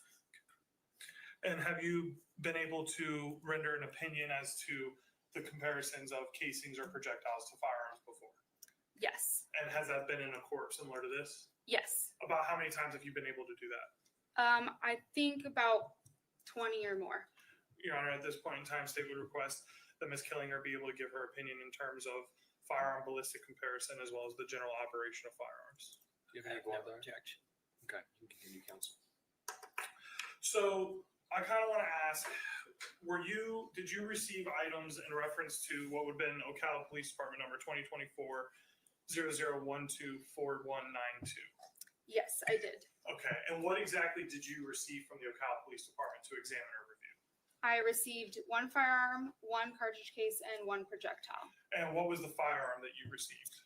I received a 5.56 by 45 millimeter caliber Daniel Defense Model DDM4 semi-automatic firearm. And did you have an opportunity to examine this firearm personally yourself? Yes, I did. And did you have an opportunity to determine the operation and how this firearm actually operates and works? Yes, I did. So what I'm going to actually have you do is, if you don't mind, kind of give me a minute. I'm going to show you what's been previously introduced into evidence as that firearm. I'm going to have you show the members of the jury exactly how that firearm operates.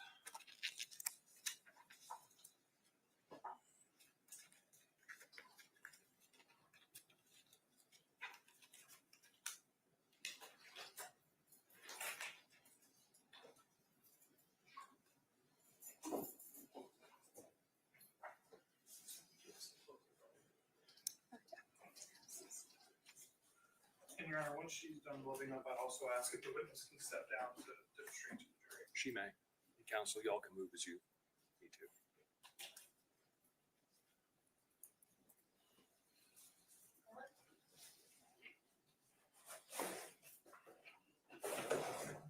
I'm going to ask the bailiff to remove this.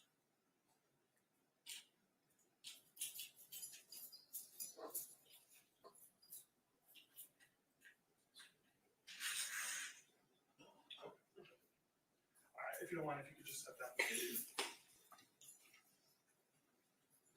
Into that. Now, if you don't mind, can you just walk through the jury, essentially the process of having the firearm as is, how you would actually be able to make the firearm shoot or dispel a projectile. Yes, so this firearm has a magazine, which is kind of like a container that holds the cartridges. The magazine will be inserted right here into this hole. And then from there, you would pull back on this charging handle right here. You pull back and release. And in doing that, it will cock the firearm as well as chamber the first round from the top of the magazine. It will strip the cartridge off the top of the magazine and place it into the chamber of the firearm. From there, the trigger is ready to be pulled. Once the user pulls the trigger, the firing pin will be released and it will strike the primer, creating a spark, igniting the gunpowder inside that ammunition. The gunpowder will burn and create a lot of gas, and the gases are what push the bullet down and out the barrel. The gases will also push back on the bolt, and it will cock the firearm again, and then a spring will push the bolt back forward, stripping the next cartridge off the top of the magazine, loading the firearm. So now the trigger can be pulled again for the next shot. Now, let me ask you this, because you were showing us pulling that charging rod back. Does that naturally stay back, or how does that work when you pull that back? You just pull it back and then you let it go like that. Okay. And we've heard a phrase of resetting a trigger and dry firing. I kind of want to take those step by step. So let's start with dry firing. What does dry firing a weapon mean? Dry firing is just basically when the chamber is empty, pulling the trigger, and so nothing will happen when you pull the trigger. Now, when you pull that trigger with the chamber empty, does the trigger change position, or does it alter the trigger in any way in terms of where it's set? The trigger will move backwards, obviously because you're pulling it, and then it will be disconnected from the hammer internally, so it will kind of be limp or depressed. And then the process of pulling that handle back and releasing it again will reset the trigger so that it's stiff again and ready to be pulled. Now, other than pulling that rod back all the way and releasing it, would there be any other additional steps required in order to quote unquote reset the trigger? No. So you don't have to physically alter the trigger or push it back into place or anything like that? No, if the firearm's working properly, it will automatically reset the trigger. And based off of your exam and review, was this firearm operating properly? Yes, it was. Let me ask you,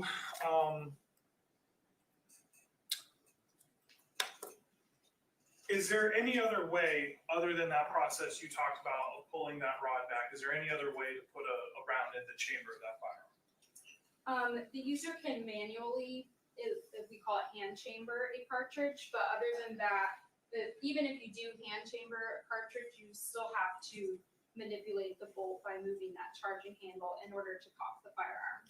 If you put a magazine in that rifle and you pull the trigger without ever pulling that bolt back, will it ever automatically just put a round up into the chamber? No, if you put the magazine in and the chamber's empty, you have to pull back on the charging handle in order to insert that first round into the chamber.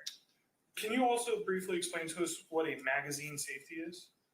So safeties are basically how a device internally usually that the manufacturer puts in their firearm to basically stop firing from happening. Some safeties are external, some are internal. A magazine safety is an internal safety, meaning that the user doesn't have to turn it off or on. It will automatically function during the firing process. So with a magazine safety, the magazine has to be inserted in order for the firearm to be able to fire. If no magazine is entered, then the trigger usually has something blocking it, so it cannot be pulled. And in this case, this firearm does not have a magazine safety, so the trigger can be pulled even if no magazine is inserted. And is that common for that type of firearm to not have a magazine safety? Yes, that's normal. Now, I know I'm going to have you sit down here in a second, but I know you also mentioned that you received a casing and a projectile. Can you just kind of briefly, demonstrating with the rifle, let the members of the jury know where the casing would be sent from and where the projectile would actually come out of the firearm as well? So the projectile will come down and out the barrel, out the front towards the target. And then the cartridge cases will be ejected out of this hole once the bolt is pulled. Once it returns rearward, the casing will fly out the side. you think of like in a movie, you're seeing the things flying to the side. Those are the empty cartridge cases. Now, let's say you have a magazine in that gun that's loaded with more than one round. That gun fires. When we hear the term of clearing a gun, how would you clear a gun? What does that mean and what would you do to clear the gun? So if you have a firearm that you think is loaded, you would remove the magazine by pushing this button here, and then the magazine will be able to be removed. And then from there, you would want to check that the chamber is also empty. So you would pull back on that charging handle, and then it will automatically extract and eject that cartridge that's inside the chamber. If you don't see that happen, then you would want to physically look with your eyes to make sure that the chamber is empty and there's nothing in there. Thank you.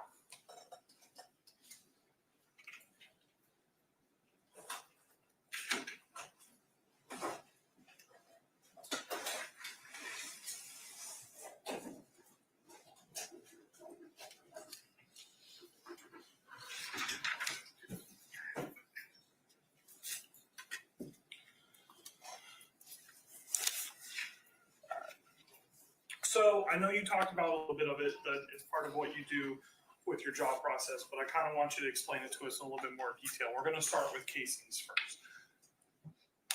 Can you kind of describe to us the process of when you say you're doing comparisons on casings? What does that process look like? So first I'll receive the evidence and I'll document what I have, what it looks like, if there's any damage on it. And then from there, I will look at it microscopically to see the microscopic imperfections that are present from the firing process on the back of that cartridge case. If I have a firearm to compare, like in this case, I will test fire that firearm and then use the cartridge cases that I test fired to compare it to the one that I received as evidence. I can do this using a comparison microscope. It's two compound microscopes connected by an optical bridge, so I can see two things at the same time. Now, when you're looking at these two casings at the same time, what are you looking for? So I'm looking at the microscopic imperfections. They appear as lines or striations, as shapes, depending on how the manufacturer decides to manufacture the firearm, they will look differently. So let me ask you this, because I know you talked about microscopic imperfections, but are there also what I kind of refer to as class characteristics as well too? Yes, so class characteristics are features that are determined prior to manufacture by the manufacturer. So this would be the caliber or the shape of the firing pin, the style of the marks that I'm looking at. If you think of your car in a parking lot and you're trying to find your car, you're going to narrow it down to cars with similar class characteristics. So that would be the make, the model, the type of car, the color of your car. So that's what I'm looking at. Once I see that my cartridge case that I have from evidence is similar to the class characteristics of my firearm, I will move forward and I'll look at the individual characteristics or those microscopic imperfections that are unique to that firearm. So if you think of your car again, what separates your car that's the same one that was made right after it? You're looking for the scratch on the side of your car or the bumper sticker in the back. So I'm looking at those similar features they're called individual characteristics that would happen during the manufacturing process or also during the use of the firearm over time. And I want to ask you about that with and I know we're kind of using interchangeably, the individual characteristics or those microscopic imperfections. Have you ever had a situation where two different firearms have the same individual characteristics? No, I have not. So is it that every single firearm has its own individual characteristics? Yes. Now, I'm going to show you what's been previously introduced as State 18, is if you don't mind, if you can pull that out. And I know we don't have the dual microscope that you were explaining to us, but can you just kind of show the members of the jury what the area on the casing is that you're actually doing this evaluation and examination on? Yes, so this is the cartridge case, and at the head of the cartridge case is the primer. There's a little tiny circle kind of inside of that. That's what creates the spark that's hit by the firing pin. So as the gases are building, they're actually pushing back on that breech face and on that firing pin, and it's creating like a stamp of the inside of the gun. So that's what I'm looking at. And were you able to make, and I'll kind of go step like in turn here, were you able to make determinations in terms of the class characteristics of this projectile? Yes. What were those determinations? The class characteristics that they were 5.56 by 45 millimeter caliber, and then it had like a hemispherical firing pin impression. As I continued further looking at the individual characteristics, I could see consistency with the firearm. And just to confirm, were you then able to render an opinion in terms of the casing to that Daniel Defense firearm that you received? Yes, I could identify the cartridge case to the firearm. And just kind of, for me in layman's terms, what does that mean that you identify the cartridge to the firearm? So the agreement of the class characteristics and the individual characteristics was to an extent that I could say that this firearm fired that cartridge case. Okay. Now, I'll let you put that away. And then you also had an opportunity to look at a projectile as well. Is that correct? Yes. And I'm going to kind of ask, the class characteristics and those individual characteristics or microscopic imperfections, are you looking for similar things in terms of the projectile as well when you do a comparison? Yes. And I'm going to kind of ask you to do the same thing you did with the casings. If you don't mind, can you just kind of show the members of the jury, I'm giving you what's been previously marked as states 21, is if you can just show the members of the jury where on that projectile are you doing your examination or where are you looking at for these markings?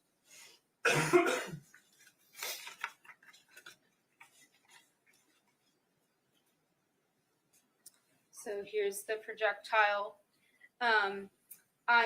There's the inside of the barrel has rifling, which is cut into the barrel during the manufacture process. It imparts the spin on the bullet. If you kind of think of like a football, the bullet will be more accurate as it's spinning down and out the barrel and traveling. So the rifling inside of the barrel will actually cut into the side of the bullet. So it's very hard to see, but it's down the side of the bullet here. It appears as like striations almost. And again, were you able to do a similar comparison that you discussed in terms of projectiles from this firearm and the projectile that you received? Yes, I fired the firearm into our water tank, which is a tank filled with water, so I could recover the projectiles. And I compared those projectiles on my comparison microscope to this one, and I was able to identify that this bullet was fired from the firearm. And that also means that it was the same class characteristics and same individual characteristics, correct? Yes.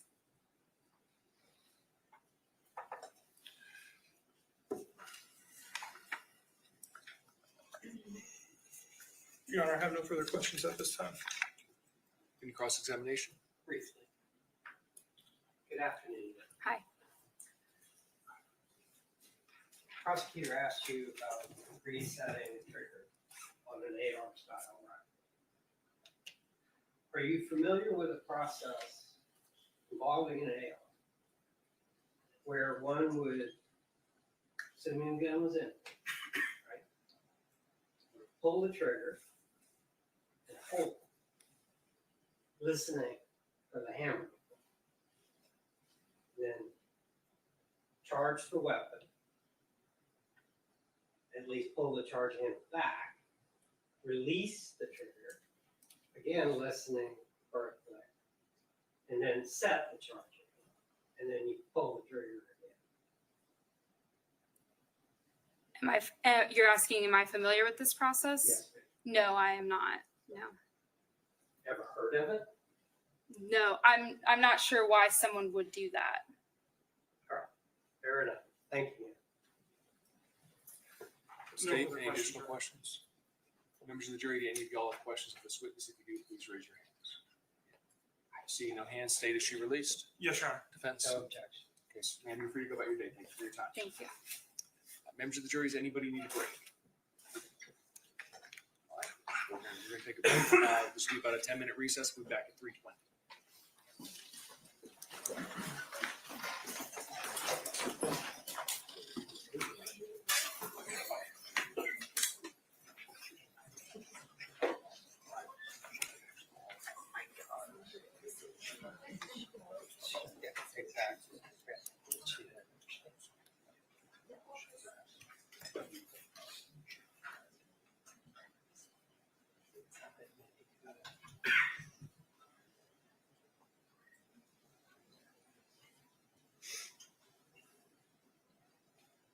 Jurors of the courtroom council, you'll be back at 3:20. Yes, sir. I live here. I said I live here. Yes, sir. Anything to take up before we group back up? They are. Okay. Defense? No, sir. Gotcha. Where they going? Okay, so who should we hear from next? Let's see here.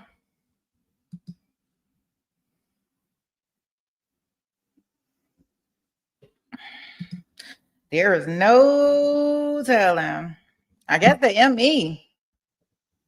Because they're not going to bring any other evidence, then I guess there's nothing else to say. You say her friends?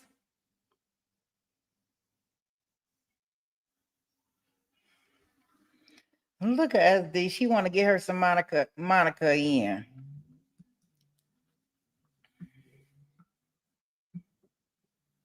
Get her some Monica in. Let me see.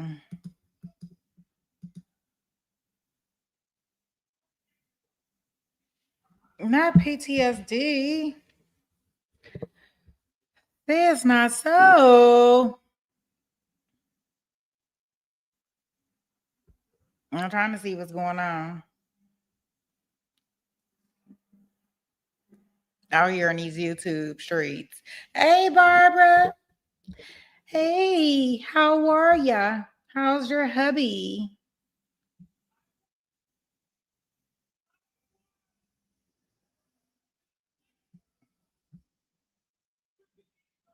No, they moving around in there, but they're not doing nothing for us to. Let's see here.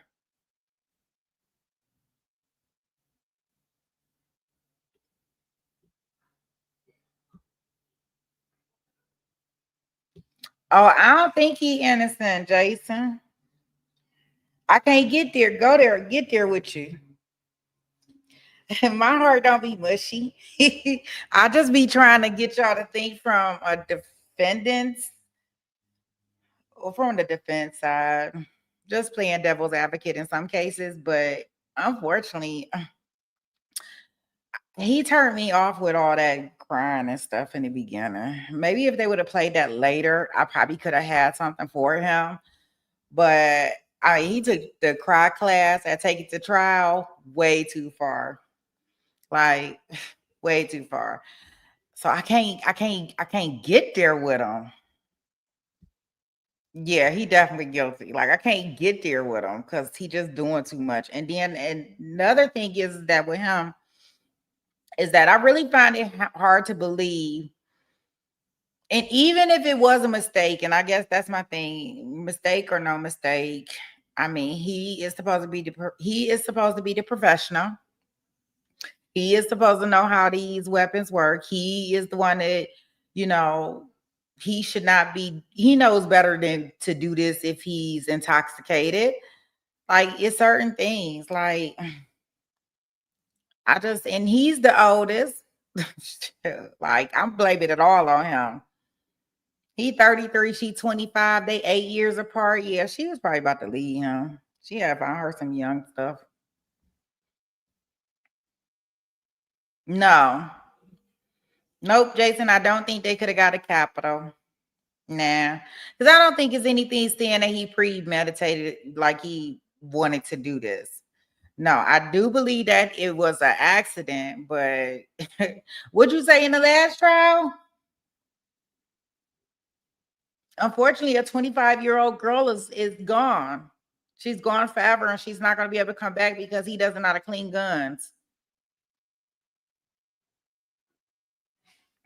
What big trials do we have coming up? SD, did you watch the Bianca Ellis thing that I put up yesterday? The video?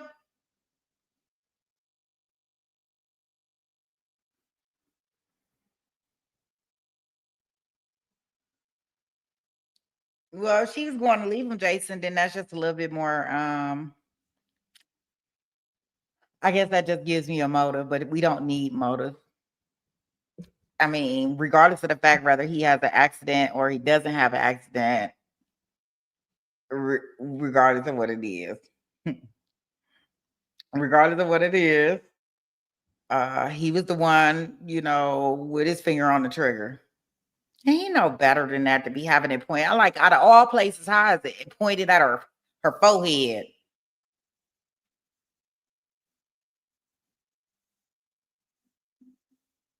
That's what I want to know.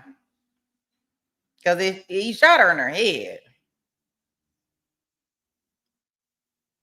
I just, yeah. No, he guilty. I say he guilty. Yeah, so SD, I did show the one on the Bianca Ellis. I did do a video on that one. We are going to be going into that courtroom. I don't think they're going to show us jury selection, but jury selection does start tomorrow. They probably will not be done with it tomorrow. I'm assuming they'll probably be done with jury selection on Thursday. They do not have court on Friday. So I believe we'll have opening statements on Monday for that case with the 3-year-old. Friday we will I don't know if we'll still be in this case or not, because this case may be over by Friday. I'm thinking. I know we'll probably listen out to see for the Diddy, to see what they decide to do with him, because he is supposed to get sentenced on Friday.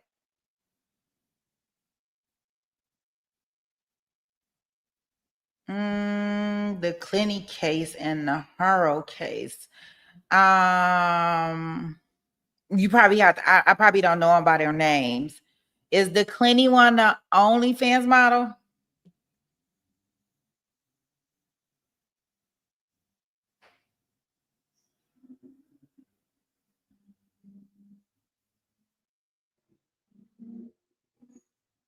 Okay, yeah, that's not until December.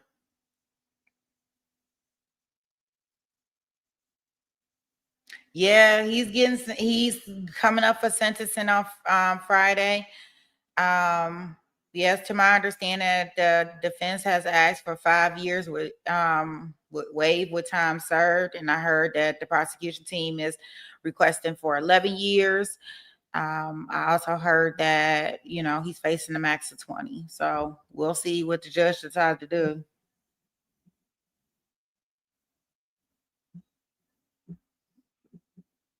In regards to Diddy, Jason.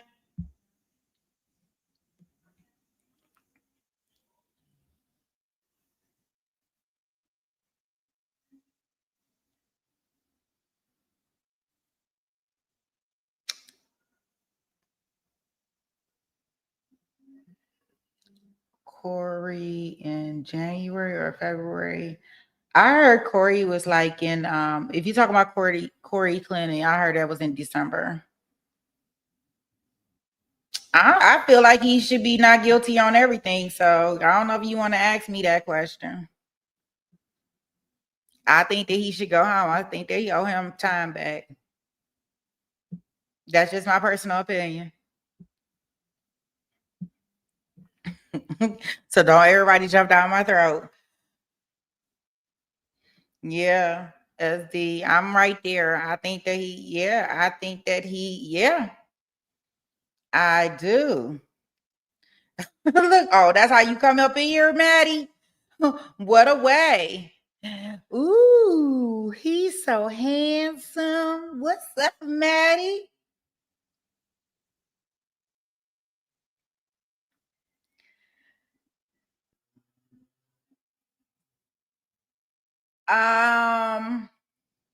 So in regards to my feelings, in regards to the Diddy thing, I think that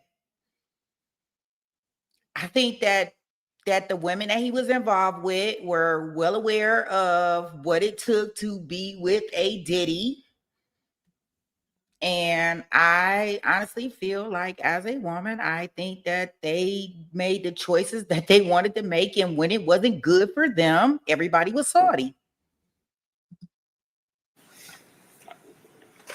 Now, that's just my personal opinion, but I definitely think that when it was good and the freak offs was great, it was great, right? And I'm not mad at that. But everybody wanted to be with Diddy, and when they figured out that Diddy didn't want to be with them like that, and he was a playboy, then it became a problem. Because I'm pretty sure if he would have married Cassie, we wouldn't be here. I'm pretty sure if he would have married 50 Cent baby mama, we wouldn't be here. So, you know, that's just my personal thing.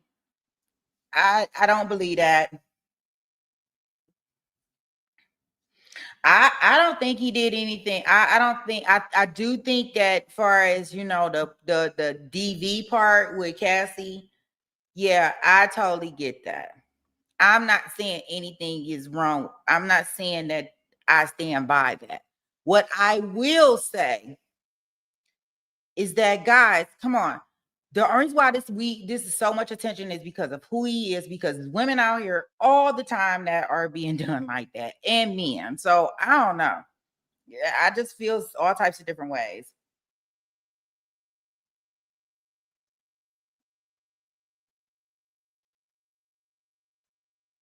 If they were not, yeah, because that's different. Yeah, but I don't feel that they were not. I think that everybody wanted to do something extra to be with Diddy. And I'm not mad at that. Just own your stuff and just say it didn't work out for you. I don't know what type of relationships everybody else been in, but I mean, I done been in a relationship where I done did some strange things for some change, and I look back and I be like, but because he broke, I can't do nothing. Where does hey, ain't nothing wrong with a lot of baby oil. The heck? Y'all better step up your game. Little astro. Yeah, where avocado oil. Ain't nothing wrong with that. Shoot, who wants to be up there in a dry mess? Oh yeah. Yeah. I mean, I'm realistic. Like, I mean, come on. It's just because we out here picking broke ones. It's like that girl who I don't know if y'all ever seen it. The young lady, she got a baby by Anthony Davis. No. What's that boy? He an NBA player. Wait a minute. Let me get it right before I mess it up. Anthony Edwards. And she got a baby by somebody else. And she went on her thing and she said, don't be mad at her because y'all out here picking these broke men to have babies by.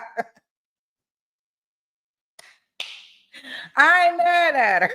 At least if you gonna be out here having babies, have them by somebody that can take care of them instead of people out here that's making road decisions and having babies by these broke men that don't want to take care of them and want to be mad. So yeah, he paid all the child support. It said here, kick rocks, and she was like, I don't care, you know, whatever.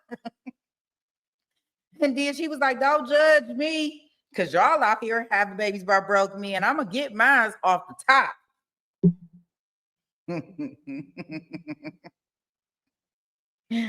Yeah. But yeah, so those are my thoughts in regards to that. We probably can have discussions for days, and we can say that for Friday. How about that? Y'all can come up here and we can argue about it. We can have us a nice, friendly argument / debate.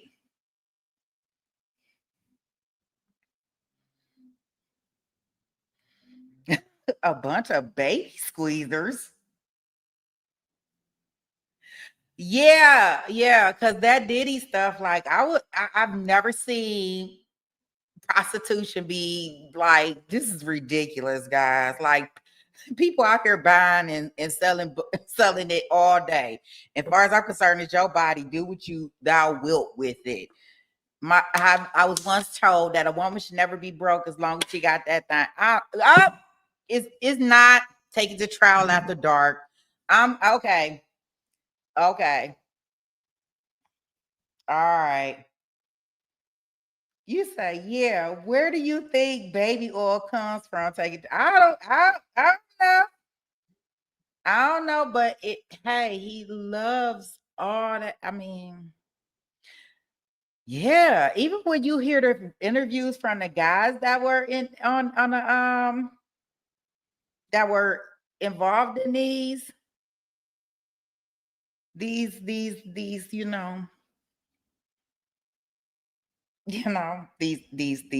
parties. I'm not getting it. Yeah, explain it to me later. I'm not getting it. It went over my head. It do that sometimes. I don't know. She said avocados, squeeze it, lemonade, they squeezy babies, baby oil. Yeah, I don't know. Ooh, Barbara said she gonna argue with me about Daddy. Ooh, wee. I don't know, Barbara. I don't know if you can win this one. You ready for this? We find out his sentencing on Friday, and I will probably be livid. So we can do that for our take it to trial after dark on Friday. Does that sound like a plan? You get your notes out, get your notes and your feelings in order.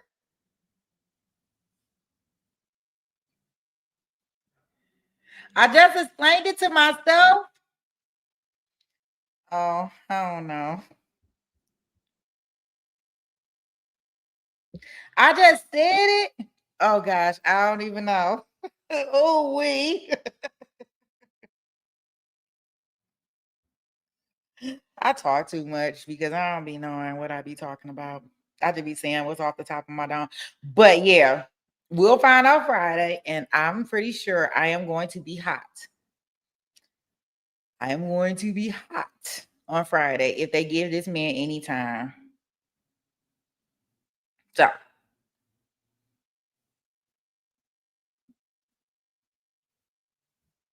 I think the problem is that super rich have different rules. Mm,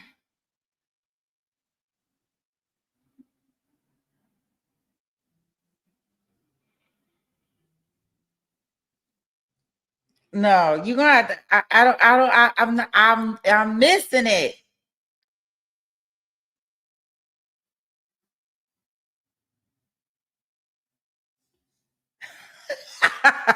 Yeah, she'll definitely make me wear the leather onesie and shoe carnival. Yeah, say that for Friday. Oh gosh, Maddie. Yeah, I'm almost scared to lose a debate with her.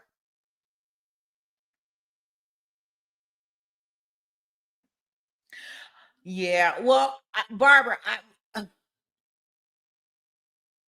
yeah.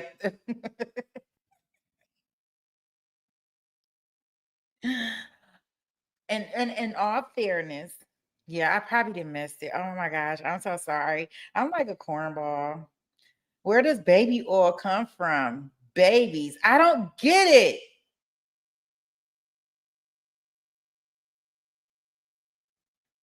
Josh, Josh Johnson and Johnson?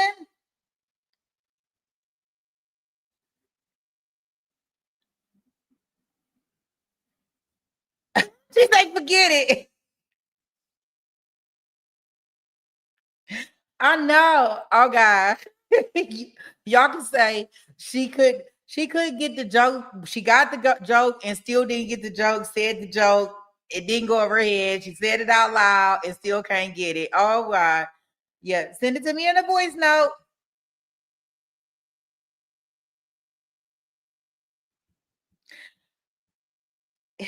It is. Oh gosh. Please. Hop on, explain to me. The joke is they squeeze babies.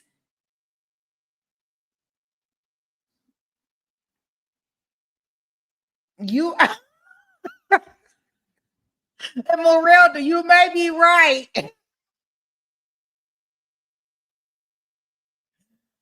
You may be right. You right, baby, right.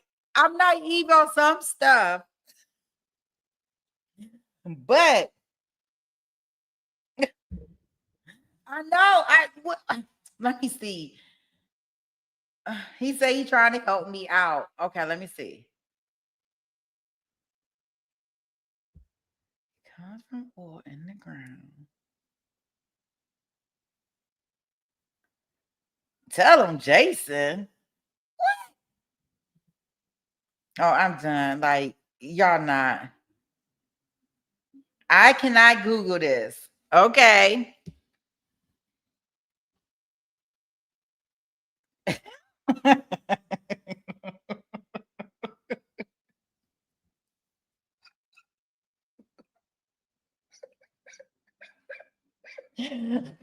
Why? Look, I told you that I'm still learning. Wait a minute. Let me listen to my voice text. God, dog.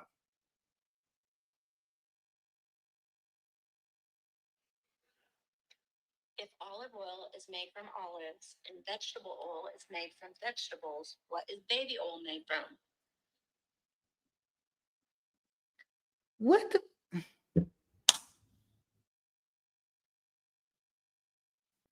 Why didn't you give me the answer? What would you do? Why did you do that? Now that's what I want to know.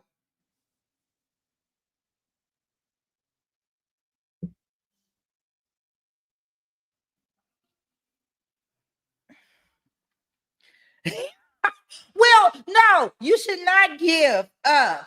What I want is if you see me in this chat struggling the way that I am struggling,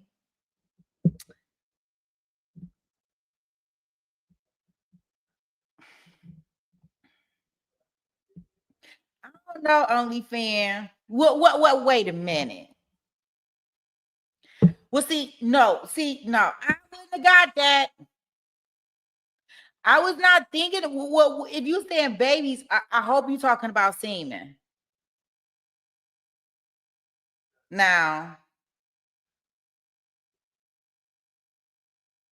no, I mean, I thought babies, but I'm not thinking, are you talking about, I'm not, okay, see, yeah, I'm done. Yeah, because I'm not thinking about babies. I'm thinking about, like, if you said babies, you got to be talking about, like, especially when we put it in context of Diddy, like, I'm thinking like maybe, they say he used to like the semen and stuff, like rubbed on his nipples and stuff like that. So if you talk about babies, I'm thinking like, whatever. All right. I don't know. Yeah, I don't want people, unaliving themselves. We got only fair he to unalive himself in the chat.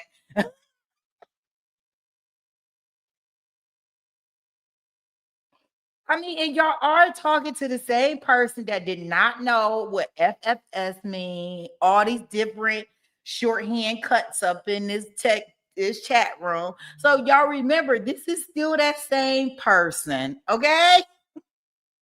Throw papers, throw whatever you need at the wall, whatever you need to do. Remember, I am still learning out here in these streets. Look, ain't no shame in my game. Now, I do know some things, and it may take me a while. It may go over my head many and plenty times.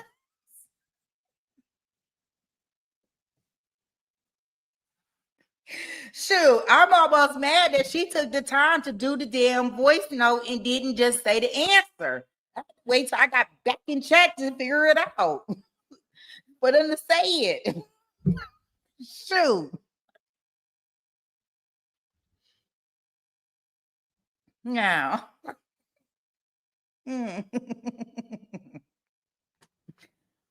I know.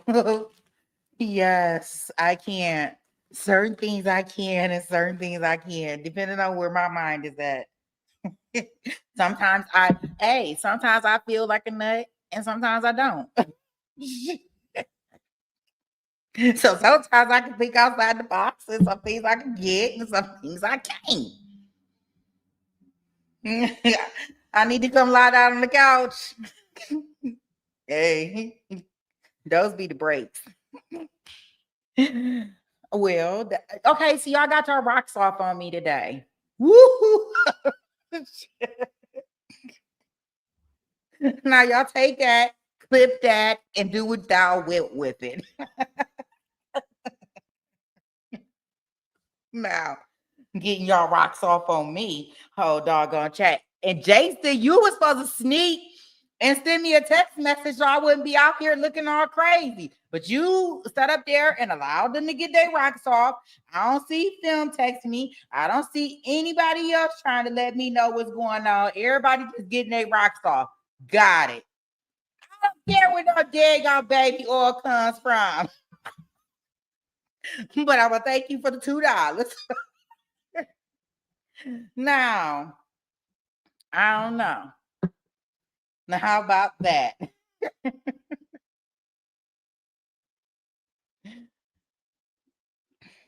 No, I don't know, Zach. You're going to have to put it in there. I ain't even trying to figure out.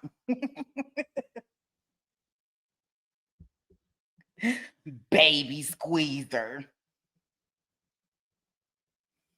I mean, y'all do know, like, we just got off a whole trial where two men were engaged in activities that I didn't know that. I mean, I knew. I don't know why I be thinking people don't be doing certain things that I think they be doing, but they don't be doing, but I can't imagine them doing it. And I guess that's why people be like, oh, I want a freak in the bedroom and then a lady in the street and, but I couldn't imagine that. So when we got in their bedroom, I mean, like, y'all are talking about the same person that stopped and was trying to figure out everything they had in their bedroom.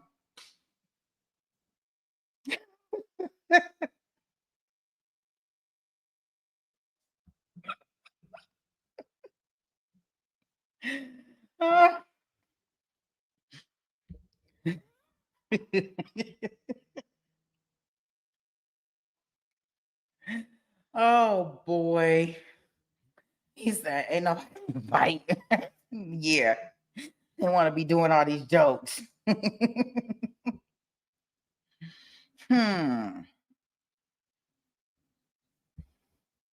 He said, not everyone has a dedicated playroom. Well, yeah. And I found it interesting.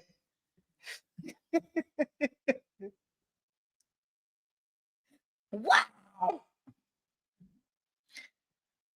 Okay. Okay.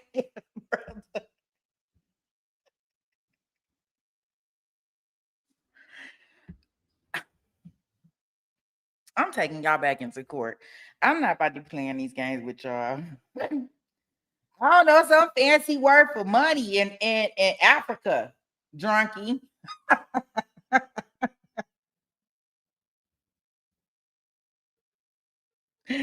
I was like, yeah. It's some fancy word.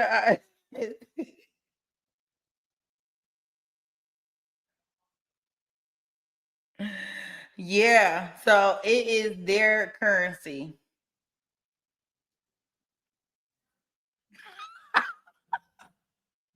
Maddie Rowe. He's so silly. Yeah, Barbara, I'm telling you, I am going to be totally upset. Totally upset.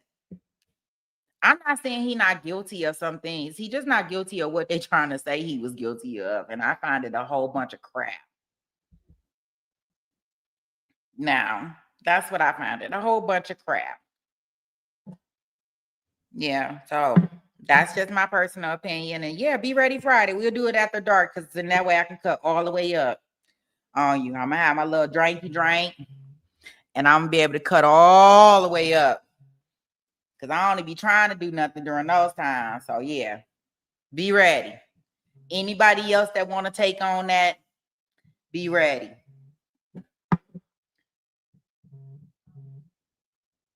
Okay, let me get us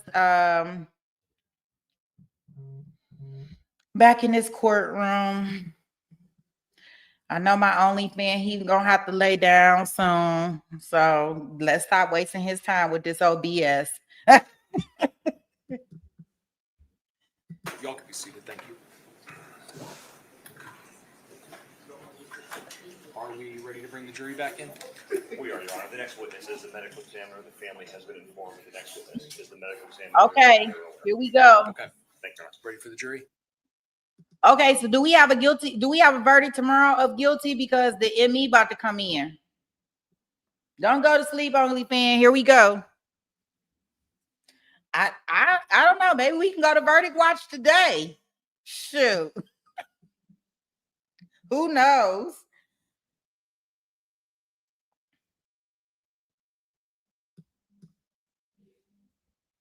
Yes. Okay. And for our friends with the television camera, my understanding is that this is being broadcast on a 30-minute delay and that there will be no footage broadcast of these photographs. Am I correct? Correct.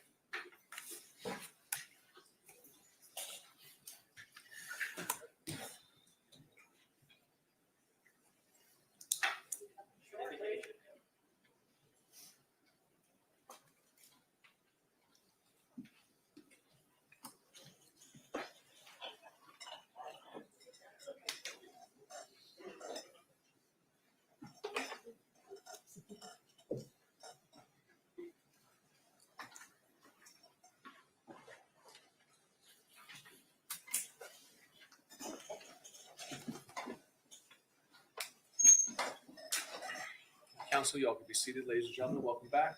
State, you can call your next witness. State calls Dr. Rachel Lang.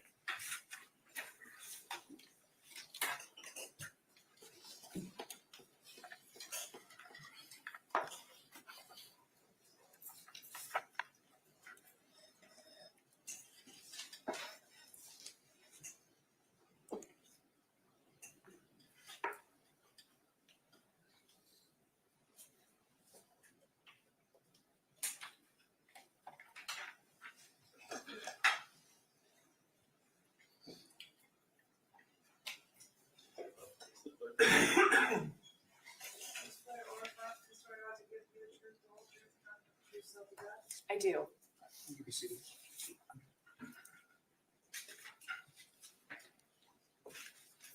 Good morning, ma'am. Good morning. Would you please introduce yourself to the jury? Hi, I'm Dr. Rachel Lang. That's Lange. I'm an associate medical examiner with the District 5 Medical Examiner's Office in Leesburg. Can you describe for the jury, first of all, what do you do as an associate medical examiner? Yeah, so I'm a doctor. My training is in pathology and forensic pathology, meaning my job is to determine the cause of death by doing autopsies. Can you describe for the jury your educational background and training that allows you to do that job? Yes, my medical degree is from the University of Miami, followed by a pathology residency at Mount Sinai Hospital in New York City, and additional training in forensic pathology through a fellowship at the Office of Chief Medical Examiner of the City of New York. And how long have you been a medical examiner? Oh, over 10 years, since 2009. You said earlier you're a doctor. You're licensed to practice medicine in Florida. Yes. And you also mentioned that your duties include the performing of autopsies. What's an autopsy? An autopsy is an examination performed on the body after death, which consists of an external examination where the body is identified and we look for injuries or signs of disease, followed by an internal examination, which is done by an incision made on the body to allow us to see the body's organs. Can you estimate out how many autopsies you performed in your career? Well, conservatively, a few thousand. You mentioned the term pathology. What is pathology? Pathology is a specialty of medicine, and as the broad field, pathology involves looking at tissues or laboratory tests to make diagnoses. So, for example, when you have a biopsy or you have blood work done, that's all overseen by a pathologist. What is forensic pathology? Forensic pathology is an additional subspecialty of pathology, which is where we do additional training to specifically to perform autopsies to determine cause of death. And forensic basically means applying to the matters of court. So we use the field of pathology to deal with questions posed in the court. So because of your additional specialized experience, are you considered a forensic pathologist? Yes. Have you been permitted to provide opinion testimony in a court of law before in the area of forensic pathology? Yes. Not how many times? Dozens of times. Your Honor, at this time, the state will request this witness be permitted to give opinion testimony in the area of forensic pathology. I have no objection. All right, you can continue, counsel. You direct your attention to September 21st of 2024. Did you perform an autopsy on Paulina Wright? Yes. How did she get to the medical examiner's office? She was transported to our office by a contracted transportation service. And where is the medical examiner's office in the Fifth Circuit? It's in Leesburg, Florida. And that's in Lake County? Yes. Does that also cover deaths that occur in Marion County? Yes. Is there a case number assigned by the medical examiner's office to each autopsy that's performed? Yes. And what was the medical examiner case number associated with the autopsy done on Paulina Wright? 2024-2220. When you did your external examination of Miss Wright, did you determine how tall she was? Yes. How tall was she? She was 5'6". And did you also determine how much she weighed? Yes. How much did she weigh? 181 pounds. How old was she? Her reported age was 25, and she appeared to be consistent with that age. During the course of your autopsy, did you also take photographs documenting her appearance and various injuries that you may have observed? Yes. Showing you what's been marked as State's Exhibit X for identification. Can you take a look at those photographs and tell me if you recognize them?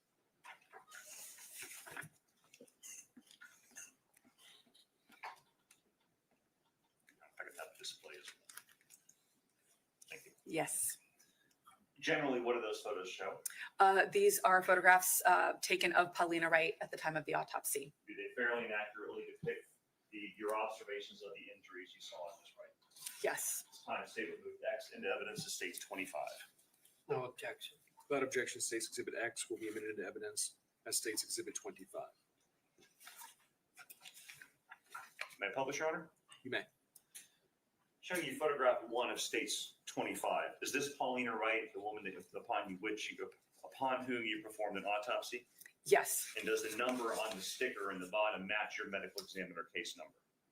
Yes. When you did the external examination of Miss Wright's body, specifically her head, what did you notice as far as injuries?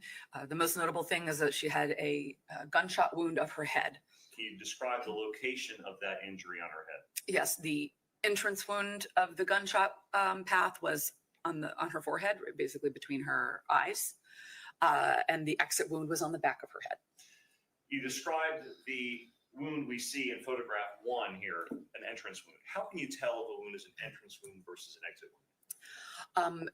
Entrance and exit wounds have typical features. So, for example, an entrance wound typically is, circular, oval in shape. It has a punched out look to it, and often has abrasion or scraping around the skin of the margin, while an exit wound typically is more slit-like or stellate in shape. You said around the edges of the margin. What is the margin? The margin, just the skin around basically the defect, the hole that the bullet leaves. When you examined this entrance gunshot wound to the center of her forehead, was that entrance circular or was it slightly irregular? It was slightly irregular. What do you mean by that? So instead of being a round or oval shape like we typically see when a bullet travels straight through a tissue, it had a bit of an irregular shape, and the abrasion that you see around the defect is also irregular instead of being circumferential. In your training experience, what is the general cause of an entrance wound of a gunshot wound being slightly irregular? This tends to happen when the bullet is no longer traveling straight. So if it hits something else or passes through something else, and it enters, at a unusual angle instead of straight on, it can create an irregular look to the wound. I'm going to ask you a few questions about that later on. Describe the damage that the projectile did as it struck the center of her forehead and traveled through her head. It caused extensive damage, which you can see the reason her face looks somewhat distorted. There were many, many fractures of the base of her skull, the top of her skull, and her brain through the bullet path. Was this wound fatal? Yes. You mentioned there was an exit wound as well. I'm showing you photograph 2 from states 25.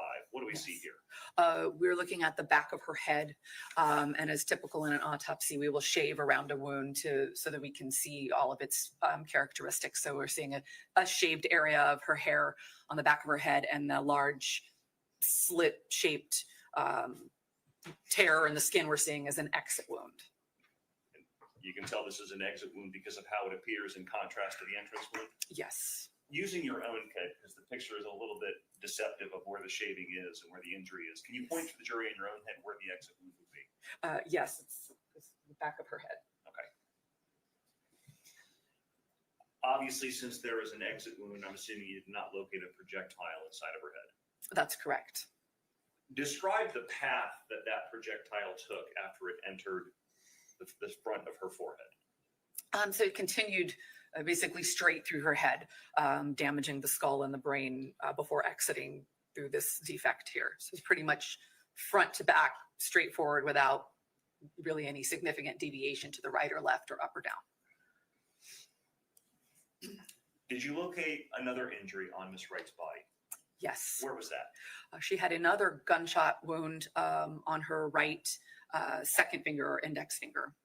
Showing you photograph 3 from stage 25. What do we see here? We are looking at a photograph of 2 of her fingers. The one in the center of the screen is the back of her right second finger or index finger, and we're seeing a gunshot entrance wound right below the knuckle. And can you describe the damage that the projectile did after it entered the right index finger? It basically went straight through her finger and came out on the other side. Showing you photograph 4 of states 25. What do we see in this photo? So now we're looking at her hand with the palm up, and the finger that's extended is her right index finger, and we're seeing the exit wound in the middle of her finger. And photograph 5 of states 25. What does this show? This is her hand seen from the side, and what you see is a probe. This is something we often use in an autopsy to try to clarify a bullet path. And this is just to demonstrate that it did go directly all the way through her finger. You said earlier that the gunshot wound, the entrance wound to the center of her forehead was slightly irregular, consistent with the projectile striking something else before it entered her forehead. Yes. If only, considering that one projectile was found at the scene, one casing was found at the scene, and the injuries that you saw, are the injuries and appearance of those injuries consistent with the projectile striking the outside of the victim's finger, traveling through the palm side of that finger, and then that same projectile striking her forehead? Yes. Did you locate any soot on either the entrance wound to the back of her finger or her forehead? No. What is soot? Soot is basically burned gunpowder. So in addition to the bullet that comes out of the muzzle of a gun, there is also burned gunpowder or soot and unburned gunpowder fragments. What does the lack of soot on the entrance wounds, either at the back of her finger or her forehead, tell you about the distance of the barrel of the firearm to the injury? The absence of soot basically means there's nothing to show that it was a close range wound. So when we don't see soot, it's not consistent with the muzzle being very close to the surface of the skin where it struck. What is meant by the term stippling? Stippling refers to small dot-like abrasions that you can see around an entrance wound, which is caused by the unburned gunpowder fragments striking the skin. Did you see any evidence of stippling on either the entrance wound to the back of her right finger or the entrance wound to her forehead? No. And what does the lack of stippling tell you about the distance of the barrel of the firearm that shot that projectile from the wound? So again, we see stippling when the muzzle of the gun is close enough to the skin for those unburned gunpowder fragments to actually reach the skin. So we only see that up to, in general, from a few inches to about 1.5 feet or 2 feet, depending on the weapon. So it tells me the lack of these features, the soot and the stippling, tells me that likely the distance of the muzzle of the gun is more than at least 2 feet. During the course of your autopsy, was a toxicology screen done? Was a sample taken from her body? Yes. And was that toxicology sample then sent to a lab? Yes. Did you get the results of that toxicology? Yes. First of all, how do you go about collecting a sample to send to toxicology? We collect a number of body fluids at the time of the autopsy, most importantly blood. We collect in laboratory tubes and send to a toxicology laboratory.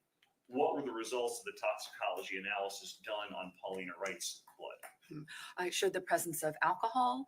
Her blood alcohol concentration was 0.046. Did 0.046? Yes. And if the legal limit to drive is generally a 0.08, it's about half that? Correct. Okay. Did that presence of alcohol cause or contribute to cause her death in any way? No. Did you notice any other injuries to Miss Wright's body or medical conditions that caused or contributed to cause her death? No. What's meant by the phrase cause of death? The cause of death is the specific disease or injury that leads to the physiological change in the body, resulting in no longer being compatible with life. And what did you determine the cause of death to be for Paulina Wright? A gunshot wound of the head. What does the term manner of death mean? The manner of death refers to the circumstances around which a death occurs. And this is where we generally will classify a death as natural, homicide, accident, or suicide. And is there a fifth, undetermined? Yes, sometimes we do have to say undetermined if we just don't know. And what did you determine the manner of death to be in this case involving Paulina Wright? The manner of death was homicide. And from a medical standpoint, what does that term homicide mean to you? It simply means death caused at the hands of another. Thank you, Doctor. I have no other questions, Your Honor. Cross-examination. May I please support? Mr. Johnson? It is afternoon. Yeah, I think so, yeah.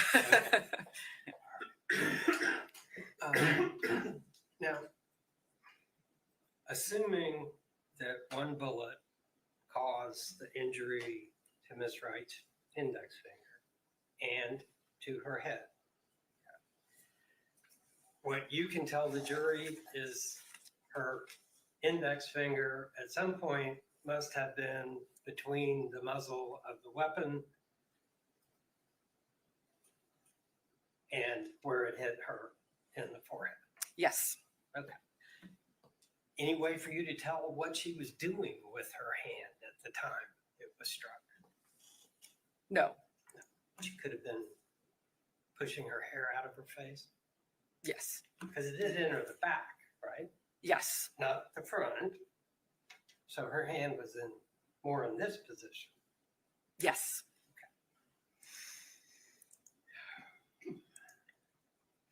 And based on your observations of her hand and her forehead, you can opine that the weapon was more than 2 feet. Yes. Width of a normal dining room table is about 3. Do you agree with that? Yes. So it could have been from the other side of a dining room table. Yes. And Ms. Wright's blood alcohol level at her height and weight was 0.046. Yes. Now, did you also find evidence that she had had a full meal prior to her death? I have to refer to my report. Yes. Okay. Could you even identify what kind of meal she might have had? Yes. I described that she had partially digested food, including green pepper, tomatoes, onion, light meat, and tortilla. Sounds like Mexican food. Yes. Would the fact that she had a stomach full of food have an impact on her blood alcohol level? Or at least the way the alcohol would have affected her? Yes. Having a full the stomach full of food can delay absorption of alcohol. And do weight and body size also have an impact on blood alcohol level? Yes. So would it be fair to say that a larger, heavier person who consumed the same amount of alcohol as a smaller, lighter person is probably going to have a lower blood alcohol level? Yes. Now, you explained for Mr. Buxman that the homicide word that you use means a death caused by the volitional act of another person. Yes. I'm right with that. Yes. Okay.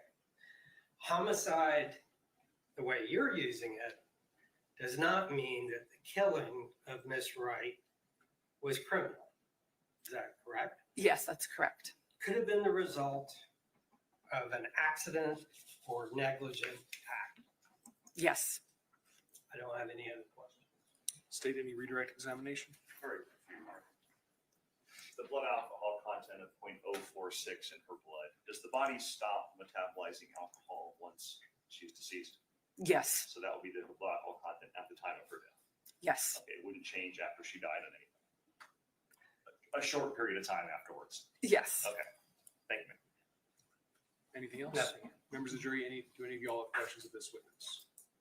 All right, seeing no hands, is she released? State? She is, Your Honor. Defense? No objection. All right, you're free to go about your day. Thank you for your time back.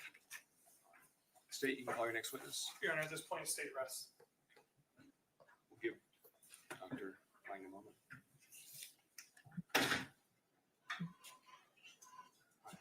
Okay. So y'all see the state didn't rest. What? What you say? Wait, what? Hold up. Wait a minute.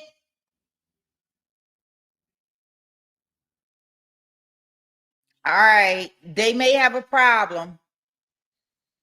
Okay. Oh, they may have a problem, guys. I don't know about this. I guess it's gonna come down to jury instructions, maybe, because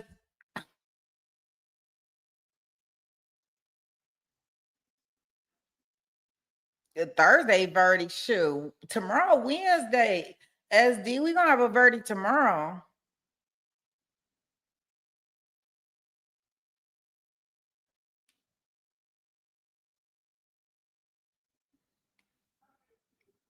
I don't know. The ME didn't tell us why they was naked.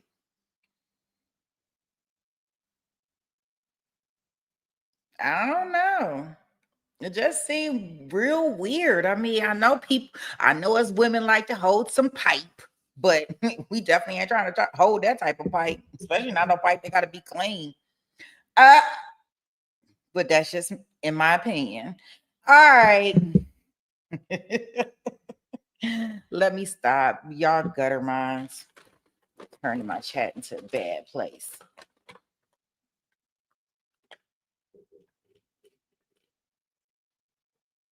I don't know, because I've been looking up stuff on the back end, and like nobody's saying like they heard anything, like they had any issues or domestic violence or anything like that. So I don't know. Maybe it was a tragic incident and he just very emotional. I don't know. Let's see what they talking about for the rest of the day, guys. Members of the jury, the state of Florida has rested its case. So there are some procedural matters that we have to take up outside your presence at this point. So I'm going to have you go back to the jury room again, and we'll get you back in as soon as we're able. This may take some time, so please just be patient. Leave your notepads here face down. Don't discuss the case with one another. If you use your electronic devices, don't use them to try to learn about the case from people or places involved. We'll see you back shortly.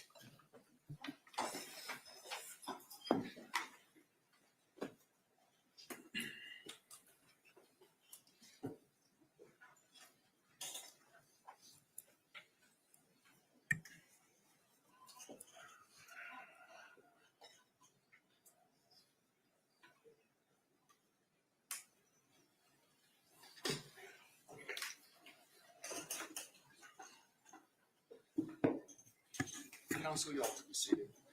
Mr. Caddy, would you like to go from here? Yes, sir. And I neglected to pull the little handful of cases there are on this subject. But there are a couple. The defendant would move the court to enter a judgment of acquittal based on the state's failure to present a prima facie case of manslaughter.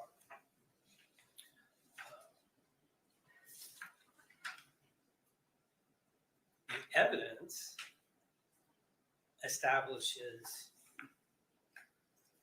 number one, that the state has no evidence other than what was received from Mr. Boyd.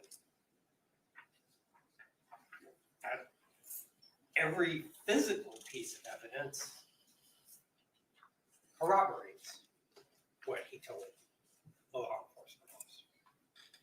And what he told the law enforcement officer was it was an accident.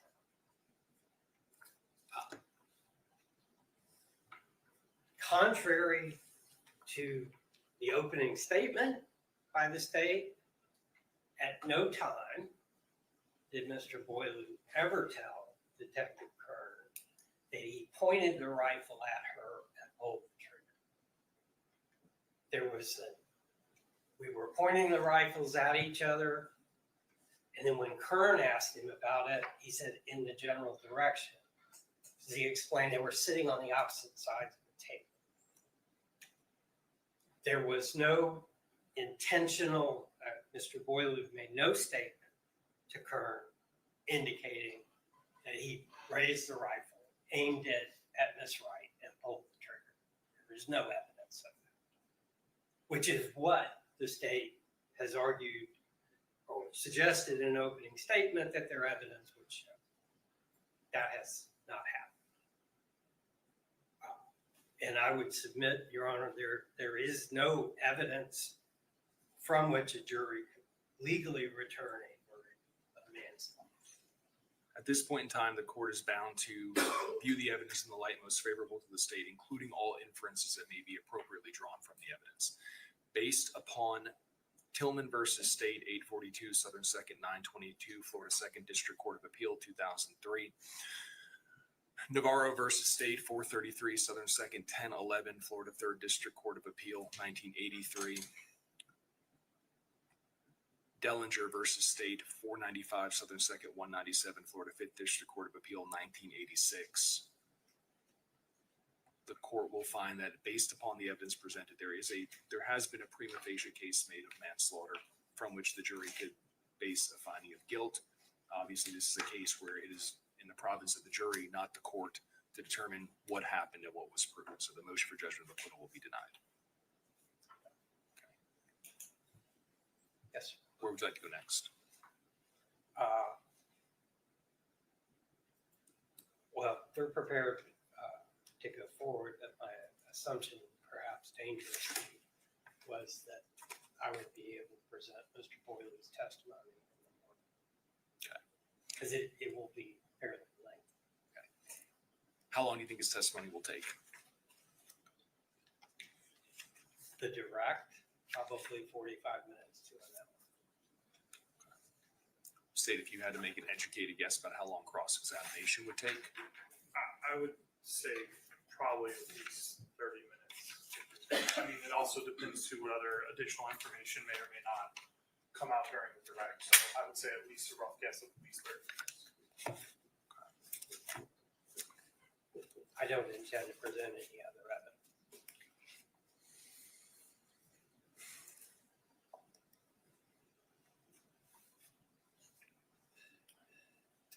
To also help the court in terms of timeline and all, I don't anticipate, I would be the one giving the closing argument tomorrow, Your Honor. I don't anticipate a very lengthy closing. I would say at max, initial closing and rebuttal no longer than probably about 45 minutes to an hour. And I usually kind of over guess on mine.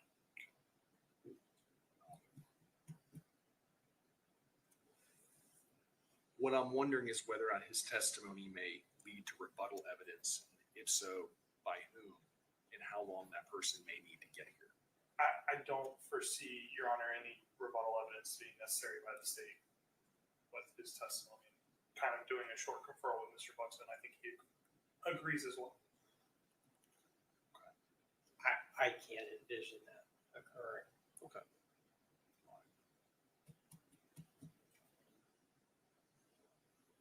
I certainly can envision the jury wanting to hear his recorded statement again during their deliberation. Sure. Okay. Let's do this, and I'll tell the jury that we wrapped up a little bit early. We'll recess until the morning. We'll start at 8:30 tomorrow. I'd like to put the afternoon to good use and try to get the jury instructions as close to an order as we can for them. Absolutely. Okay. All right. Let's go ahead and bring them back in. I'll let them know.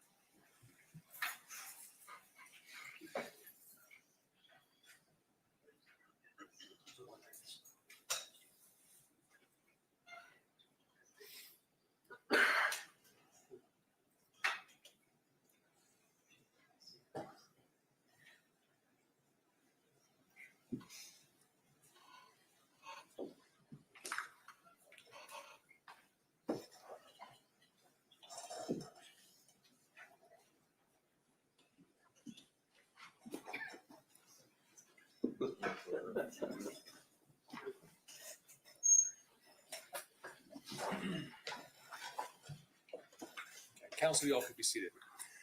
All right, ladies and gentlemen, it's about 10:04. Rather than risk going past 5 o'clock today, what we're gonna do is we're gonna break for the day. Okay, we'll have you back tomorrow morning. We'll be in court at 8:30. Now, there's some instructions I have to give you before we break for the day. First, you all have notepads here. Those who remain here in the courtroom. Deputy Boucher will pick them up and he'll keep them under lock and key until tomorrow when they'll be handed back out to you. Second, there has been, as you have no doubt seen, a camera here in the courtroom throughout the trial. I do not know how far and wide and into what corners of the internet today's proceedings may have been broadcast or where they may be found. So for that reason, I'm going to instruct you all tonight to not watch any television news, to avoid the use of your cell phones and electronic devices, including social media. Okay? Do not watch local news. Do not read local news. Do not watch anything that is court related. Okay?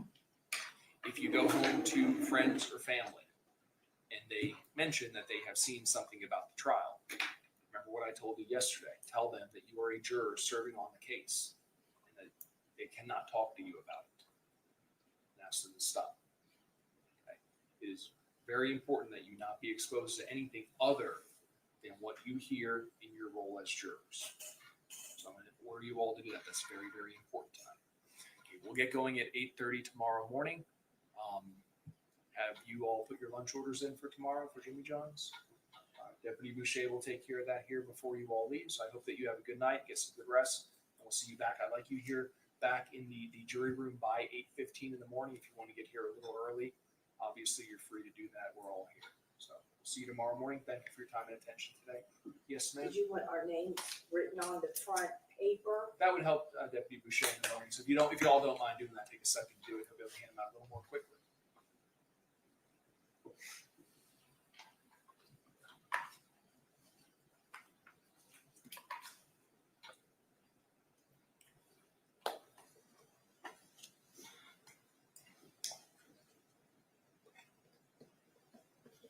So everybody's done writing, so leave your notepads here. We'll see you all back tomorrow morning.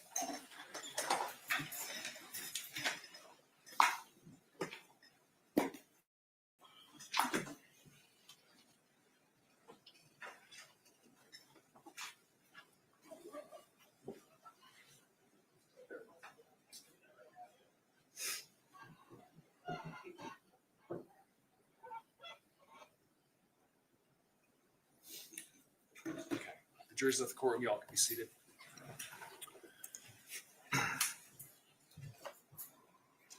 I'd like at this point to go ahead and have our charging conference. If you all don't mind, give me a moment. What I can do is I can put the jury instruction draft up on the television, and then we all can follow along. Would you rather follow along on the one big screen or? However you want, Your Honor. All right. We'll just do it the old-fashioned way.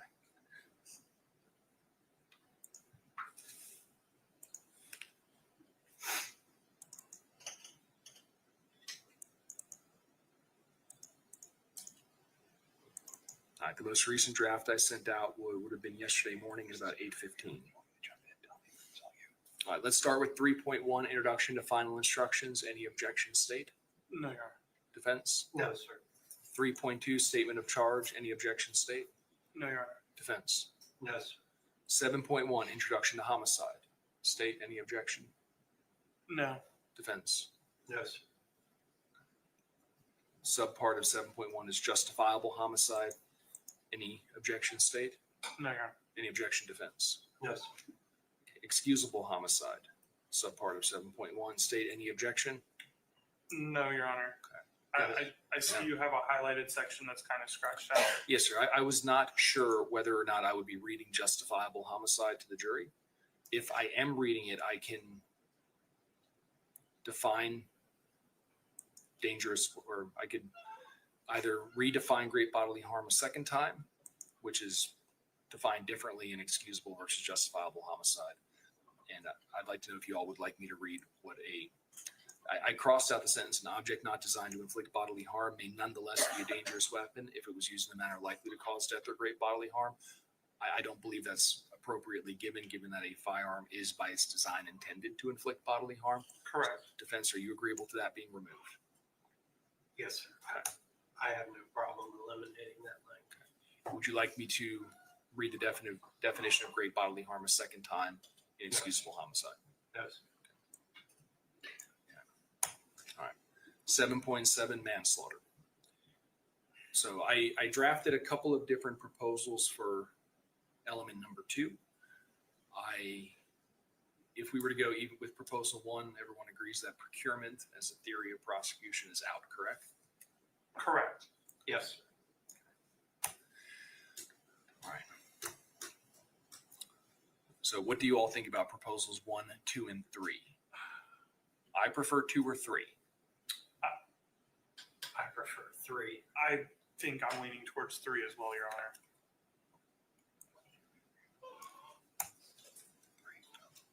Okay.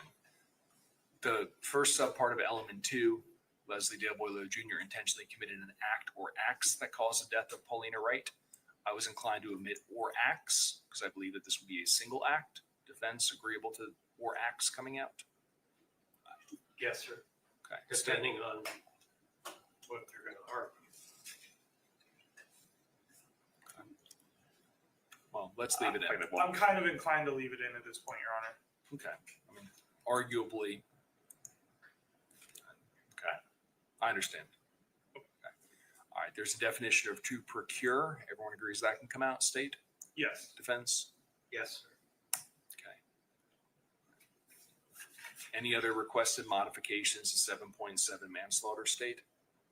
No, Your Honor. And defense? No, sir. Let's move on to 3.3a, aggravation of manslaughter by carrying, displaying, using, threatening to use, or attempting to use a firearm. I've lined through on my draft I provided to you all those portions of the instruction that I don't believe need to be given in the definition of firearm and weapon. I would agree. That's fine. It always became a tongue twister. Yes, sir. All right. So the firearm will be limited to be defined as any weapon which will is designed to or may readily be converted to expel a projectile by the action of an explosive. And then I will remove the definition of weapon. All right, with those changes, any objection, state? No, Your Honor. Defense? No, sir. All right. Plea of 3.7, plea of not guilty, reasonable doubt, burden of proof. That's standard. Any objection, state? No, Your Honor. Defense? Was there any change made to that on September 12th? No. No, last summer they changed it to include the sentence proof beyond a reasonable doubt does not mean proof beyond all of that, but that's the most recent change. That's fine. Okay. All right. In the draft, we had 3.8 evidence of employment. I have previously ruled that would not be given, so I will remove that. And I understand that is over the defense's objection. All right. 3.9, weighing the evidence. 1 through 5 is given in all cases. Let's talk about 6, 7, 8, 9, and 10.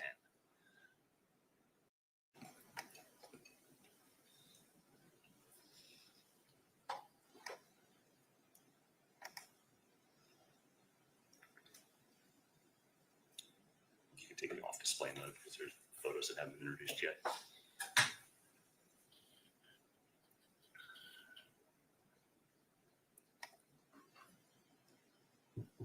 Okay, thank you, Your Honor.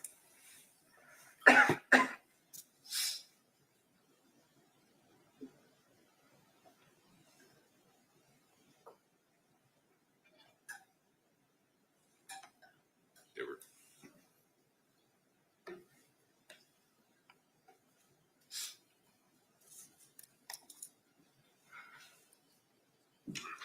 should be okay.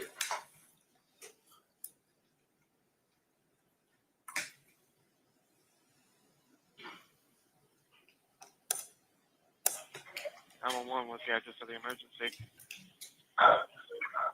I just had an accidental discharge. What was that, ma'am?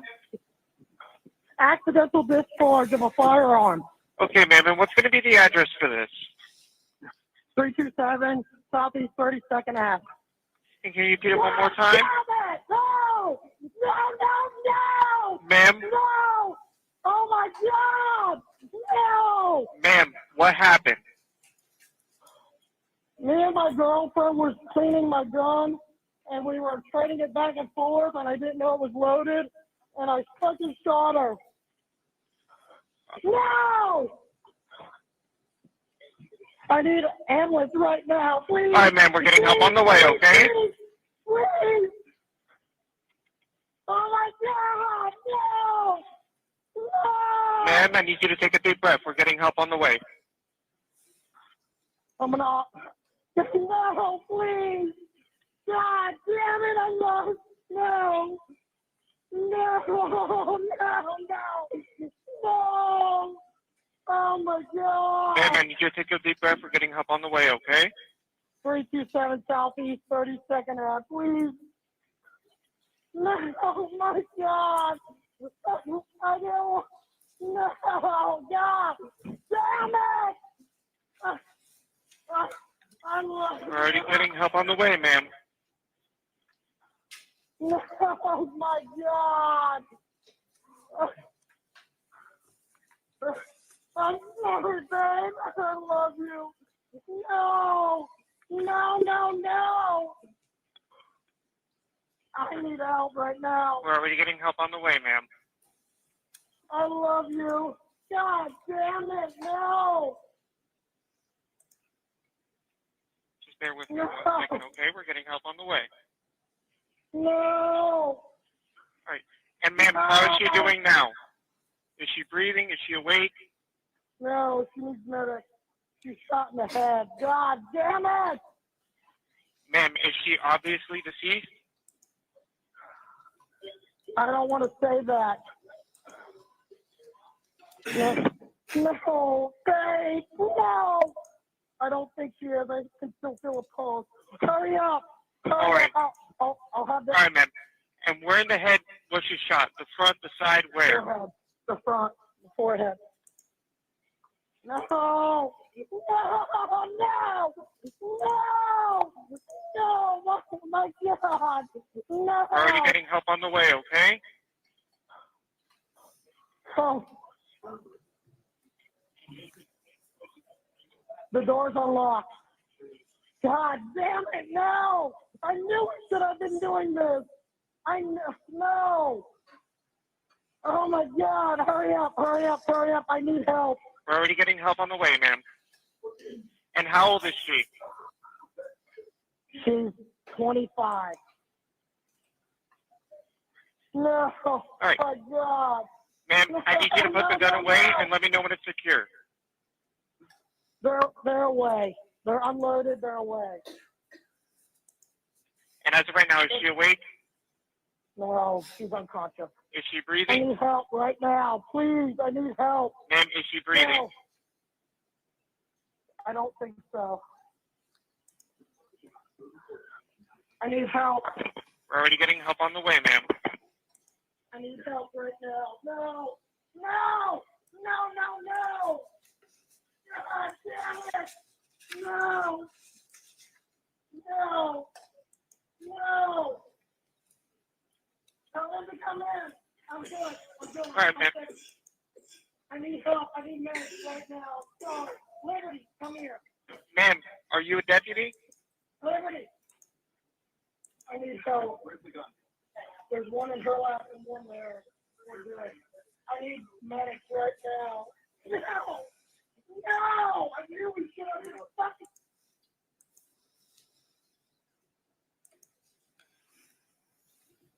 We heard during the 911 call, the call taker repeatedly refer to the caller as ma'am. Yes. When you arrived, did you actually determine that the caller was a male? Yes. Okay. When you arrived, tell the jury a picture of what was going on and what you saw when you got there. I saw a white male holding a white female's head. She was sitting in a chair.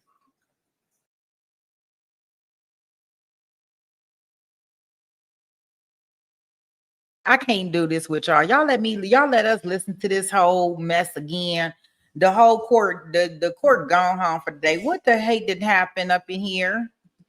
I'm thinking the judge listening to this.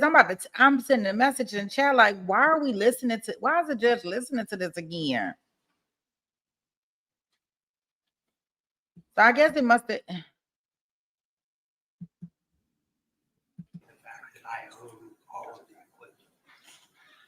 I thought they were going over jury instructions.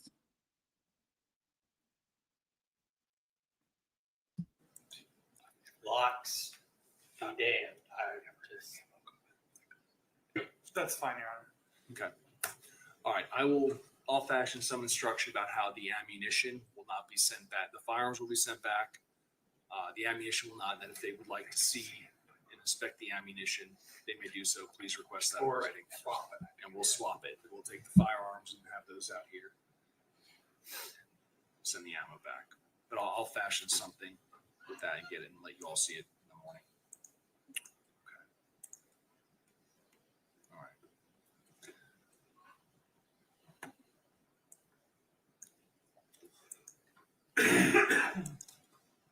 What I will do, counsel, I will email this draft to both of you, or all three of you.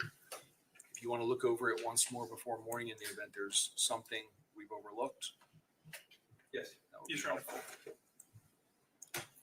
So we're leaving or acts. Correct.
Counsel, I sent you all the email. Let me know if you receive it.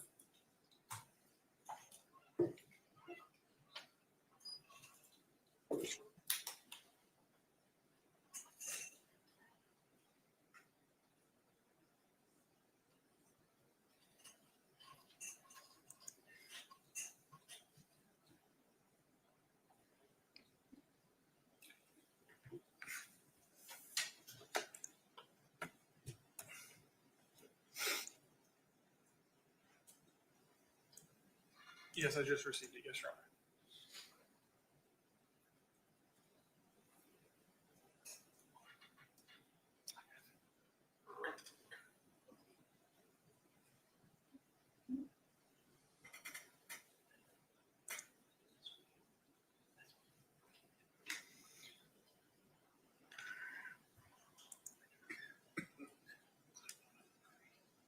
I haven't. There it is. Okay.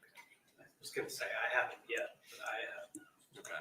IT provider inflicts the most ridiculous filters on my emails. Fair enough. Notwithstanding the fact that I own all of the equipment. Okay. Anything else, council, we need to take up before morning? I don't believe so, no, Your Honor. Yes. Okay, all right.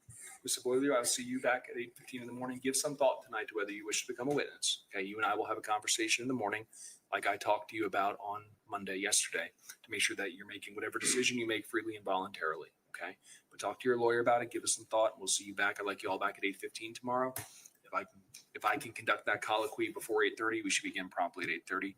I think I have a motion to set bond at 8 o'clock. So hopefully the bus with inmates will be available or be here tomorrow morning at 8 o'clock. It's not another open plea, is it? No, sir. No, sir. We got going at 8:33 today, so it didn't push us back by much. So, all right, very good. Thank you, counsel. Thank you, Your Honor.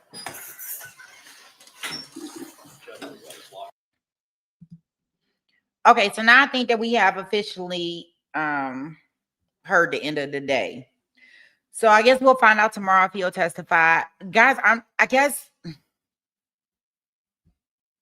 what's going to be important at this point in time for us is, I don't know if it's so much, remember, they don't have to prove a motive. They don't have to prove any type of reason why it was an accident. Maybe because we don't have the things, it was that he was reckless and that he was careless. And when you think about it, even though we may not like the way the state presented the case, they actually did present a case.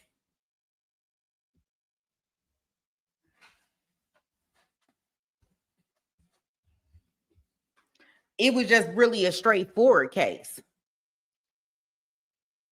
Because regardless if it's an accident or not, Jason, where you at? A 25-year-old was unalive. Right?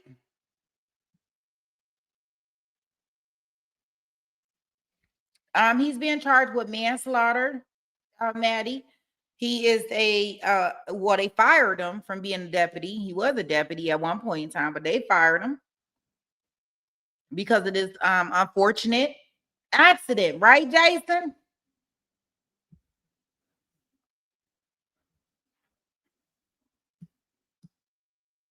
So they wouldn't call the parents and all of them probably because of certain fact that, yeah, Maddie, so it's the same thing, right? Now, I don't know why her family didn't come up there and speak. Maybe they didn't, maybe they just didn't want them to. Who knows? But this is kind of the same case. It's just not as emotional because we don't have a babe, a young kid that has when you say not an accident, what part are you speaking about? Jason, you saying this is not an accident?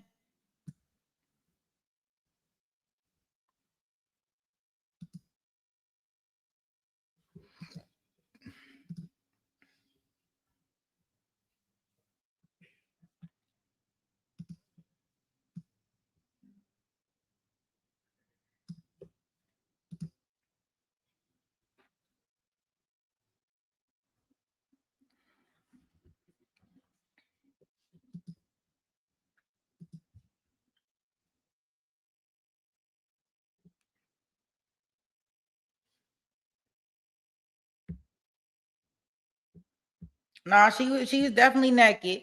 You ain't even got to write unclothed. That seemed very, very long. No, she was bucket naked. No, it seemed like from their relationship, Rachel, they had a very loving relationship. So let's say they had a very loving relationship. He didn't have any reason to delete her. It was just a mistake. It's still considered manslaughter, right?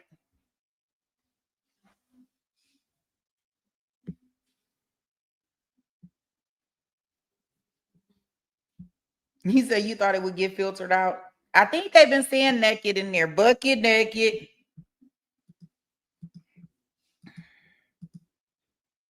Yeah, I think you can write naked in there. I think that's what I think that's what they've been. I think that's what I've been seeing all day is naked out in the wilderness.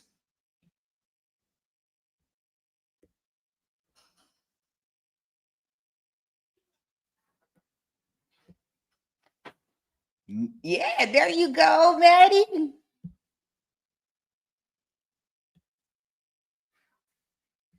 No, well, what we do know is Rachel, they went out, her boo thing. She's 25. He is 33. They went out on a date. They had some margaritas and they enjoyed themselves and they came home and they were having such a great evening. And she said, baby, can you please, please, please show me how to clean your guns? Like, I want to know how to work them. Let's get bucket naked because I like, the feeling of the cold steel. And show me how you do your guns. So they sat down and they were cleaning the guns, and our deputy friend did not know that there was still one in the chamber, and it went off and unalived her.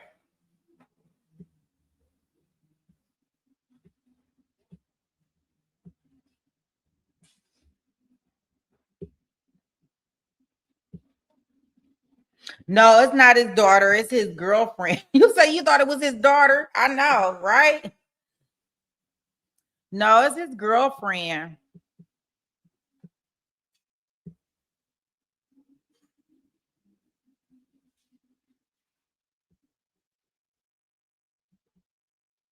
So yeah, I think that when we thinking about it,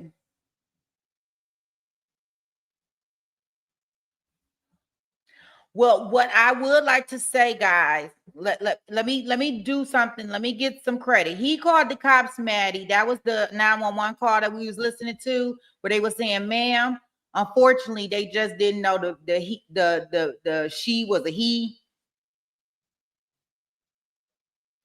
Yeah, Morel, ma'am did. What I would like to say, guys, just in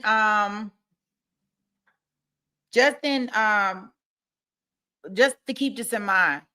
Remember, when we started this case today, Court TV, Law and Crime had some issues. So remember, when we came in, the first officer was on the stand. So that's not to say that people did not testify. Because remember, we did not even hear opening statements for this case.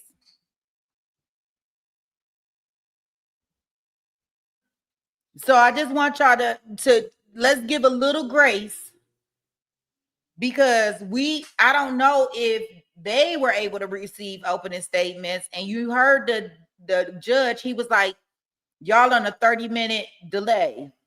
Yeah, I think, okay, you think all we missed was opening statements? Okay.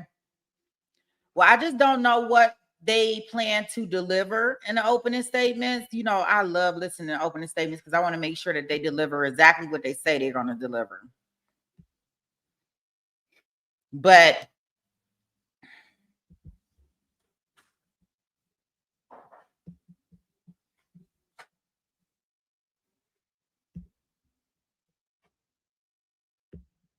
yeah, that was him on that 911 call that we just listened to.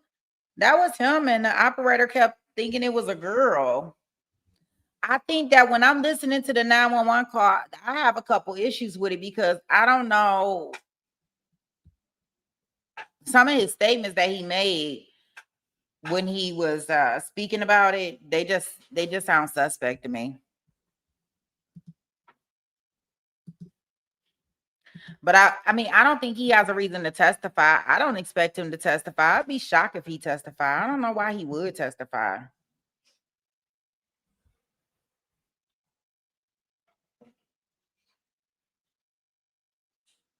Jack Dash.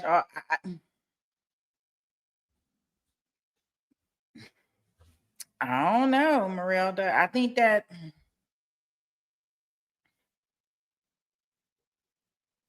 I don't know. So when we going based off the law, Jason, where's my law professor at? Because him and Baca moved us through the last trial. Please enlighten me. based off the law, is he guilty?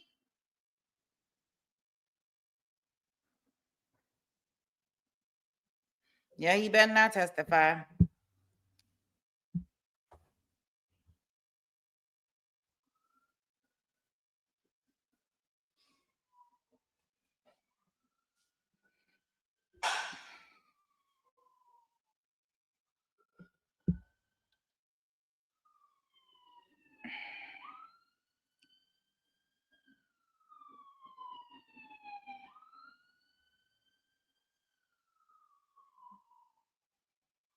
Jason,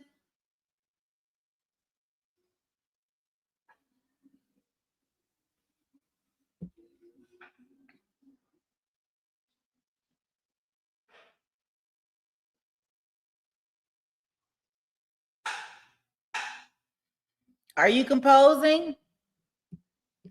I'm not sure if there's any lesser. Yeah, they heard nothing conflicting. But even if all of that is said and done, and that's what I'm trying to understand from you guys, because I'm really, really confused here.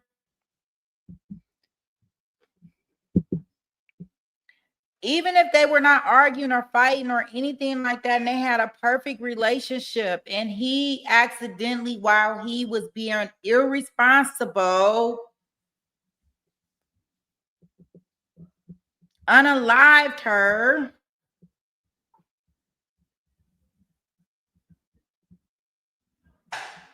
Right. That's considered manslaughter, right? So he guilty. Accident or no accident. Now, how guilty is he? Yeah, I have no, I have no questions. You don't have no questions? I don't know. I'm just asking.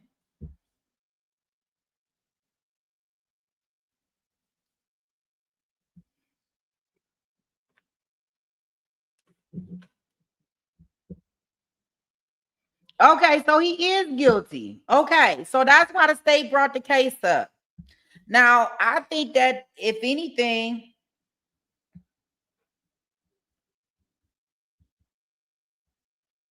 okay, so this is good for us to know.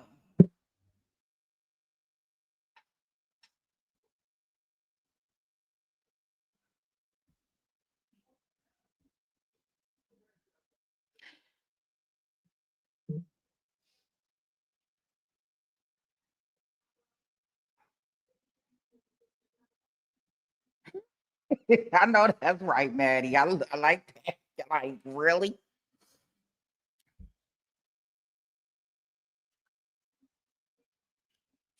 Yeah, so he guilty of that. I think the reason why we are at trial right now with this is because it may be what the potential sentence carries. Yeah, and I mean, we would love to hear all the juicy, right? And I think that's the problem with us. We always looking for all the juice, all the details. Let me hear that you was hitting her, she was hitting you, she was about to leave you, she had a boyfriend, you had a side chick. Oh gosh, he had a baby on the way. We be wanting to hear all those juicy details because typically that's what it is. Now, with that being said, I'm not saying that I don't think with the lack of all of that we can say he intentionally did it. I do now, even though I hate the way he was on the 911 call. We can't, we never know what people, how they react when they going through this stuff. So even though I don't care the way he was on the 911 call, it may just be just what it is, an accident. But hey, you shouldn't have been doing that at that point in time, or you should have made sure, been triple checking. And if you an officer of the law, officiant of the law, you should know not to be pointed towards nobody's head.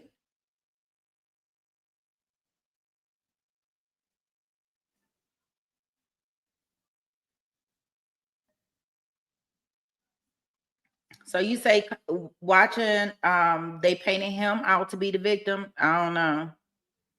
I don't know about that. I don't know if I go that far with it. Florida manslaughter statute defines manslaughter based on culpability and negligence, the end, guilty.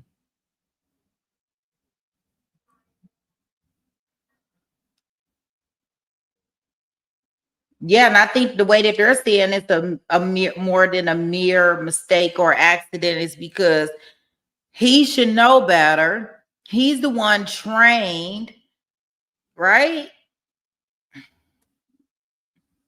Yeah, like they didn't even have to bring, I mean, they brought an expert up there in regards to the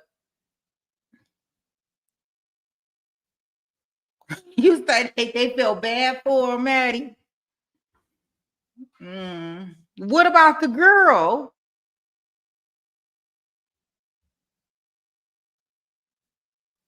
They even fired him from his job.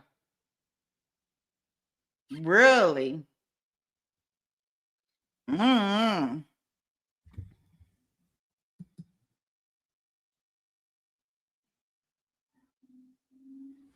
I think Jason, he must be just listening. Okay, because I want to know, guys, and we gonna have to.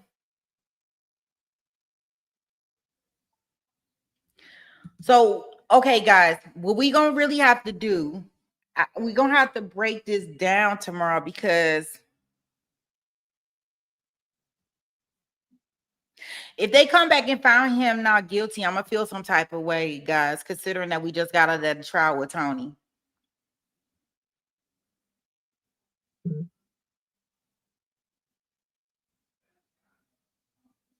But let me ask you, okay, so let me ask y'all, so do y'all feel some type of way if it comes back not guilty to not guilty?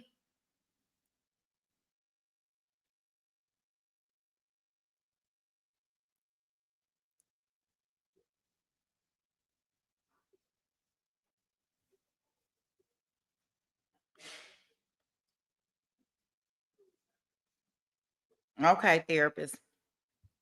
I'm glad to hear somebody is saying that because I'm just when we compare both trials, I just want to make sure that we're not thinking because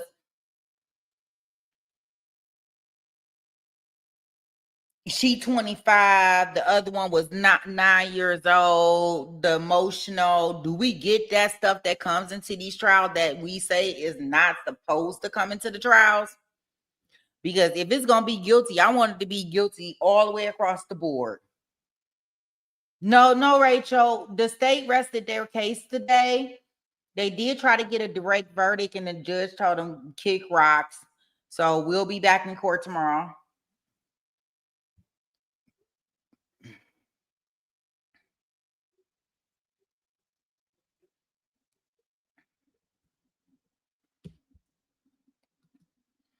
Yeah, I'm just throwing some hypotheticals out there for us to get ready for tomorrow. If we do go into verdict watch and we get a verdict, because yeah, I got some issues with that. And that just shows you how,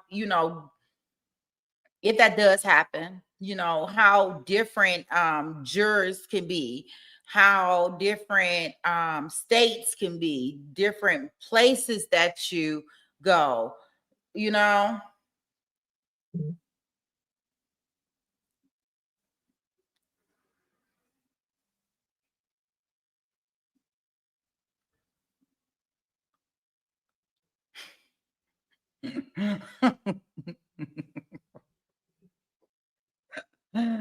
So I just I want us to think about that so we can have our thoughts together.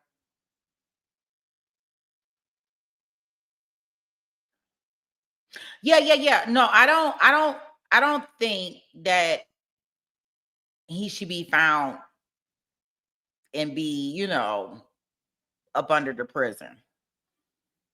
I think they'll go light on him with the sentencing because I think that it was truly probably an accident. But needless to say, if we say an accident, no matter what the accident is, there was many and plenty of ways you could have prevented it.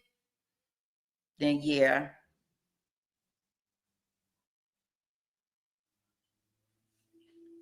Yeah, and the sad part about it is just like what Maddie is saying, like he's out there looking out here on these YouTube streets and these media places, and he's not finding any information in regards to the victim. It's so sad. I think I only heard the victim's name one time today, and that was by the ME. And that was just briefly, and I don't even know if I really caught it.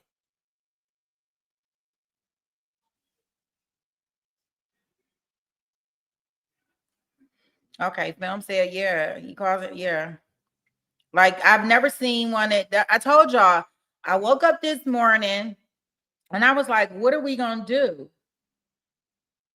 And this just happened to be in my timeline feed. We ain't heard nothing about this case.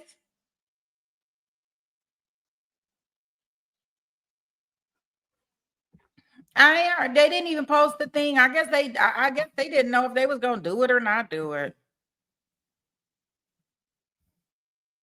And I was like, okay, well, we don't have nothing. I really didn't have nothing pressing for us to do, I guess.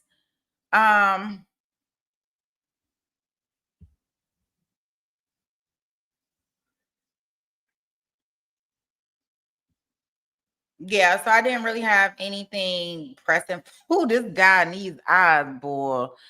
Yeah, I didn't have nothing pressing for us to do. So I was gonna find something for us to do.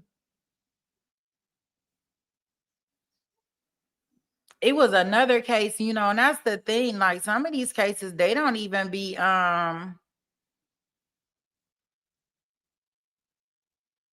you catch them on local, TV, like local camera. He was like, you ain't even know about this case. You live in Florida.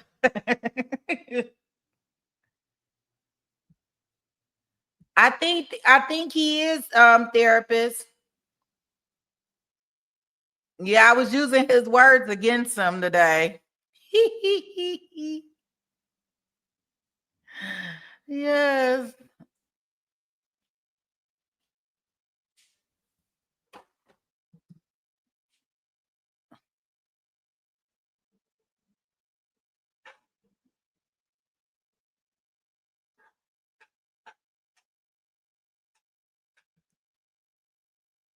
Y'all know I be out here looking, being nosy.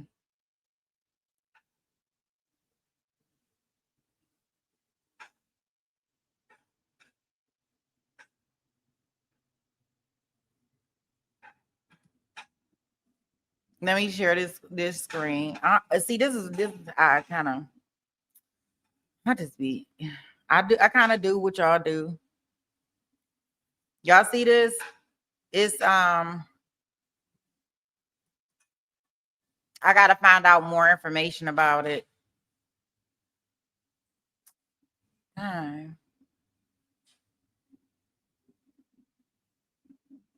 So it says Ogletree is a defendant in a high-profile felony redrum case out of Warren County, Ohio, from an alleged violent incident inside the correctional facility.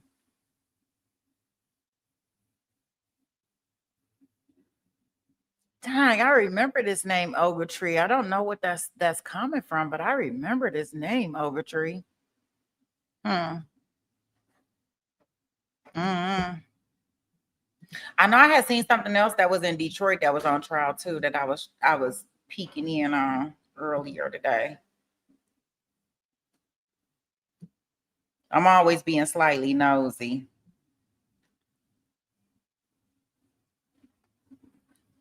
Oh, I don't know, Rachel. He probably on in these YouTube streets. He emailed me last night.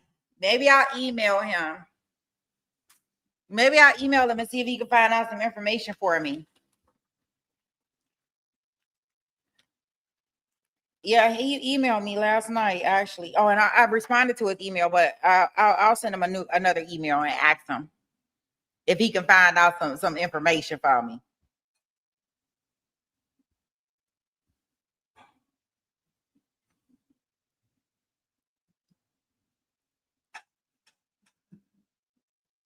Yeah, and I'm assuming that they haven't went to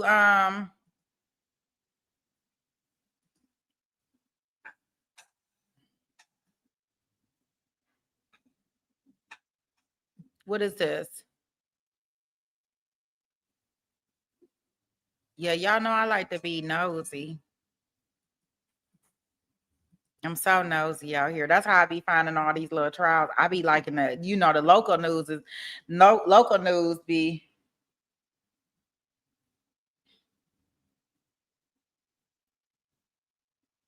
You said the 13 doesn't like. Yes, he does. He likes us. He likes us. That's what I can tell you. He definitely likes us. He'll be back. He was watching another. He was watching he is watching the baby trial. Yeah, the last time I talked to him, last time when he emailed me, he's watching the baby trial. So, we ain't do the baby trial. They still doing the baby trial. That would have been too long for me, I think. Like they still doing the baby trial, y'all. No, it was something else that I seen that was happening in Detroit earlier where they was having a trial, and I was like, well, it's on local news, but it definitely sounds good to watch. Let me see. What is this?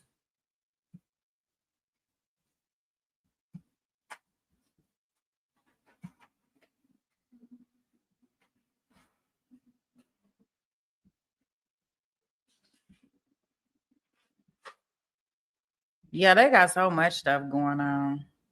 Okay. Let me get back in here. Okay.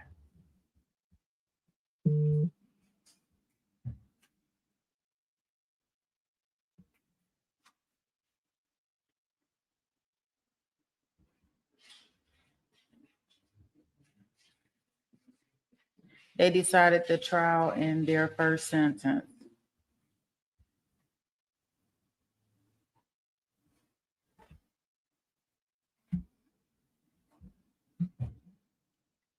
Oh.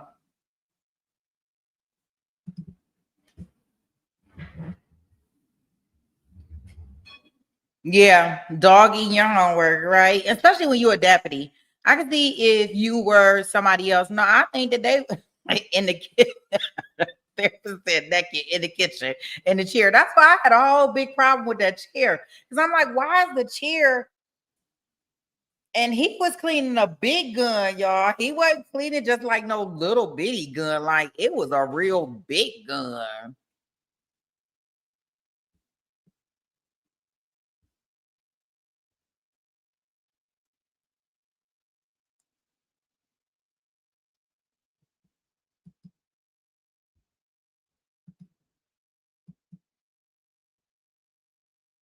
I don't know. Oh, I lost the earring. Y'all see that? I'm missing the earring.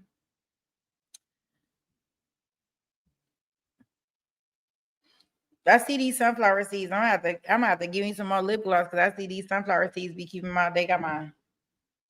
Where's the gun? I thought that was he had just ordered that from Amazon, therapist.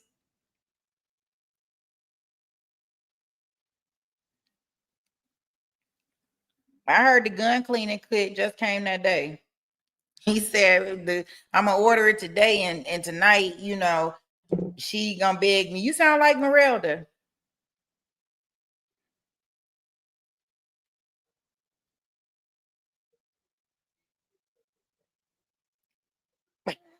You say ignore you. Absolutely not.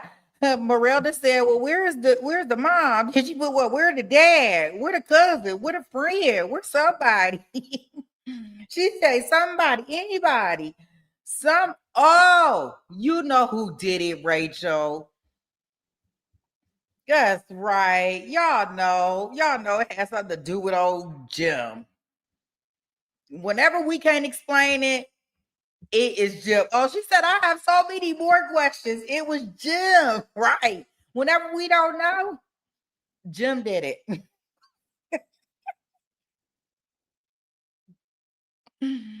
Oh, wait. Yep, he surely did. When we can't explain it, Jim can. He never fails us. He is so awesome.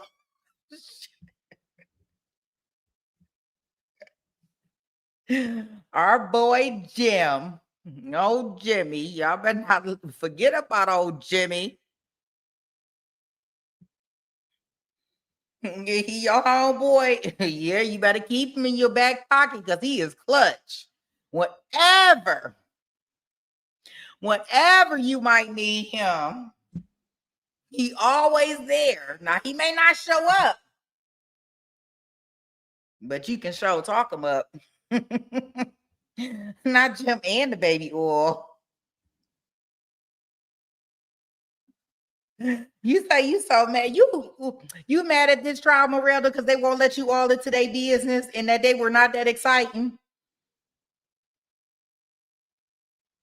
Baby oil come from babies.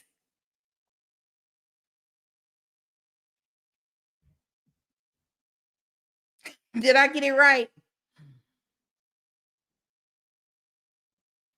No, they didn't have any gun oil. They should have had some gun oil. It probably would have gave us some more excitement. We didn't have nothing to look at it here. That's why I'm real upset.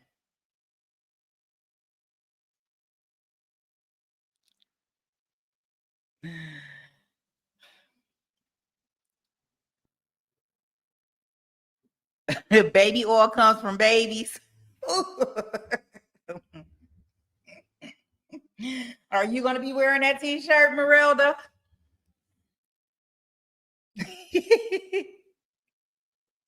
I know. I'm still waiting. I gotta check and see. I'm waiting for my I don't know. I guess it depends on where you stay at from where the depot is at, because some people got their stuff like real super fast. And like I'm still waiting on my stuff. I ordered a notebook, I ordered a t-shirt, I ordered a coffee mug. I even decided, since I ordered the ooey coffee mug, I said, well, I'm gonna start making coffee at home instead of running to McDonald's in the morning. But I gotta get my coffee cup. You say we'll wear it.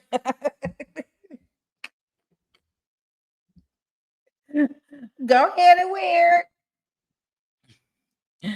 You can get one specially made. Oh boy. Maybe you check out with a whole bunch of different things. Where do babies come from? And then put Oochie Coochie on the side. Shush spray. It can be a combination shirt. Whichever one applies to you. Oh, he wants you to wipe your sweat off with the, ooh. Maddie, he's so handsome.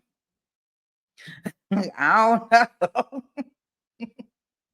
Be in the gym with that your towel. Yeah. They be like, what kind of shirt is that? Got Oochie Coochie, Shush Spray.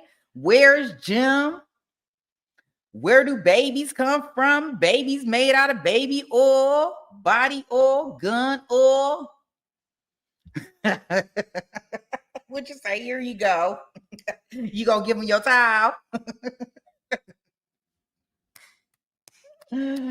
Oh boy. And Jim did do it. Jim did it. Hey, we got to get our rocks off somehow. What can I say? Oh, I can't wait till Friday. Oh, Barbara cannot. She cannot get out of that. Take it out of the trial at the dark. Oh, I'm gonna be ready for her. She cannot back out of that. Because we gonna find out what Diddy sentence is, and me and her gonna have to talk about it. And anybody else that want that smoke, you be ready. Because I got it.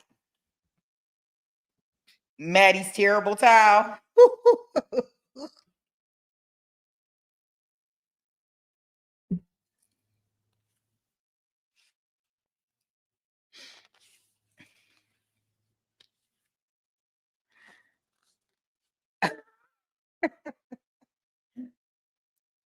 Well, it probably does mean something different to me. It depends on what part of the gutter your mind is in, therapist.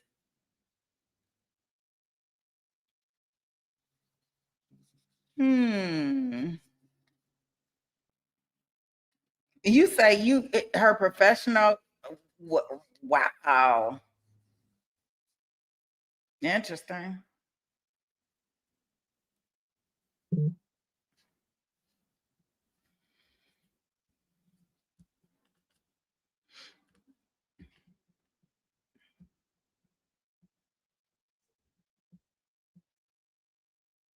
No social media history or anything. Yeah, she was young too, so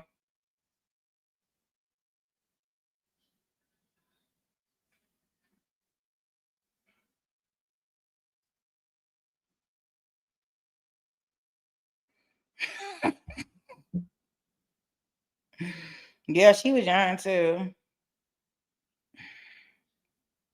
Um, let me get. Hold on, I gotta get something really, really quick.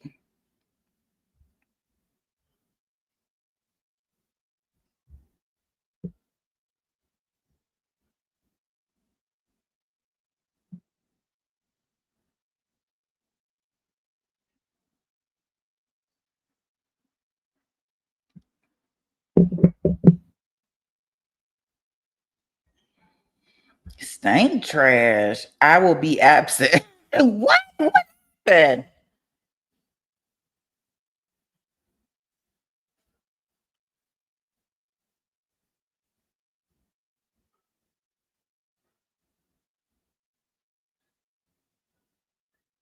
With some dumpster juice. Ew. Who wants the dumpster juice? I don't think anybody wants dumpster juice.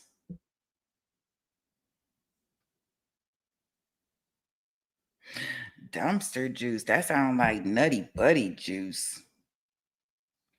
But from a dumpster. Interesting.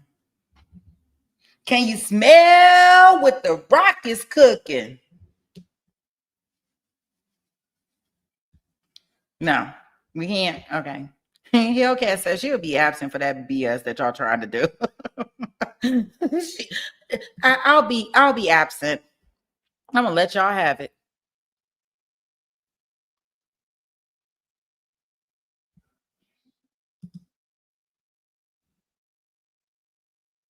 It looks like that jury is deliberating in regards to that baby and I don't even understand. Yeah, the baby in the river trial. They've been out 57 minutes and 34 seconds. I can't imagine that's gonna take long.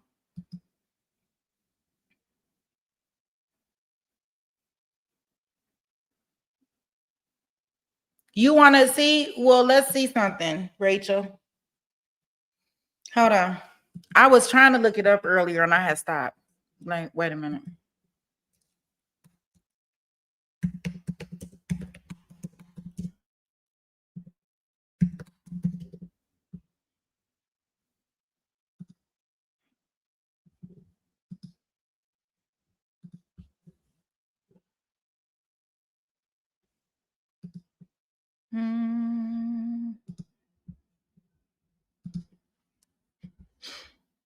Let's see.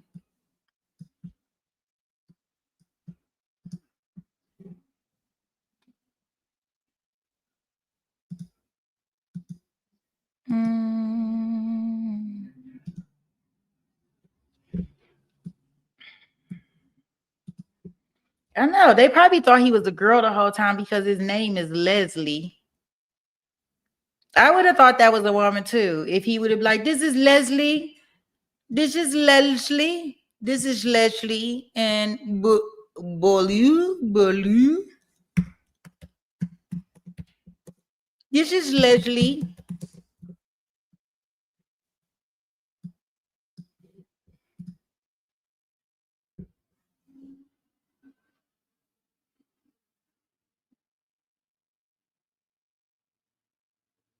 Yeah, the baby trial. Yeah, they're in what's her name?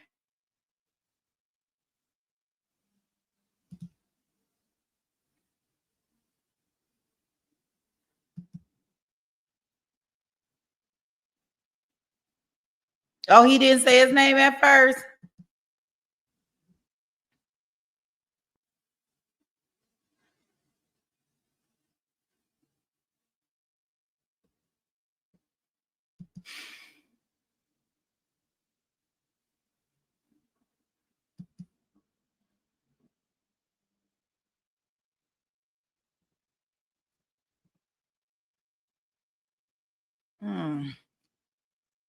What the heck?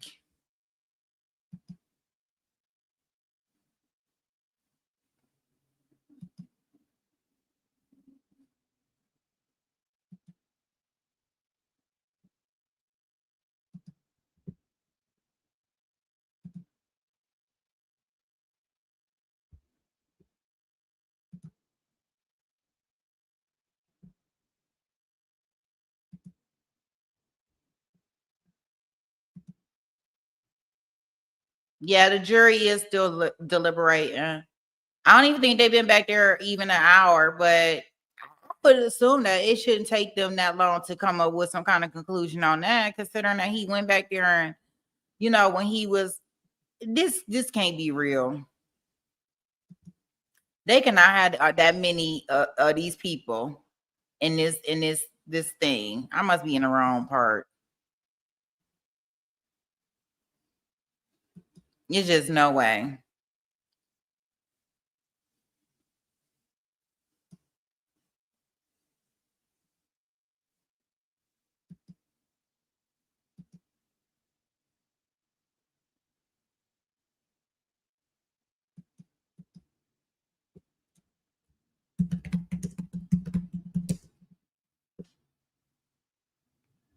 Well, he has such a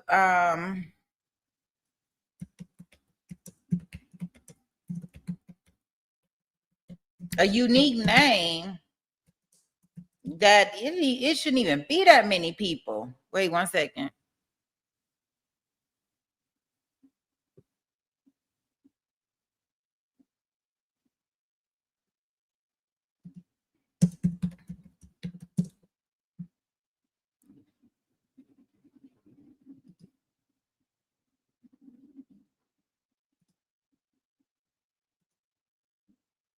Yeah, I can't imagine that it's that many people.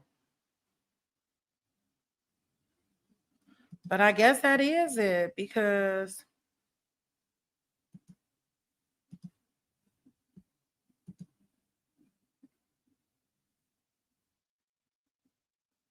yeah, that can't be all of him. Like that can't be all of his records.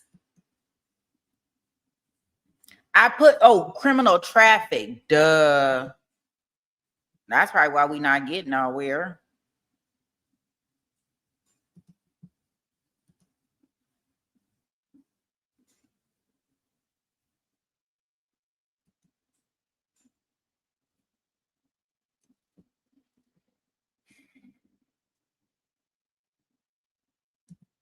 Yeah, his name is so different. Leslie.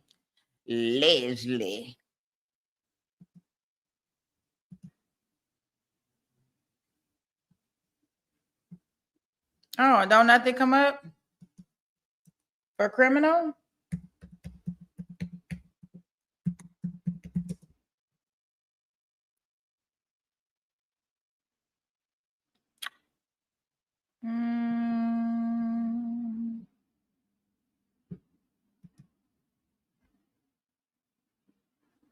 Is it coming up in another window or something? Wait a minute.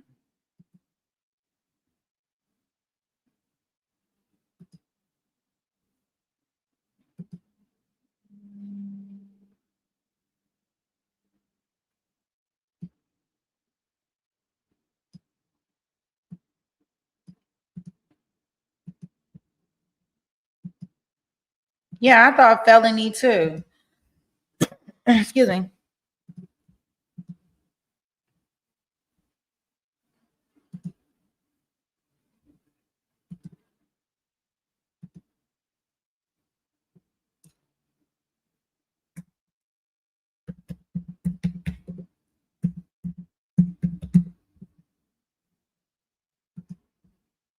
Verify that you are a human. Yes, I am a human.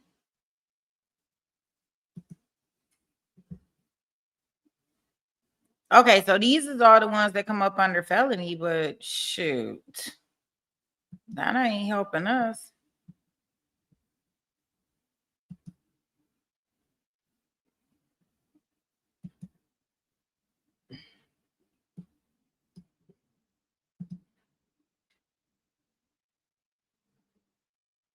Oh, here we go. Boo boo.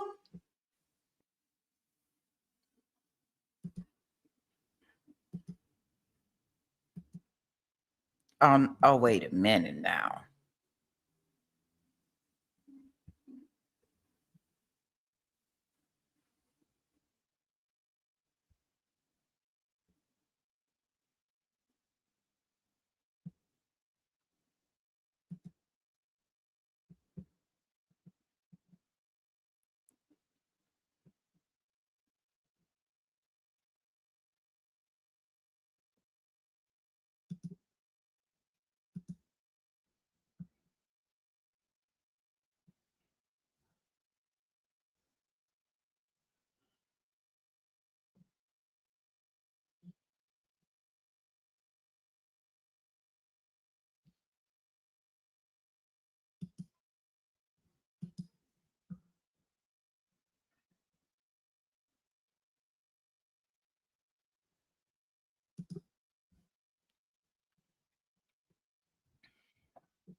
Okay, that's just about the autopsy photos. Let's see.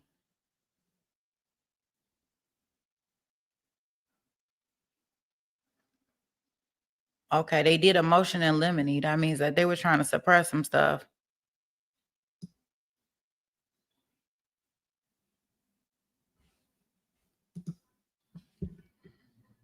So Leslie, by through his counsel, let's see, what was he trying to? Okay, referring to characterization of an injury to her finger as a defensive wound. Oh, y'all see that kept this out. Yeah, that's interesting. I don't know. I'm trying to make it larger. They saying, okay, she had a wound on her finger, and the defense did they objected to that coming in as a wound on her finger because they were trying to, the prosecution team was trying to reference it to refer to it as a defensive wound.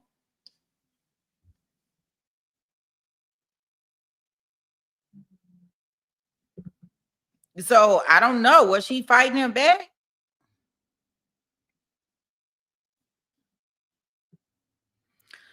I said, without some appropriate factual foundation, the use of that term or related characterization should be strictly prohibited.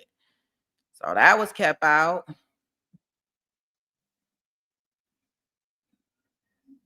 So they said nobody that testifies can say that that was that type of wound. Let's see what else they got in here.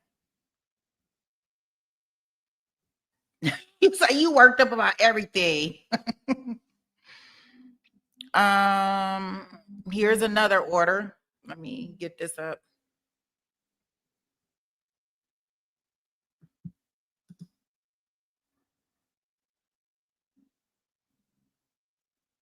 Okay, so they did deny the defendant's motion to suppress. So he's charged with manslaughter with a firearm in conjunction with the unaliving of his girlfriend. Oh, there go her name, y'all. Y'all see her name? Paulina Wright. This case is scheduled for a jury trial on Monday, September the 29th, 2025. September the 23rd, 2025, defendant filed a motion to suppress statements. On the same date, the state filed its response.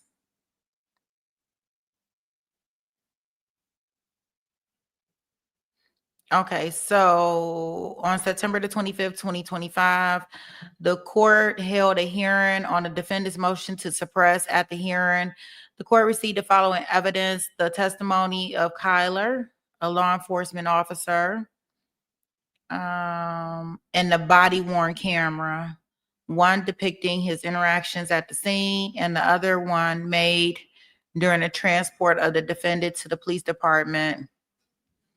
The in-car video made during the transport of the defendant to the police department and the body-worn camera video from Sergeant Brandon and the body-worn camera of video officer John.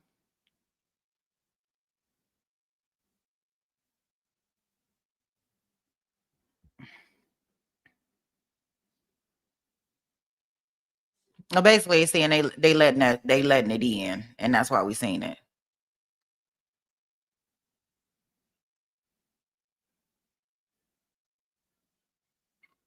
So, oh shoot. Okay, y'all, here we go.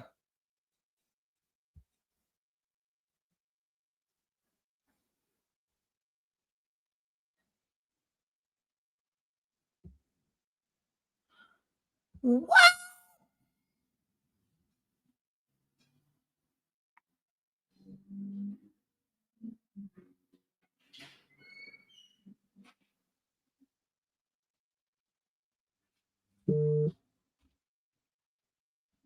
Wait a minute. Hold up.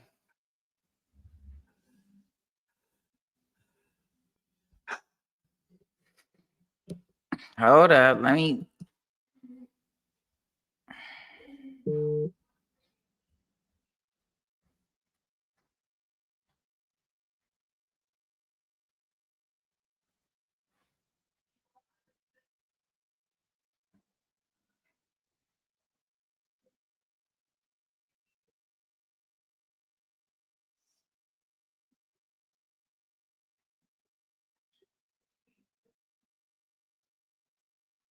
Y'all see this?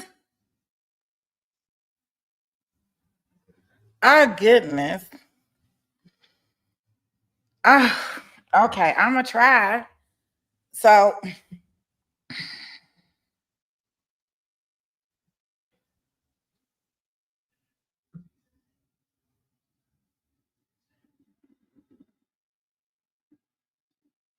there y'all go. All information to the officers headed to the scene indicated that a female caller had called 911 to say that a female had been shot at the residence. No, it's too small. And check your text messages. Okay.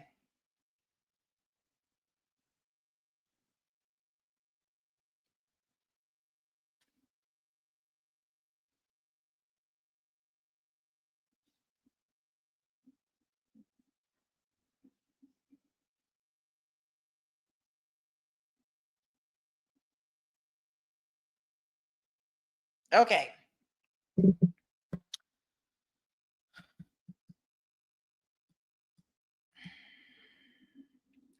Well, if I blow it up, let me see.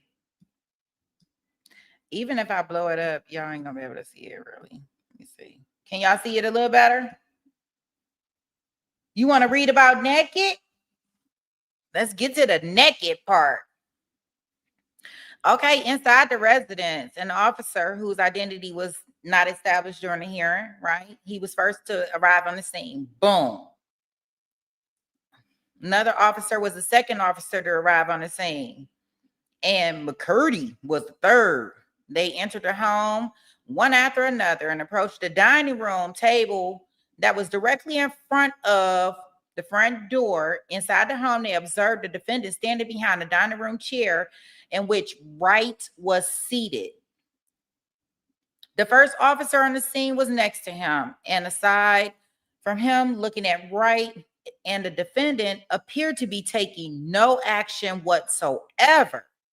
Defendant was holding Wright's head upright. Wright had sustained a gunshot wound to her head that would soon prove fatal. The fourth officer that came to the scene, he entered a residence at 2256. He entered the residence. He observed the defendant standing behind the dining room chair, blah, blah, blah, blah, blah. Boom. So we in the dining room.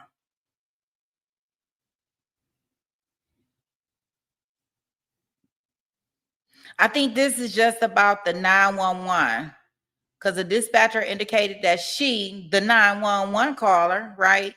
Because they thought he was a she. Okay.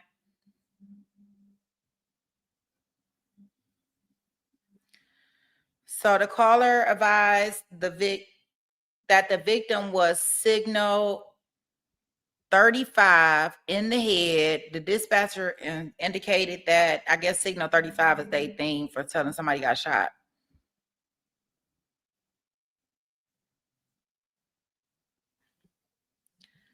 The court has compared the timestamps of the body-worn cameras to Officer McCurdy's. Both depict the defendant letting go of Wright's head occurring at 22:57 to 22:57:01.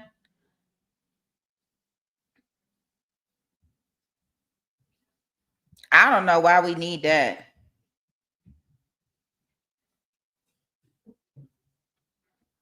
Wait a minute.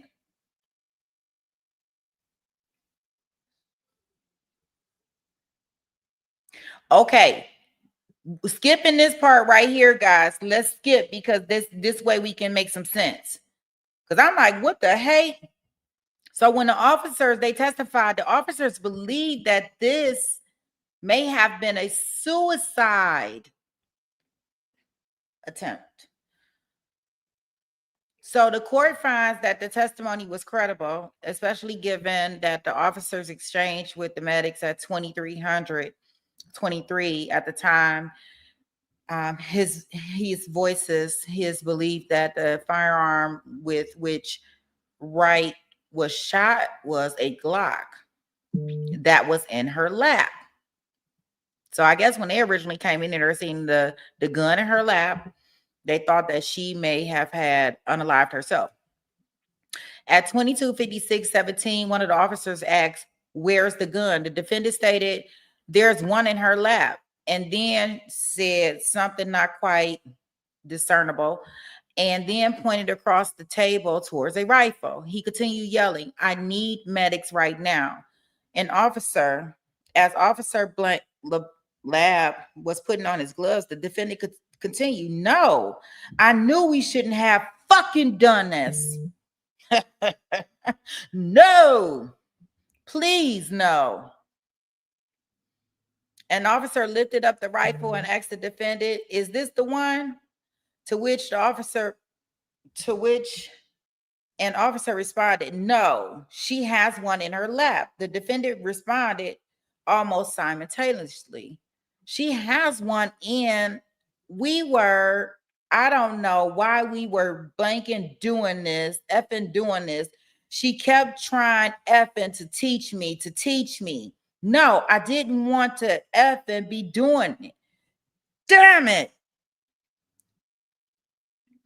One of the officers then stated to another, "I don't want these guns readily accessible." Another officer stated, "I'm going to watch them and I don't want it to move for evidentiary reasons." Let's see here. This is him leaving out. I don't see nothing about the naked just yet.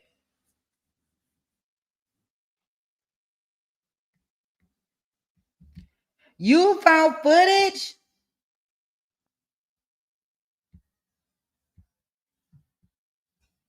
At the restaurant, Maddie?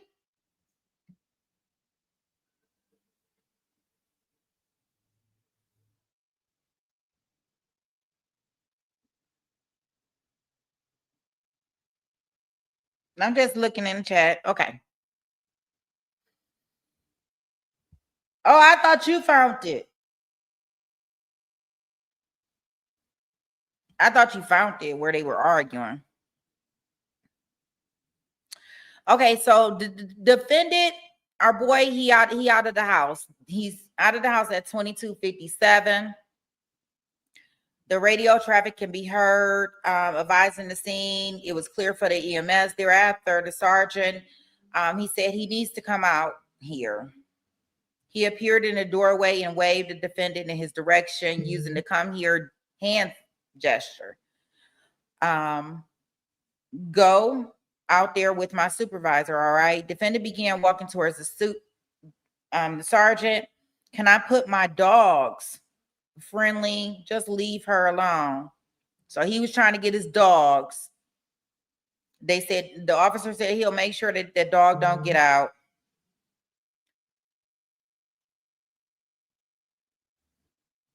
They, at that point, they were intent on removing the defendant from the resident was not because he was a suspect at this point. Officer has still had a reasonable belief that this may have been where she tried to unalive herself.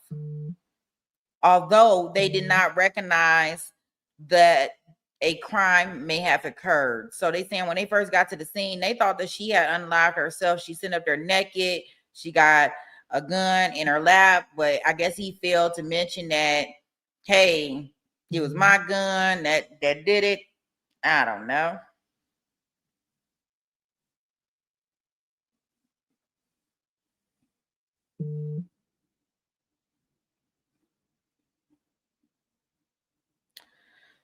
So the court is just saying that they find him credible, the officer, and that the defendant whose girlfriend had just been shot was visibly upset. Okay. So now we back inside the residence. So back inside the residence, the officer asked what was needed. The officers began moving furniture to stage the area for the EMS. So let's make some room. The officers discussed, right, having a firearm in her lap, which they looked for. They found and they moved it away from her. Another officer helped put the defendant's dog away.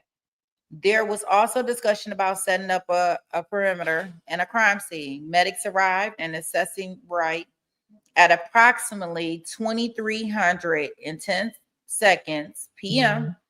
The medics ceased their assessment and somebody can be heard saying pronounced.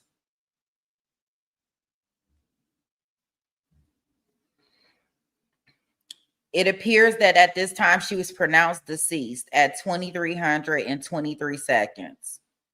One of the medics then told Officer Coughlin what she was shot with. Officer Coughlin replies, right, here's this one here. It was sitting up in her lap. One of the medics looked down at the Glock that had been placed after it was removed from her lap and says, a Glock? Nah, dog, this hole bigger than that. Coughlin replies and say, yeah. The medic replies, nah, what's that, a 9? Officer Coughlin replies, yeah. Looks like this exchange happened about 2344 seconds. From the court concludes that working knowledge that law enforcement was at the scene and that Wright was shot by a 9mm firearm in her lap, not by the rifle that was on the table. Then the defendant gets to talking his stuff outside the residence. He is talking. Did they even have a lead detective come up in this one?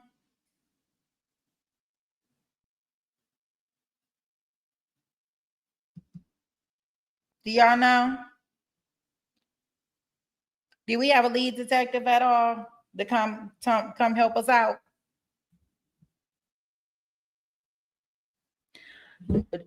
She had a 9 in her lap.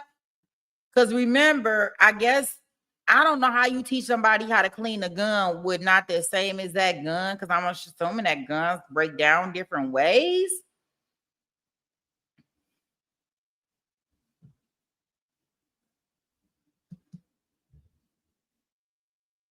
So the one that was in her lap, Jason, was the 9. You know, with the fully load clip. Like pistol grip pump. Okay, I'm not going to keep showing my age here because I'm going to say the clip because the clip is sound gangster.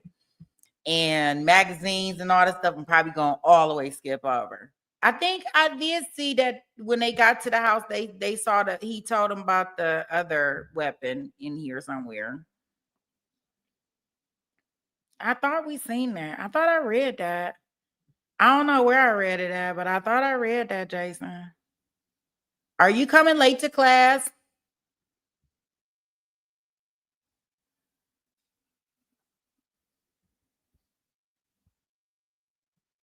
Okay. So now,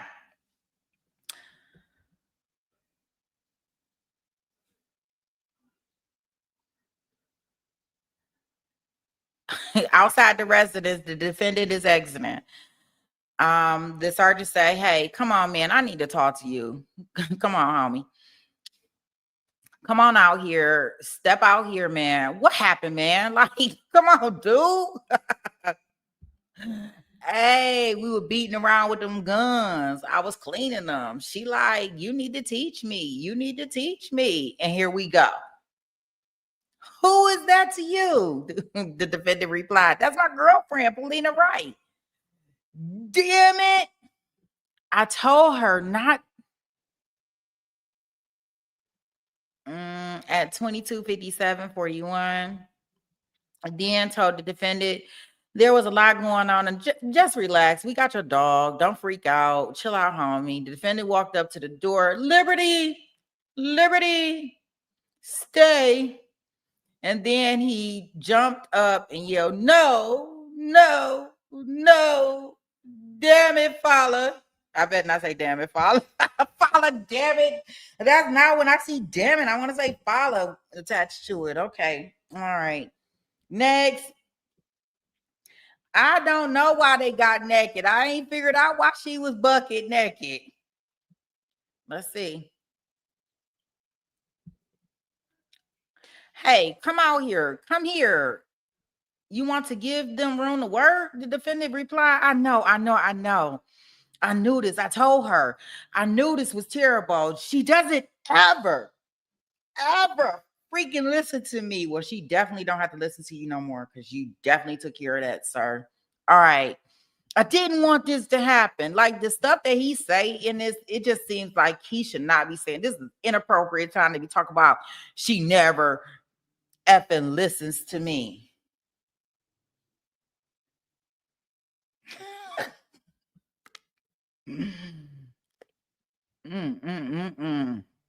Leslie, they is wondering why you were naked.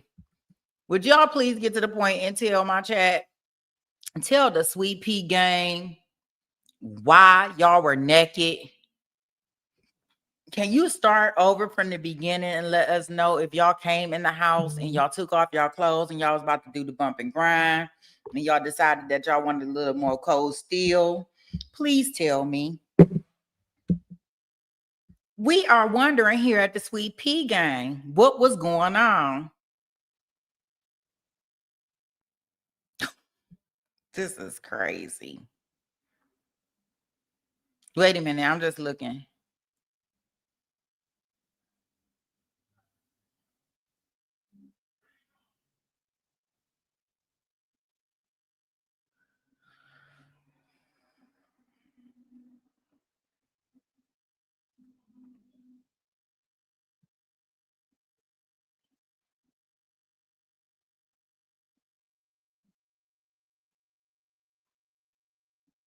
Yes, well, Jason, I can see that when I'm going down that she was shot with AR.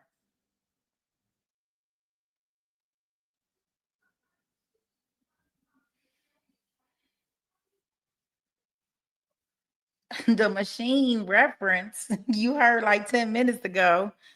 Machine? I don't know. I don't know what I said that in regards to. I don't know. I be just seeing stuff. Don't pay me no attention because I have no clue.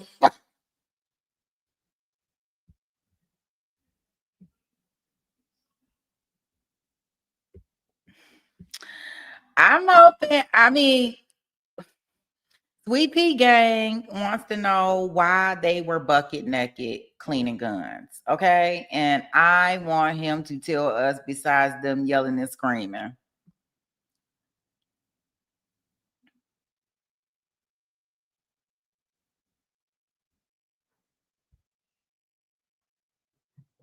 Okay, let's see. I just hate that he like telling like she never effing listens to me. I didn't want this to happen. What do you mean you didn't want this to happen? Like I don't that statement doesn't sit well with me. But that's just me. So walking to the tailgate of his truck, the defendant yelled, "No!" and started smacking the car that was parked in his driveway. Another officer then walked up and told him, "Would somebody do something with him?" Oh my goodness. That's me for now. The three of us will hang out with you. The officers then said, they got his name and stated, "It's okay. We're going to take care of her." At that point, the defendant was leaning against the car, bent over through the open front door. Officers and medics had been standing in the vicinity of the area where Wright was seated. And Officer Lay then whispered to Sergeant, "Hey, Sarge, should we put him over here? Because he look like he a little cuckoo for Cocoa Puffs and look like he losing it. Hey, sir. We're going to step over here and step to the trunk." Sergeant then walked around and towards the back of the pickup truck and part where it was parked in the defendant's driveway. The defendant followed the sergeant. "Are you all right if we put your tailgate down? Like, man, I need you to take a seat. Like, come on, homie." Defendant then walked over to his truck and leaned against the closed tailgate. Now, this was at 22:59 and 24 seconds. Here we go. His defendant's statements to the officer. Defendant provided his middle name and his date of birth at 22:59:49. He asked the defendant, "Where'd you put the gun?" Defendant responded, "It's all in there, dude." Like, the officer said, "Well, what kind of gun was it?" The defendant replied, "It was the AR. Like, I had a big gun. I was showing her them big guns." I don't have no muscles, but whatever. Y'all know what I'm trying to say. Big guns. We need Jason up here so he can show us the big guns. So, and he said, on the counter, and she had the pistol in her lap. Which is it? The gun that went off? It was the AR. Then the officer asked the defendant what he saw happening. The defendant said that I was cleaning the guns. Like, we were pointing them at each other. "Hey, boo. Hey. Why would we be pointing them at each other if we're cleaning them? That does not make sense. But okay, I'm going to walk there with you during the cleaning process." Or what's going on? The defendant came in. She was like, "I want you to teach me how to use them." I want you to teach me. And I was like, "Okay, we will, but get naked first." That part is not in there. Calm down, therapist, because I know you looking for it and it is not there yet. So, he just said we will. We were pointing them at each other and mine went off. Like, you were holding them, the AR at the time? The defendant responded, "Yes." And then he continued.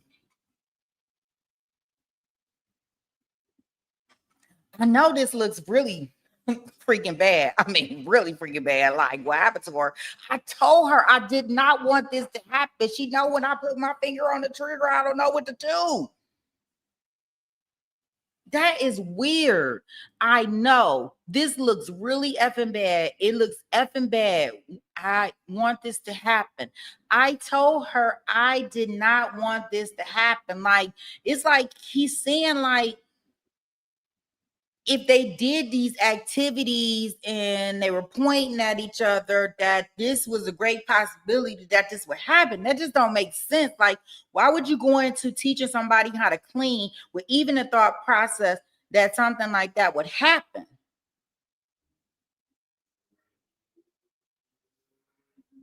Like, I am confused.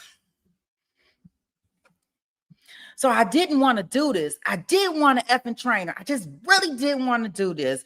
And in the house like this, She has no experience with guns. God damn it.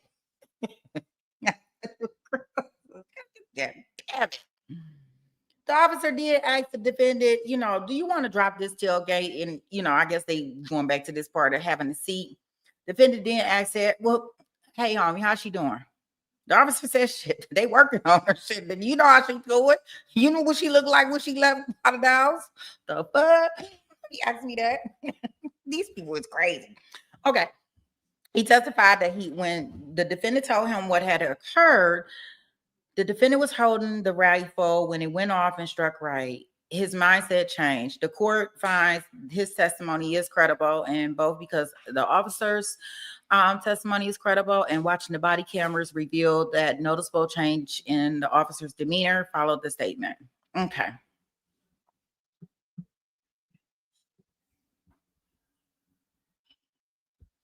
Oh, wow. She does. I'm looking in here. I see your thing, film. Wow.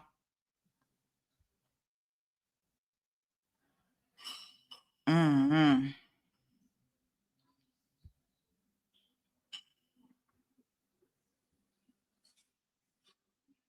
I don't know. This is crazy work. So thereafter, the officers did not ask any other questions of the defendant about what had occurred. Instead, the officers attempted to make small talk with the defendant and asked how long he had been with, the police department. The defendant stated, freak, I know better. He liked this word, damn it. I can't believe this is happening. I know effing better. Why the F was I do? Defendant then smacked the tailgate. Pop! And the defendant responded affirmatively. At that point, the defendant stated they pronounced her, no. We were having such a great effing night. She was naked. She had steel between her legs. No. And it wasn't even my pipe. Okay. I can't. Y'all, I can't. Because I this is serious because somebody lost their life and I'm not going to be able to do it.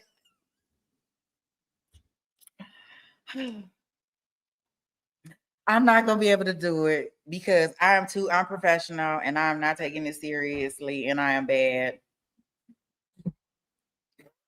I don't know where you learned that she naked, but I keep want to put that she was naked and like they was about to have some kind of sexual relations. I want to keep doing that. And I'm being very unprofessional about this. And this is not good because Zach said this is a good Christian chat and I'm going to keep it that way.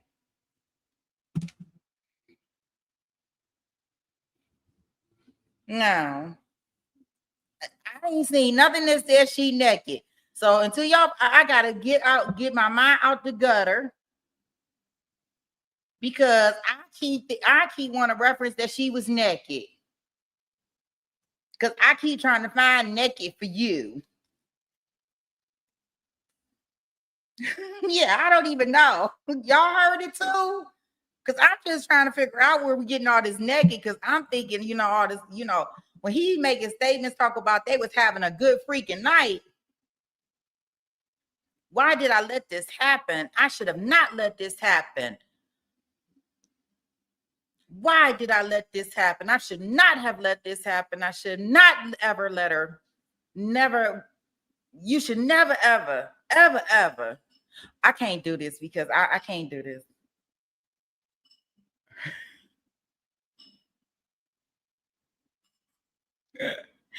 Look, I can't do this. Because I'm putting rap lyrics in here now. And y'all know I don't know rap lyrics. And I'm just trying to put them in here. And oh, goodness.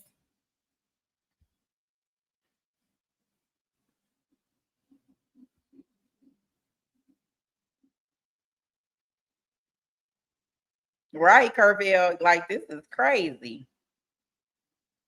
That's what I'm saying. Like, he said that he should have known better. He shouldn't have let this happen. He knew this was going to happen. Oh, the verdict is in. Y'all want me to turn to it?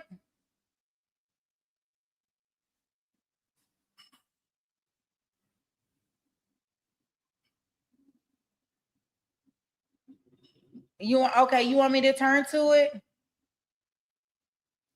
Okay. Let me get it on for us.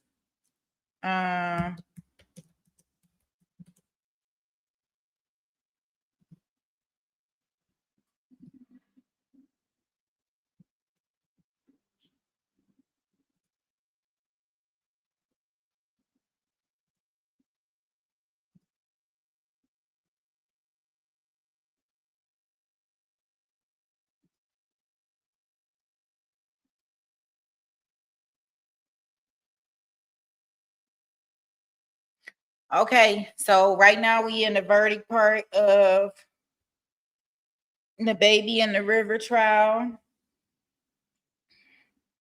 And the girlfriend that he done shot, not the girlfriend, but this man, he was busy than the mug. He had a wife, a side chick, a girlfriend, and a baby mama. I said, whoa, you talk about throwing it down. He wasn't doing nothing but giving out DNA, and that does mean D and attention. Y'all take it the way y'all want. I can be really, really bad. I'm gonna start acting appropriate. A whole lot of drama. I was like, oh my goodness, like he's a very busy man. Like they all talk about they work for FedEx, but who's working? Ain't nobody working because they all up in there effing. Can't nobody get no work done. They all at FedEx dropping off packages. Sound like they're dropping off more than packages because y'all know all of them work at the same place. Like I'm like, if I was FedEx, I'd be looking at firing all of them because I don't know how nobody was working. It sounded like they was all the way in the back.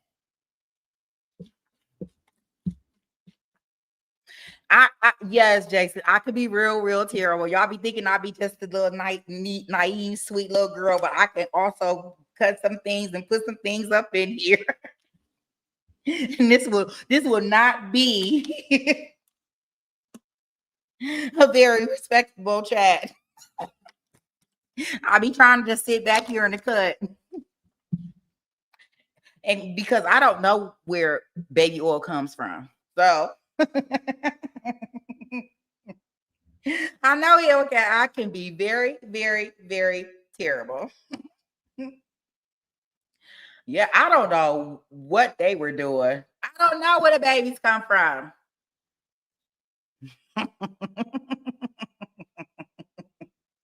I don't know.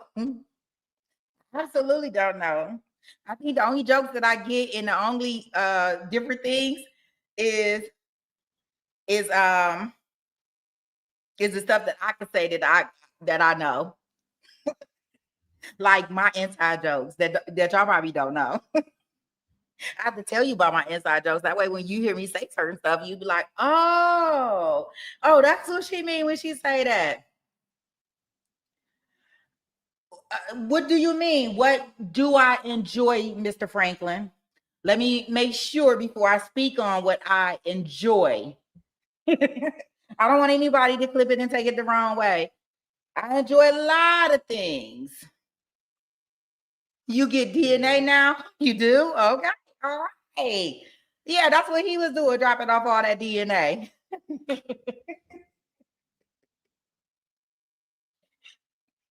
You say, Macho. Oh, yes.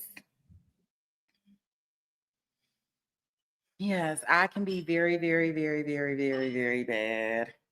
That's why I love taking the trial. When we do our taking the trial at night because I don't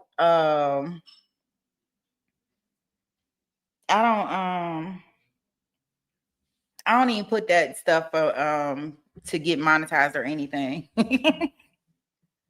But no.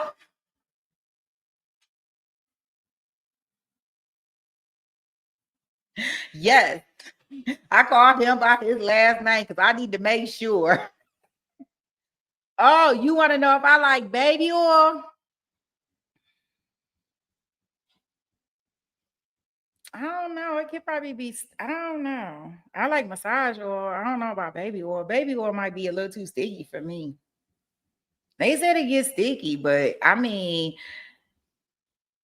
Diddy swear by it. I just don't have enough money like Diddy to be buying sheets and stuff all over again and getting the walls painted. Like they messed up every hotel that they were in. I don't know if I want those problems. Okay. Sorry. I don't want. Okay. Y'all catch me on a Friday.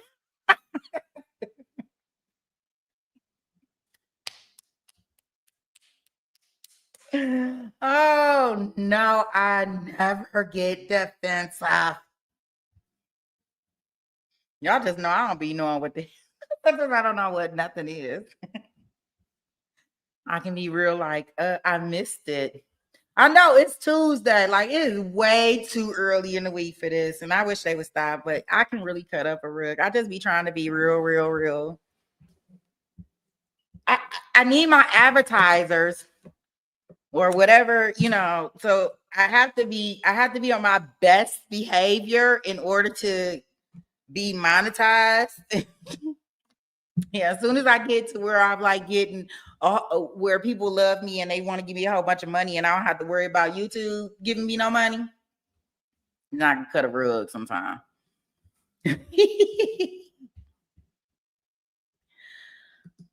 Hey, how long they gonna have us waiting for this? Oh, maybe they don't. Maybe they don't. Oh no, they do.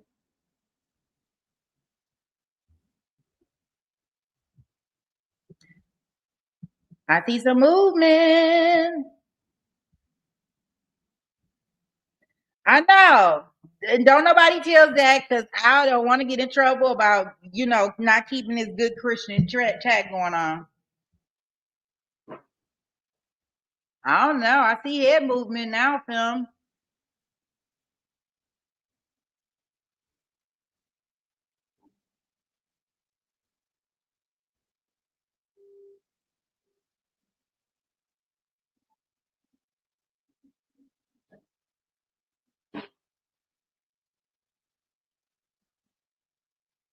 I don't think so. Let me go look.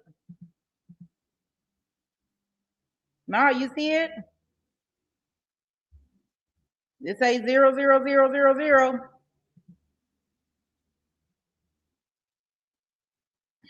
I don't have any TiVo time or anything. This is on Court Yeah, this is on Court TV. Yeah, I agree. I was checking. I can appreciate it that they it appears that they may have sent out the verdict, right, guys? And then they giving everybody time to get there, which is nice because I done been in some trials where you know they when they tell you the verdict, they like putting the camera on the judge, and it's like, well, dang, you can't even get everybody together.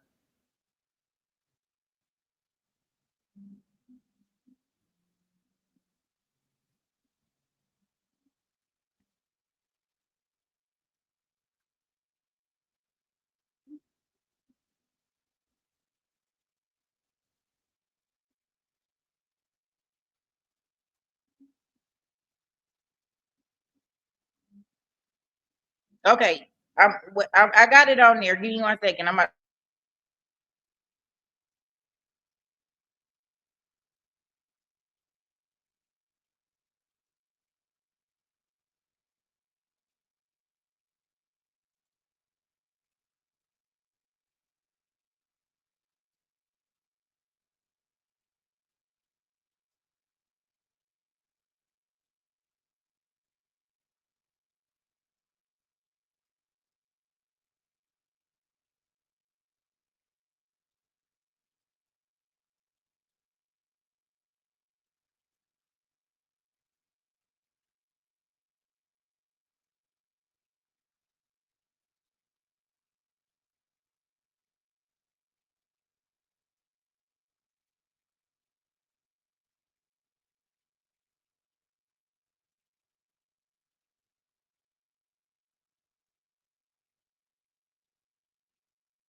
You may be seated.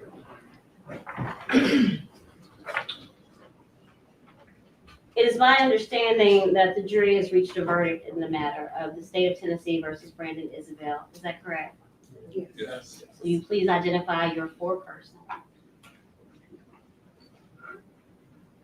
You've reached a verdict in this case. We have.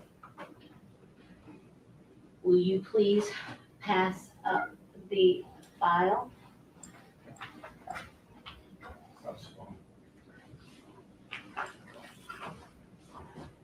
Please silence all cell phones.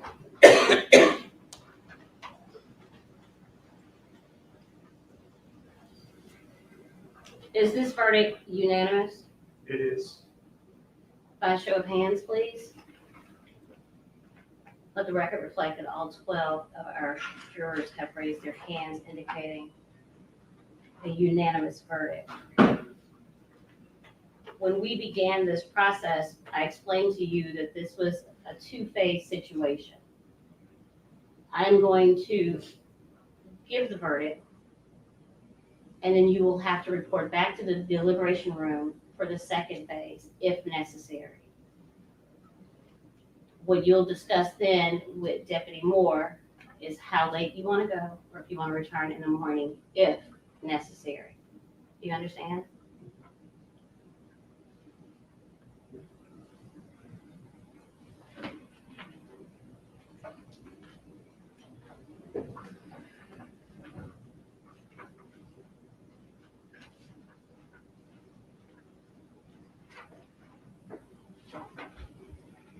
Mr. Isabel, will you please stand?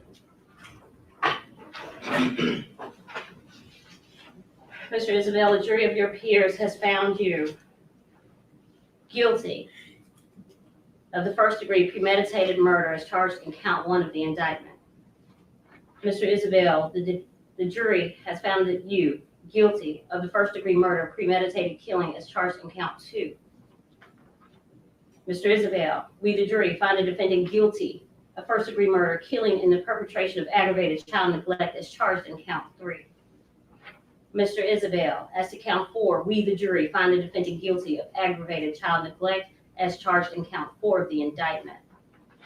Mr. Isabel, we the jury find you guilty of especially aggravated kidnapping as charged in count 5 of the indictment. I will ask the jury to retire to. Jurors excused, like to The jury. step.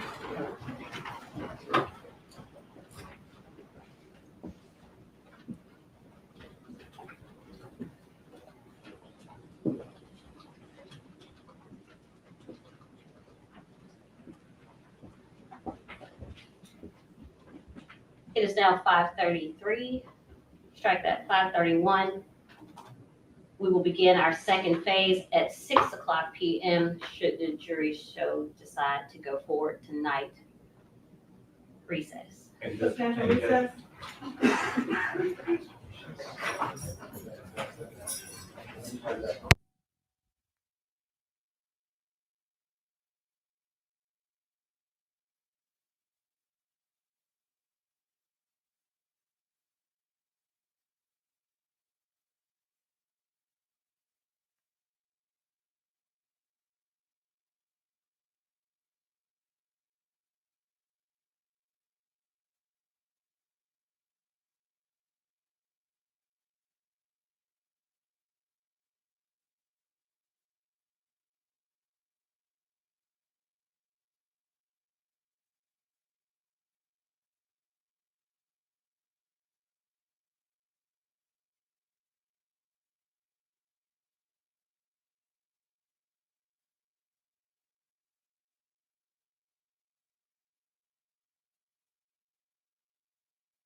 something. Let me call them. I'll call you right back.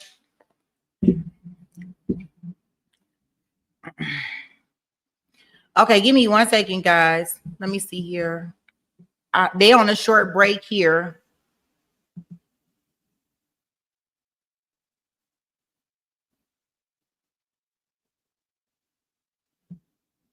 Yeah, let me see. Give me 1 second. I'm here. I just got to look up something for Bag real quick.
What do y'all do with the people when I leave?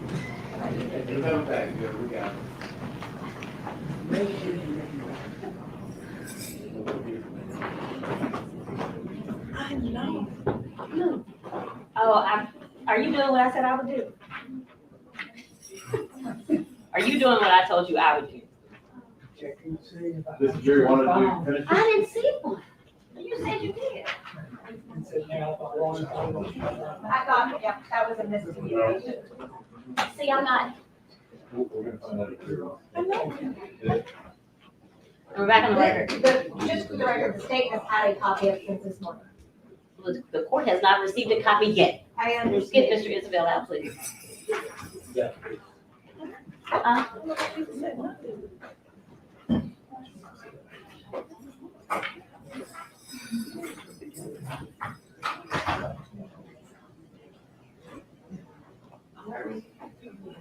Yeah. Huh? Oh, but you know, like, no need. Do I need to do something?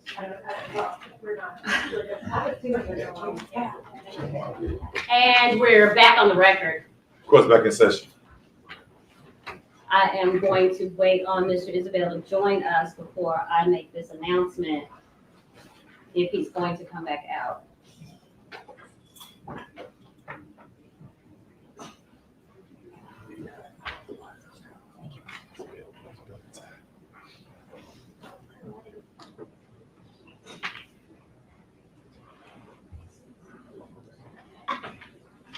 You should already file as the administrator.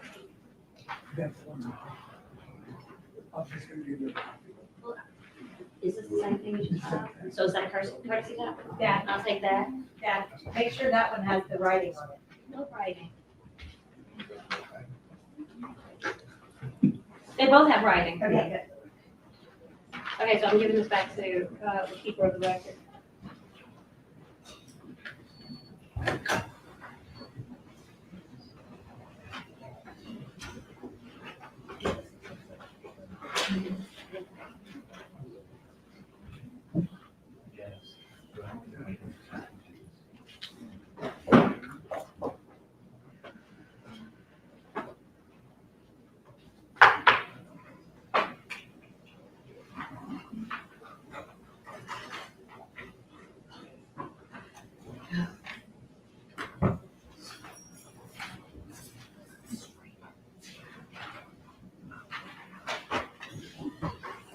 Judge, if they do want to do the sentencing, we have a few minutes to kind of gather ourselves and get ready. No.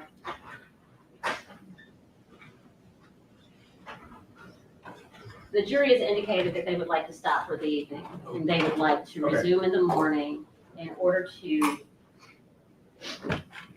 spend some time with their thoughts, collect themselves, and get some rest. Okay. It's been a very long 7 days, and I think you all could agree the least we could do is allow them some grace. They are very exhausted. So, Mr. Isabel, I'm not trying to delay your proceedings at all, but I have to defer to the 12 people who are asking for additional time. Let's report back 10 a.m. in the morning. We are adjourned. All right. Let's go ahead. Adjourn to 9 a.m. tomorrow morning, 10 o'clock. Y'all have a good night. Thank you, dear.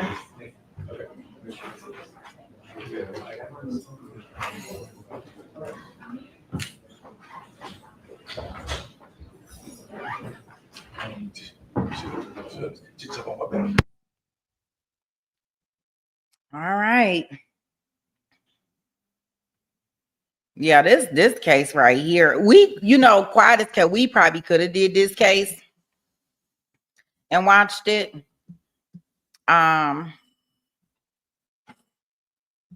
What you say, Baka? They want to keep them there all night. No, how about no? How about we gonna go home? Oh gosh. But yeah, we could have did that trial. But I didn't know. I honestly, when I was looking at it, I kept thinking it was just a baby. I didn't know that, he had all that drama behind him. I didn't know he had a baby mama, a wife, a girlfriend, a mistress, a lover. He had it all. God, so greedy.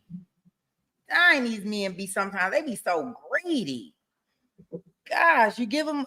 Oh, let me stop. I'm about to start cutting up again. Okay, let me stop. Yeah, it was definitely a sad case. And that's what I'm saying. He was so greedy and just doing too much.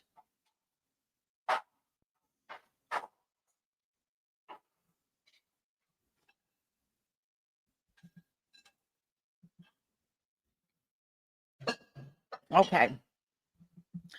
All right. So I got it on the page that we are in. I am going to, so we can watch some of that still. You say these men, yeah, I classify y'all all together. All together, Jason. Sorry, no shade. Y'all need me on the couch. Look. I said we should change the title of the stream, but the court just ended.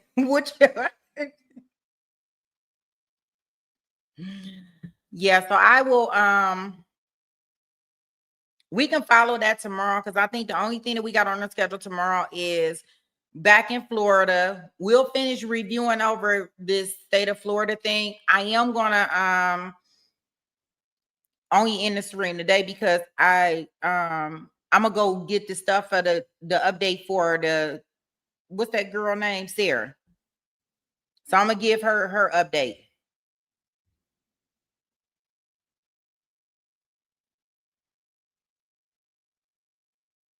Yeah, I have her picture.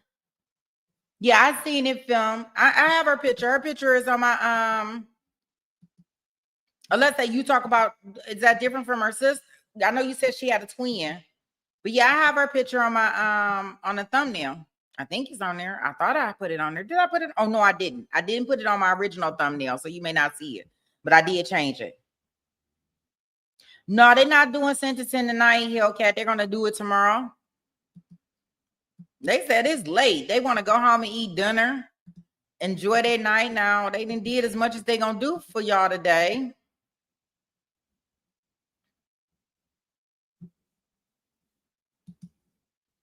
Yes, and thank you. Yeah, I did. I caught myself updating.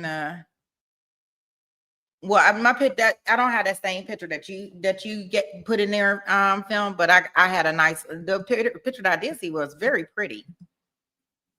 So I don't know. I'm trying to figure out why was she with him, but whatever. You said quitters. They've been in trial for 2 weeks. No, it's like a whole nother they gotta do a whole nother like trial, like it's a mini trial within the trial. They said they're not about to start that mess right now. Now we didn't already gave y'all this guilty. Now y'all come on back tomorrow. Yeah, they can recall testimony, recall witnesses, and all that type of stuff. Yeah, they said they not staying no more tonight. Like they done. You know, they don't want to be there all night.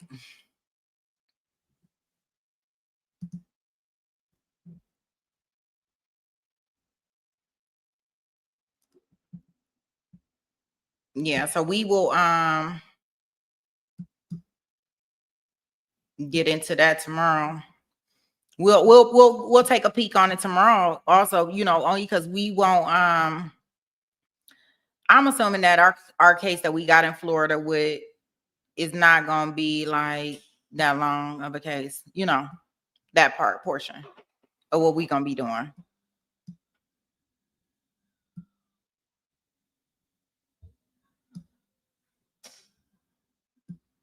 At least I don't think. I think everything that we're gonna be doing tomorrow is gonna be kind of quick and to the point.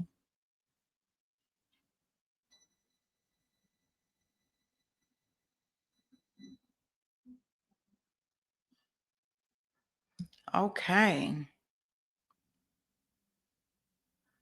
Let's see here.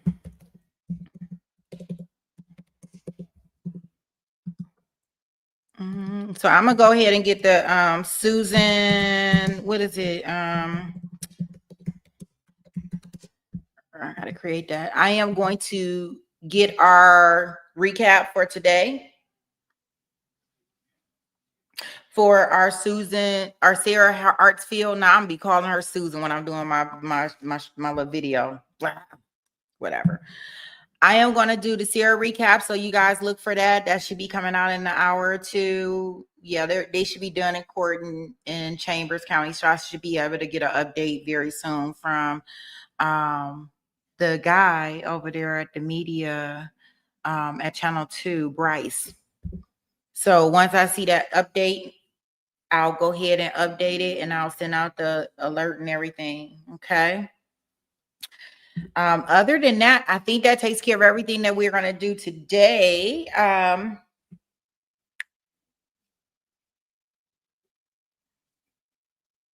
Be on my best behavior tomorrow until we do take it to trial after dark. And then I'll let all the after dark stuff come out for y'all. If y'all can handle it. Can you handle the truth? Nope. You can't handle the truth. Yes, SD, we're going to have to wait. We're going to have to wait. We're going to have to wait. All right, guys. Well, you know you were in the right place today where there is no filters, no fluff, just facts, right? So you can be the judge. Awesome. Thank you, guys. Have a great one. Thank you to the mods. Thank you to all the chat. Thank you, everybody, for your support. So funny.